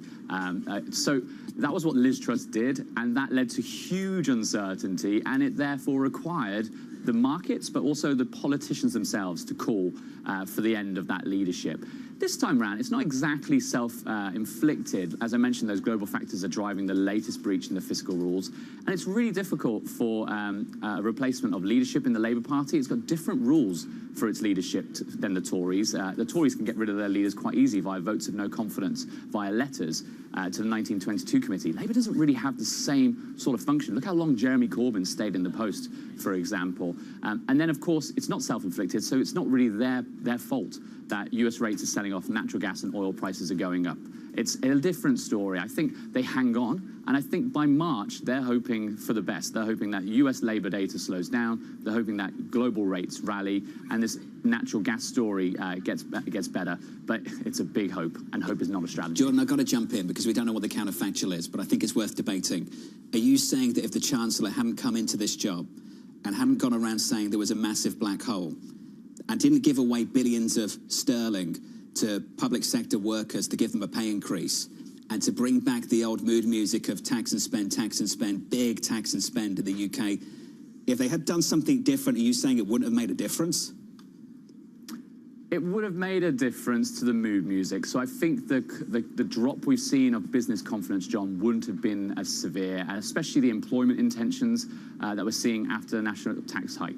But look at Europe, they're selling off as well. It's a global rate story, John, not just the UK. But the UK has a wall of issuance coming due, so does Europe, and it's got a higher beta to whatever US Treasuries do. So it always looks like the ugly duckling. Jordan, before you run, I wanted to squeeze in Japan, because you made some headlines this morning. You believe the BOJ meeting is a live meeting. Do you actually think we could get an interest rate hike? I think we could, John. It's a really close call. Japan's doing their best to be as vague as possible. The forward guidance always surprises people, just as the first rate hike back in July did. But I think, John, the data in Japan really is fantastic. You've got the Tankan survey, growth surveys picking up. You've got inflation stronger, services, PPI looking really good. Wage data is at the all-time high since 1990s. The last time wages were this strong, John, rates in Japan were at 3%. So I think if it wasn't for Trump's tariffs on Jan 20th, the BOJ would be very happily hiking at this meeting. It remains a very close call. It comes 4 days after his inauguration, so we'll have a lot to make our minds up as to what he does on Jan 20th. If he goes soft on Japan, maybe that's the moment they go for it. BOJ, January 24. Jordan, appreciate your time. It's good to see you, sir. Jordan Rochester there of Missoula on a range of central banks there. And some of the moves, the external factors really shaking up markets abroad. Yeah, well, the Bank of Japan has the luxury of waiting until January 20th passes before they make their decision. There also is reporting from Bloomberg today that the Bank of Japan is thinking about upgrading their inflation forecast on salaries, as well as the price of rice and some other inputs. It just goes to show how they waited to not necessarily hike rates in December, and how now might be the time to go, especially after they get a sense of those policies. It's amazing just how much of the world will be focused on a number that drops at 8:30 Eastern time to see what happens with the Federal Reserve and how this will influence rates pricing here in the United States, and the spillover you'll see to foreign markets is kind of remarkable. It is remarkable how much some of those other markets are susceptible to one that is not their own. And they're feeling that, and they're responding to that. And so at this point, at 8:30, you can expect a real potential move globally. The payrolls report just around the corner. 165 is the estimate, 227 is the previous number. With an update on stories elsewhere, with your Bloomberg brief, let's cross over to Danny Berger. Hey, Danny. Hey, John. Chinese hackers breached CFIUS, the U.S. government office that reviews foreign investments. CNN reporting the breach happened in December. It was part of a larger incursion into the Treasury Department's unclassified system. U.S. officials are trying to determine the national security risk from that hack. Apollo Management is considering a major stake in 7-Eleven parent company 7 & I to take the company private. People familiar tell Bloomberg that the private equity giant could commit as much as $9.5 billion for an equity stake in the plan. Under the proposal, Apollo would join the company's founding Ito family, which also operate Family Mart stores in Japan, as key investors. The buyout team is racing to finalize the deal ahead of a rival offer from Couche-Tard. Tesla has officially launched its new Model Y SUV in China and began taking orders on the highly anticipated vehicle. The new Model Y starts at just under $36,000 US and has a single charge range of over 370 miles. The Model Y is one of China's best-selling EVs, with the new model signaling Tesla's effort to inject more excitement into its lineup in China and increase domestic competition. That's your Bloomberg Brief. John. Danny, thank you. What a tough market it is over in China. More from Danny in about 30 minutes' time. Up next on the program, signs of softness. People are not feeling as comfortable now that they can find a new job if they leave their job. So those are the kinds of signs of softness that we're seeing in the data that we think are going to continue to feed through. Andrew Hodenhorst is looking for 120. He's near the low end of the major banks we've surveyed here on Wall Street. The range is pretty wide, anywhere from 120 all the way into the 200s. The median estimate in our survey is 165 on this Payrolls Friday. Good morning to you all.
You missed it on Bloomberg, the China show.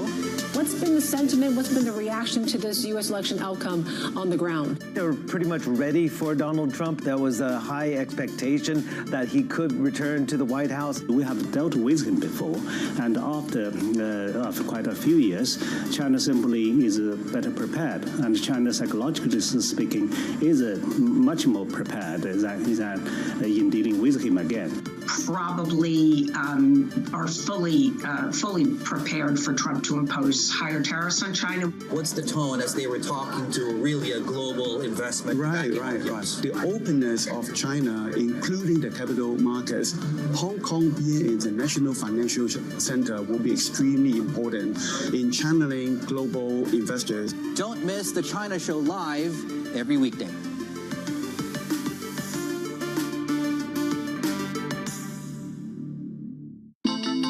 The countdown is on. Everything you need to get the edge at the end of the market day.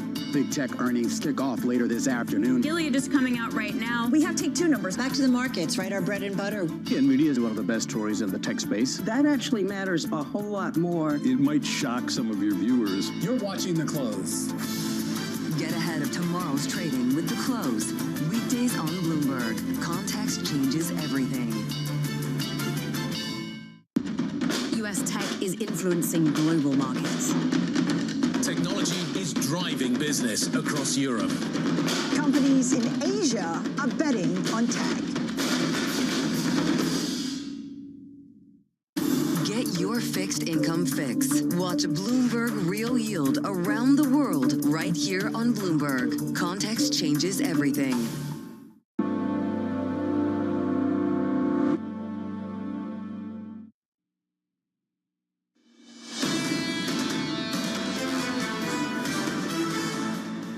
It is Payrolls Friday. Equity futures pulling back just a little bit. We're down 0.1% on the S&P. On the Nasdaq, we're down by 0.1 as well. On the Russell, we're down by 0.15. Under surveillance this morning, signs of softness. layoffs are low, so that's very good news for the job market. But you also see that the hiring rate is quite low, and that actually surprised us to the downside. People are not feeling as comfortable now that they can find a new job if they leave their job. So those are the kinds of signs of softness that we're seeing in the data that we think are going to continue to feed through and lead to a higher unemployment rate. So here's the latest this morning. Investors are awaiting the December payrolls report due out in just under 2 hours' time. Economists expecting 165,000 jobs added and unemployment to hold steady. Sarah House of Wells Fargo writing, as we think about how hiring is set to progress in the new year, we expect softer demand for new workers and slower growth in the labour supply to lead to a moderation in the pace of monthly net hiring to around 125k. Sarah joins us now for more. Sarah, welcome to the programme. And just to build on what you've written there, where does that leave pay and wages in the months and quarters to come? Yeah, so I think we'll see a somewhat further moderation in wage growth. So when we look at the employment cost index, for example, so right now it's just under 4%. I think it's probably going to slow to about 3.5%, but that's going to still be enough to keep real compensation growth positive and I think continue to support the consumer. But I think still looking at a slightly more tepid jobs market, which is going to continue to put some downward pressure on those labor costs for the near term. At the same time, Sarah, you don't expect the unemployment rate to rise materially. Why not?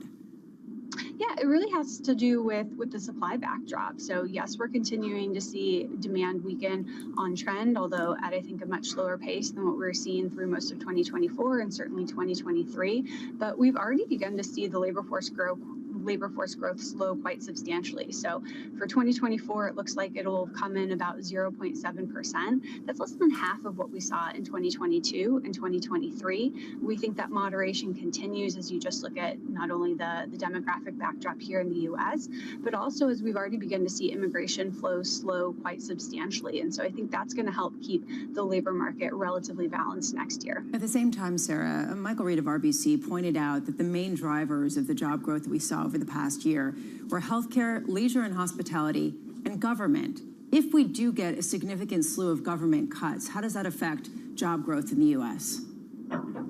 Yeah, so most government hiring, about 90%, is at the state and local level. So even though there's a lot of focus in terms of federal employment, that's not really going to move the needle. But I am worried about a slowdown in the government portion of hiring, given that state and local revenues have really slowed. So a lot of the funds that were helping prop up those revenues, allowing state and local governments to hire, that had to do with a lot of the COVID relief, that's starting to run out. And we've already seen a lot of restaffing efforts. So I think that's one area where you are going to get less support in terms of the overall hiring picture this year, and it's going to contribute to that moderation in overall job growth. Sarah, the number drops a little bit later this morning. Appreciate your time. Sarah House there of Wells Fargo on the jobs report we're expecting at 8:30 Eastern Time. Lisa, this is a point you've made a few times already.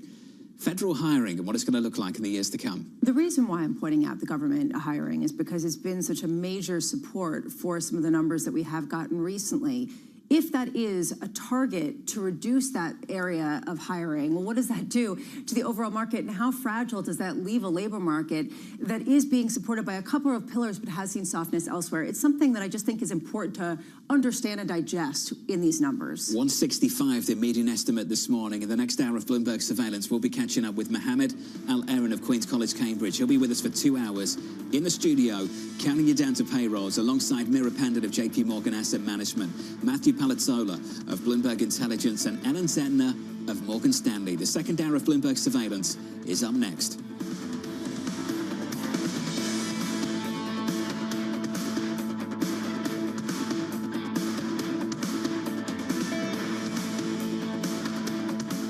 Morning, this is Bloomberg Daybreak Europe. I'm Tom McKenzie in London. These are the stories that set your agenda.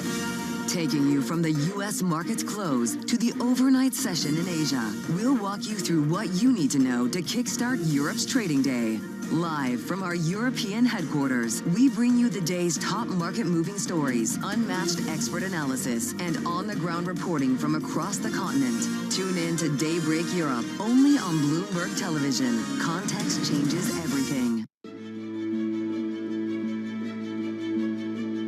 What legacy I would love to leave is to make sure that in my village I have infrastructure. So long when I'm gone, things are still working. Then I have done my job. And if some people get inspired through my work and then try to engage themselves for their community and create something that is inspiring for everyone, I will be happy. What's the best piece of advice you would give to someone young who wants to make a difference actually in this world? In architecture or with something else? Wow. I'm not the right one to just do that. I think you are. Yeah, but with the pressure you have, and then you try to be the good one, the fancy guy, the intellectual one, I have no advice than to believe in yourself and really work hard. You know, when I started, no one would have imagined that I will be able to see my name connected with Aga Khan or Pritzker or sitting at Bloomberg to talk about sustainability, about future of sales. No. Myself, 5 years ago, if you told me that, I will say no. I will never imagine. So I will encourage everyone to believe in what you're doing and not try to run after the newest of the newest. Just be consistent. Just work on things that matters for you. Really, at the long term, it pays.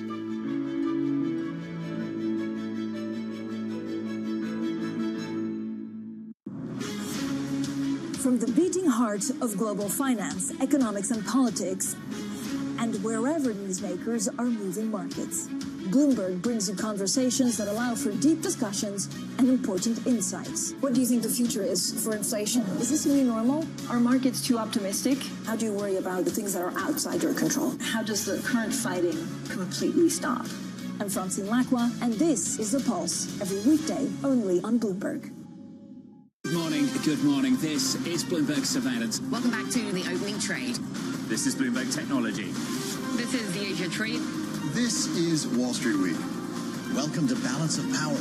This is Bloomberg Television.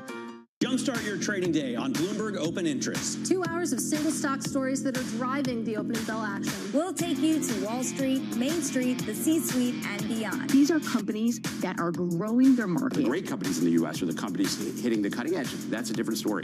Get the inside track on what's buzzing in markets. With the players who are shaping the narrative. If you have bad earnings reports, you're going to get punished. They're not buying what the industry is selling. Join us on Bloomberg Open Interest every trading day, only on Bloomberg.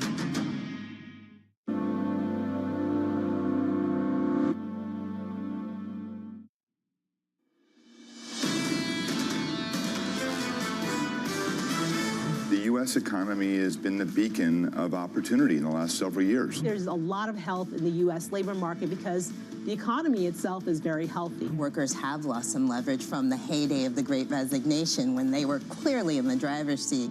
There is no one in the driver's seat right now. People are not feeling as comfortable now that they can find a new job if they leave their job. So those are the kinds of signs of softness. I think the surprise from the report, just given where markets are, is that it could come into the soft side. This is Bloomberg Surveillance with Jonathan Farrow, Lisa Abramowitz, and Anne-Marie Hordern.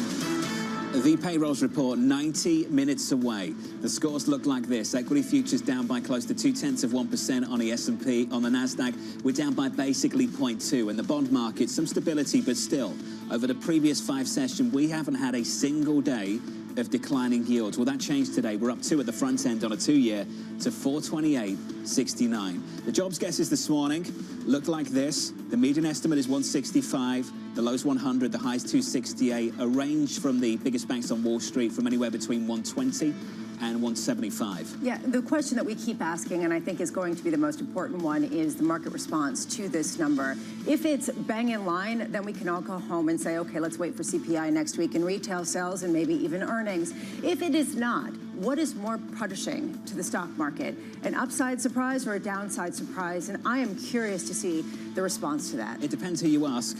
And it depends what asset class and what country you're looking at.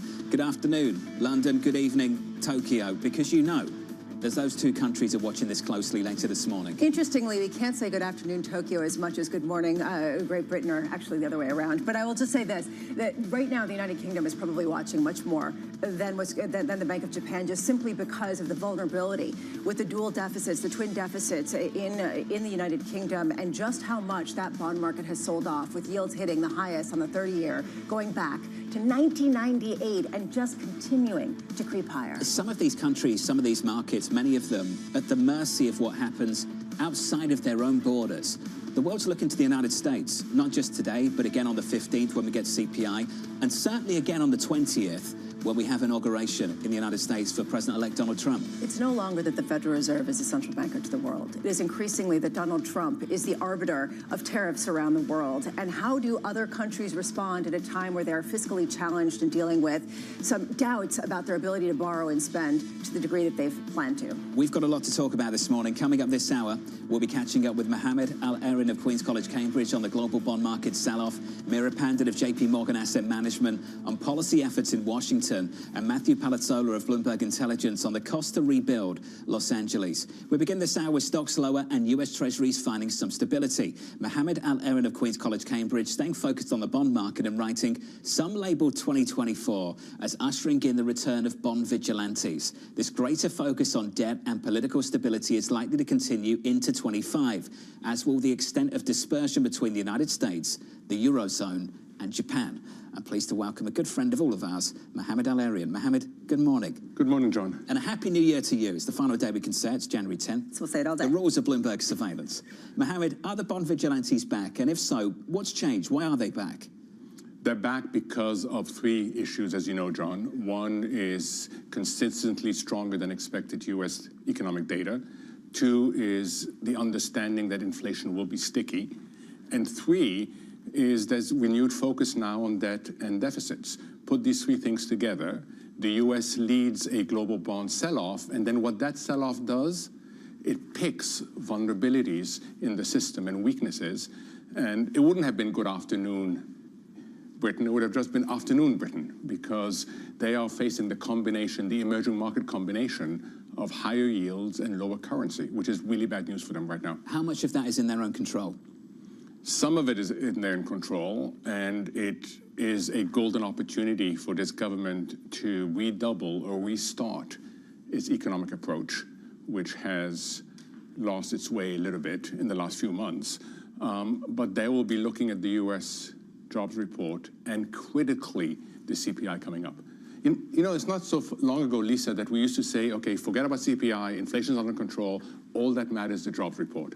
Now suddenly we've realized that both are in play, inflation and the employment part. So when we say afternoon in Great Britain, because no one's saying it's particularly good right now, what is better for them? An upside surprise to labor markets or a downside surprise at a time when potentially that could spur some sort of risk-off move at a time when, even in the United States, people are really questioning the sustainability of what's going on? Yeah, and that's the issue. If you're in the U.S., you really want an upside surprise. If you have the choice between the two, you take an upside surprise. If you're in Britain, you take a downside surprise. Yields have got to stabilize. Otherwise, you risk triggering these dynamics that can really hurt. So they would hope for a downside surprise that brings yields down here and puts downward pressure on their yields. When you talk about bond vigilantes and how they find the most vulnerable spots, how long is it before they find the United States particularly vulnerable? And this sort of goes to the heart of the question that Torsten Slok raised, which is it is highly unusual to see the long-end yield rise by 100 basis points after a series of 100 basis points of rate cuts from the Federal Reserve. Do you have a sense that maybe the U.S. is one of those vulnerable spots at this point? In relative terms, no. You know, you've heard me say over and over again, the good, the bad, and the ugly. The good is the U.S., the bad is China, and the UK is Europe, including the UK. The ugly is Europe, including the UK. So US, China, Europe, including the UK. They'll focus on the ugly first, and then they'll creep up. The US has a particularly good spot because higher yields here are associated with stronger growth. That is not the case in Europe. So why do you think the Federal Reserve is so confused? At least they sound confused, based on the news conference back in December. How much time do we have? We've got enough time to go through it. 2 hours. Okay, so they've been confused in their analysis. They've been confused in their communication. They've been confused in their approach. When you're data dependent and you're just looking at the future through the lens of the past, you will get more and more confused as we go through these changes. And we haven't even talked about policy uncertainty, which adds to this. The reality is right now we could solve at different levels of employment and inflation. Whatever scenario you had for recession, soft landing, no landing, whatever probabilities you had, now each of them is associated with different levels of inflation. And that is new. So the Fed, and you've heard me say this for a long time, has got to get more strategic in its approach and has got to stop being excessively data dependent. They say this word, this phrase that you use, policy uncertainty, and when I hear it, I just think Donald Trump. What they actually mean to say it's Donald Trump, and you saw that in the minutes, and I think we heard that in the news conference with Chairman Powell. I'm struggling to understand this, and I'd love your opinion on this. Why some officials on the Federal Reserve are willing to preempt policy changes and factor that into their observations and their forecasts, but unwilling to do so when it was Biden in the White House and he was pushing through massive fiscal stimulus into a supply-constrained economy, and they sat there and let inflation rip. What explains the difference between the behavior and the response and the approach to two different presidents? You know, you've got to ask them. We thought we understood what the Fed, how the Fed approached this when Chair Powell said, quote, something along the lines that we don't speculate, we don't predict, and we don't assume anything about policies. So everybody assumed, you know what, let's wait and see.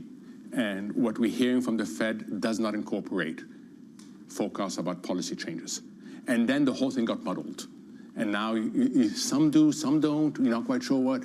And I think this is part of a bigger issue, which is Fed communication has gotten really confused. Bill Dudley had a really good piece in Bloomberg Opinion about this. And it does matter because the Fed is supposed to reduce volatility, not contribute to volatility. And for the last few years, the Fed has contributed to volatility. How do they not contribute to volatility when they are facing off with policies that offer up profoundly different contours of inflation and growth? So, first of all, they've got to either take the approach of this is what we think the baseline is, we are going to check it every single day against more signs out of DC, or alternatively, we're not incorporating any new policies. Sometimes you need a top-down, you need the chair to say, this is the approach we're going to take for now. Because the muddled middle causes all sorts of spillover effects that are not helpful at all to them. So let's talk about the spillover effects. We've talked before about how they're at risk of maybe allowing inflation to creep higher and then have to hike rates later. The idea of not recognizing inflation enough. There's the other side of things. If they hold rates too high for too long, they could cause a deterioration, a dramatic deterioration in the economy. Right now, which is the bigger risk? So the only reason we talk about the inflation risk is because we compare it to an arbitrary target that I'm willing to bet if we were to set today, we would not set at 2%. We'd set at 2.5 to 3. Every other indication of inflation suggests that inflation expectations are stable. It just, what's structurally happening here and in the rest of the world means that you're going to run the economy for now at a higher equilibrium inflation rate than before. And it's not, so the reason why we're getting in this whole thing is because we are judging ourselves against a target that itself is not only arbitrary, but would not have been the target we would have chosen today. I don't worry, honestly, about inflation until I have evidence that inflation expectations are de-anchored. And there's no evidence of that at all. I do worry that if the Fed truly believes that it has to achieve 2% and wants to do it, it's going to have to hike rates this year. And if it hikes rates this year, it's going to pull the rug from under U.S. growth. It's going to pull the rug from under U.S. investment. This is how important it is. So my expectation is they'll fudge. They'll say we continue to pursue 2%, but down the road, they'll stick with a 2.5% target forecast for now, saying on the way to 2%, but we'll basically be living with a high inflation target. Mohammed, we're lucky to have you. Lots to talk about and lots of time, fortunately. You're going to be sticking with us through payrolls. At the moment, equity futures are negative by close to 1/3 of 1% on the S&P. With an update on stories elsewhere, with your Bloomberg brief is Danny Berger. Hey, Danny. Hey, John. Firefighters are making progress in controlling the wildfires in Los Angeles. The Kenneth fire is now 35% contained, and the Palisades blaze is showing early signs of control. The wildfires have claimed the lives of at least 10 people, damaged or destroyed 10,000 structures, and forced 180,000 residents to flee.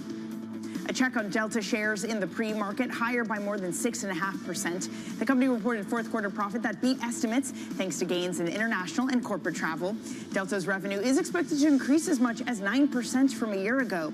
CEO Ed Bastian saying the supply-demand balance is as good as I ever can recall it being as we look into 2025.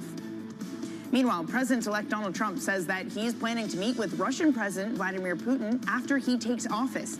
At a meeting with Republican governors at Mar-a-Lago, Trump told a reporter that the Russian leader wants to meet and that they are setting it up. A Kremlin spokesman said that there were no specifics yet about organizing a meeting. And that's your brief, John. Danny, thank you. More from Danny in about 30 minutes. Up next on the program, Donald Trump prepared to hit the ground running. President Trump knows this job already. He knows he's got 4 years. He's not going to waste one moment. He'll do tremendous on the executive orders, but he needs the legislative body to catch up to him. Up next on the program, Anne-Marie, the nation's capital, and Mira Pandit of JP Morgan Asset Management, live from New York City this morning. Good morning.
Bloomberg brings you breaking news 24 hours a day, powered by 2,900 journalists and analysts in more than 120 countries across the globe. Bloomberg Television. Context changes everything. Welcome to the world of decentralized finance. Massive outperformance from Bitcoin. Bloomberg is covering all things crypto, the people, the tectonic shift emanating from Washington. All we're looking for is clear rules and an ability to build in the United States. Crypto shouldn't be partisan. The transactions. Really a record-breaking moment. Crypto VC is back. And the technology. It's really the beginning of a global on-chain economy. And if America doesn't embrace it, we're going to be left behind. Bloomberg Crypto, only on Bloomberg.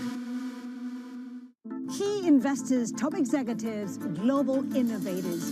Join me for in-depth conversations with the biggest newsmakers on the day's top stories.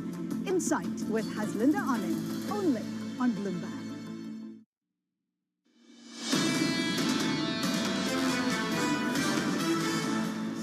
Equity futures on the S&P negative here by 1/3% on this payrolls Friday. In the bond market on the 10-year, we look like this, just about unchanged, and just south of 470 on a 10-year, 469. And the surveillance this morning, Donald Trump prepared to hit the ground running. President Trump knows this job already. He knows he's got 4 years. He's not going to waste one moment. He'll do tremendous on the executive orders, but he needs the legislative body to catch up to him. One of our greatest threat is our debt, okay? But we've got to do a lot of things going forward. The debt ceiling is not a part of that. You should take that out of the way, let the president be able to govern, do the job that has to be done. So here's the latest this morning. President-elect Donald Trump planning to issue executive orders on immigration, energy, federal workers and regulatory reform immediately after his inauguration. Anne-Marie joins us now from the nation's capital down in Washington, D.C. AMH, how busy is day one going to be? Well, it's explained to me that the first 48 hours are really going to be executive order after executive order. Now, this isn't new for any incoming president, especially when they're handing off power to the other party. To give you some color and a sense of what we expect, Nancy Cook, one of my colleagues here in Washington, D.C., has a long list of what the team is starting to prepare. On the energy front, new drilling on federal lands as part of his initial push. Trump is also going to freeze regulations put forth by the Biden administration that have not yet been finalized. When it comes to federal workers, they're trying to shrink the federal workforce by putting a hiring freeze on the governor and mandating that they return to office. Is something we've heard Elon Musk talk about when he wants to Dogify the country. And then, of course, on immigration, this is going to be the most important. This is the one the president feels like he has a mandate from the country on. They want to tighten restrictions on border crossings, mandate that the government finish the unbuilt area of the border wall, set up the mechanics to also carry out mass deportations, and also deprive any sanctuary cities of federal resources until they stop serving as a safe place for migrants. So it's going to be a very busy first few days of the Donald Trump administration. Lisa, we talked about this a little bit earlier this morning, the fact that we're not talking about tariffs, that tariffs weren't part of that report, which was surprising to me because I thought on day one you'd start to see some policy on that front too. So basically on January 20th, expect a rally in currencies around the world and a decline in the dollar. And then on January 22nd, when they actually do come out, you can reverse all of that. AMH, appreciate your time. Anne-Marie down in Washington, I'm not sure if it's going to be that simple, but we'll see. Mira Pandit at JP Morgan Asset Management can try and make sense of it all. Mira, good morning and Happy New Year. Happy New Year. It's good to see you. Let's talk about your underlying assumptions for policy changes in the months to come from this administration, the way you're thinking about emphasis and sequencing through the next year. There's three key areas here when we think about taxes, tariffs, and immigration. So you hear a couple of the headlines of what's coming first. I think we'll see a lot of that coming through in the first 100 days, but the sequencing still is important in terms of what gets enacted when. So you could see tariffs come to the fore right away. The implication of that from an economic perspective is really on inflation. And you could potentially just see a one-time pass-through that lifts inflation in 2025, but remains to be seen exactly how that might play out. If you think about immigration, similar impact there if we see immigration reform, tighter labor supply, potentially tighter on the labor markets there, and potentially inflationary there as well. Tax is the key question here because even if you do see big tax reform, there's two big questions. One, if it is mostly an extension of the Tax Cuts and Jobs Act, that's not necessarily going to have a huge impact to growth coming forward. And two, if you don't see that come through until 2026, then you have a little bit of a timing issue where you see some of the more inflationary policies come first and some of the more pro-growth policies come second, which wasn't the case during the first administration when you saw that nice impact to earnings from tax cuts at the same time as you also saw that drip feed of tariffs. Does that mean that you think that there's going to be the same or a similar amount of policy-driven volatility this year as we saw, say, in 2018?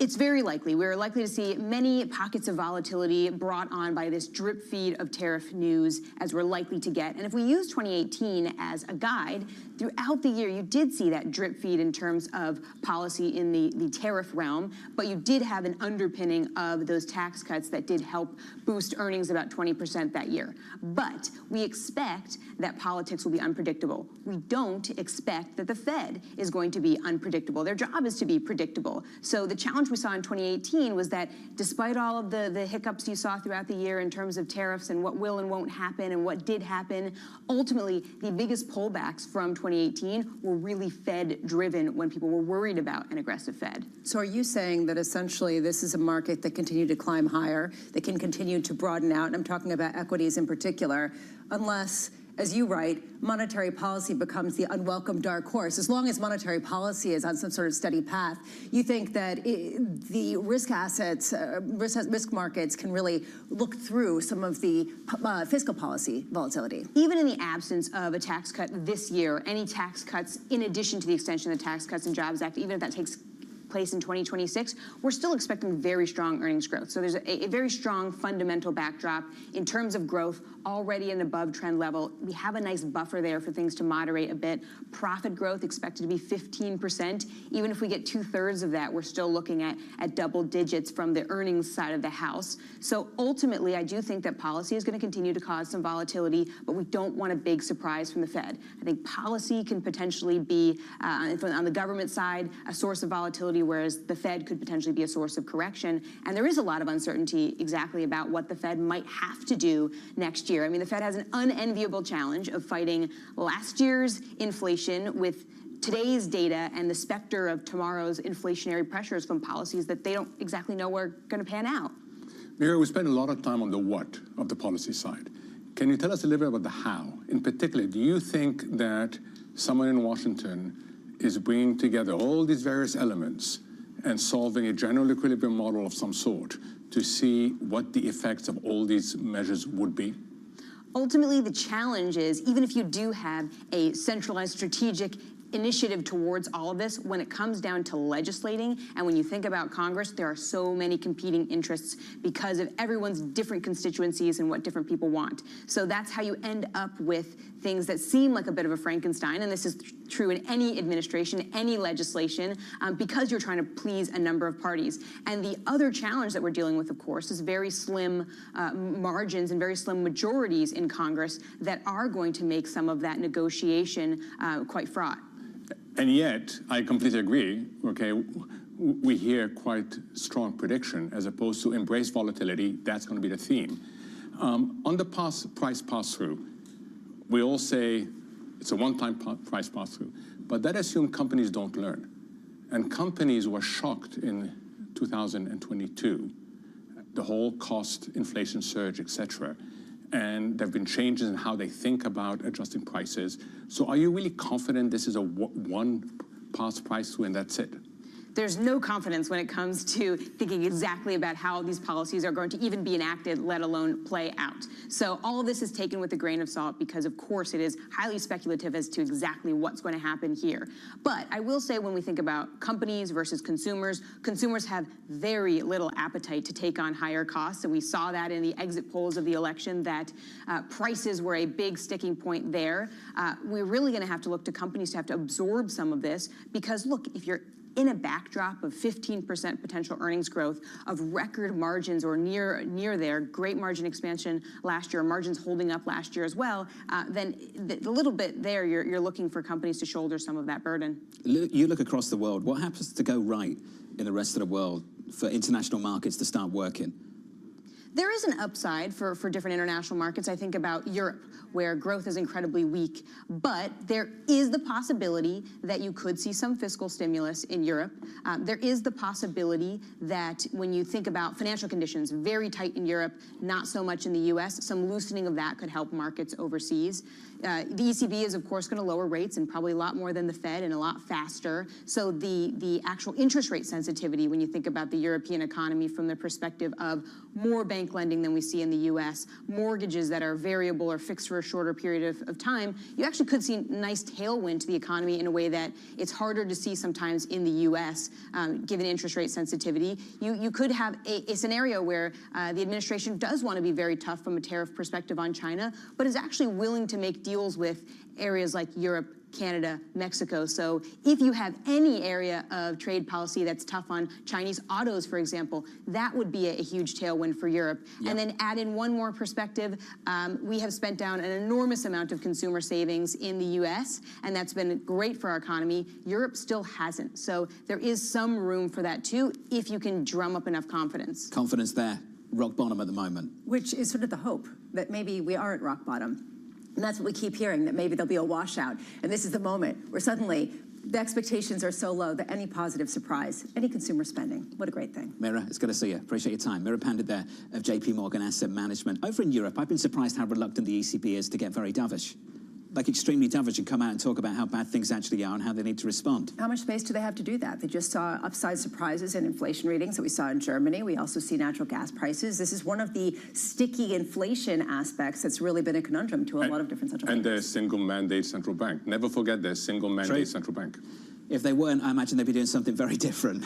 You know, in this point, I actually wonder if they're kind of glad that they're not. At a time where there isn't political leadership and they'd have to be charged with all sorts of political interference, maybe they can just say, we'll stick to the inflation. Keep going back to the Federal Reserve, don't we? I'm just saying, I think that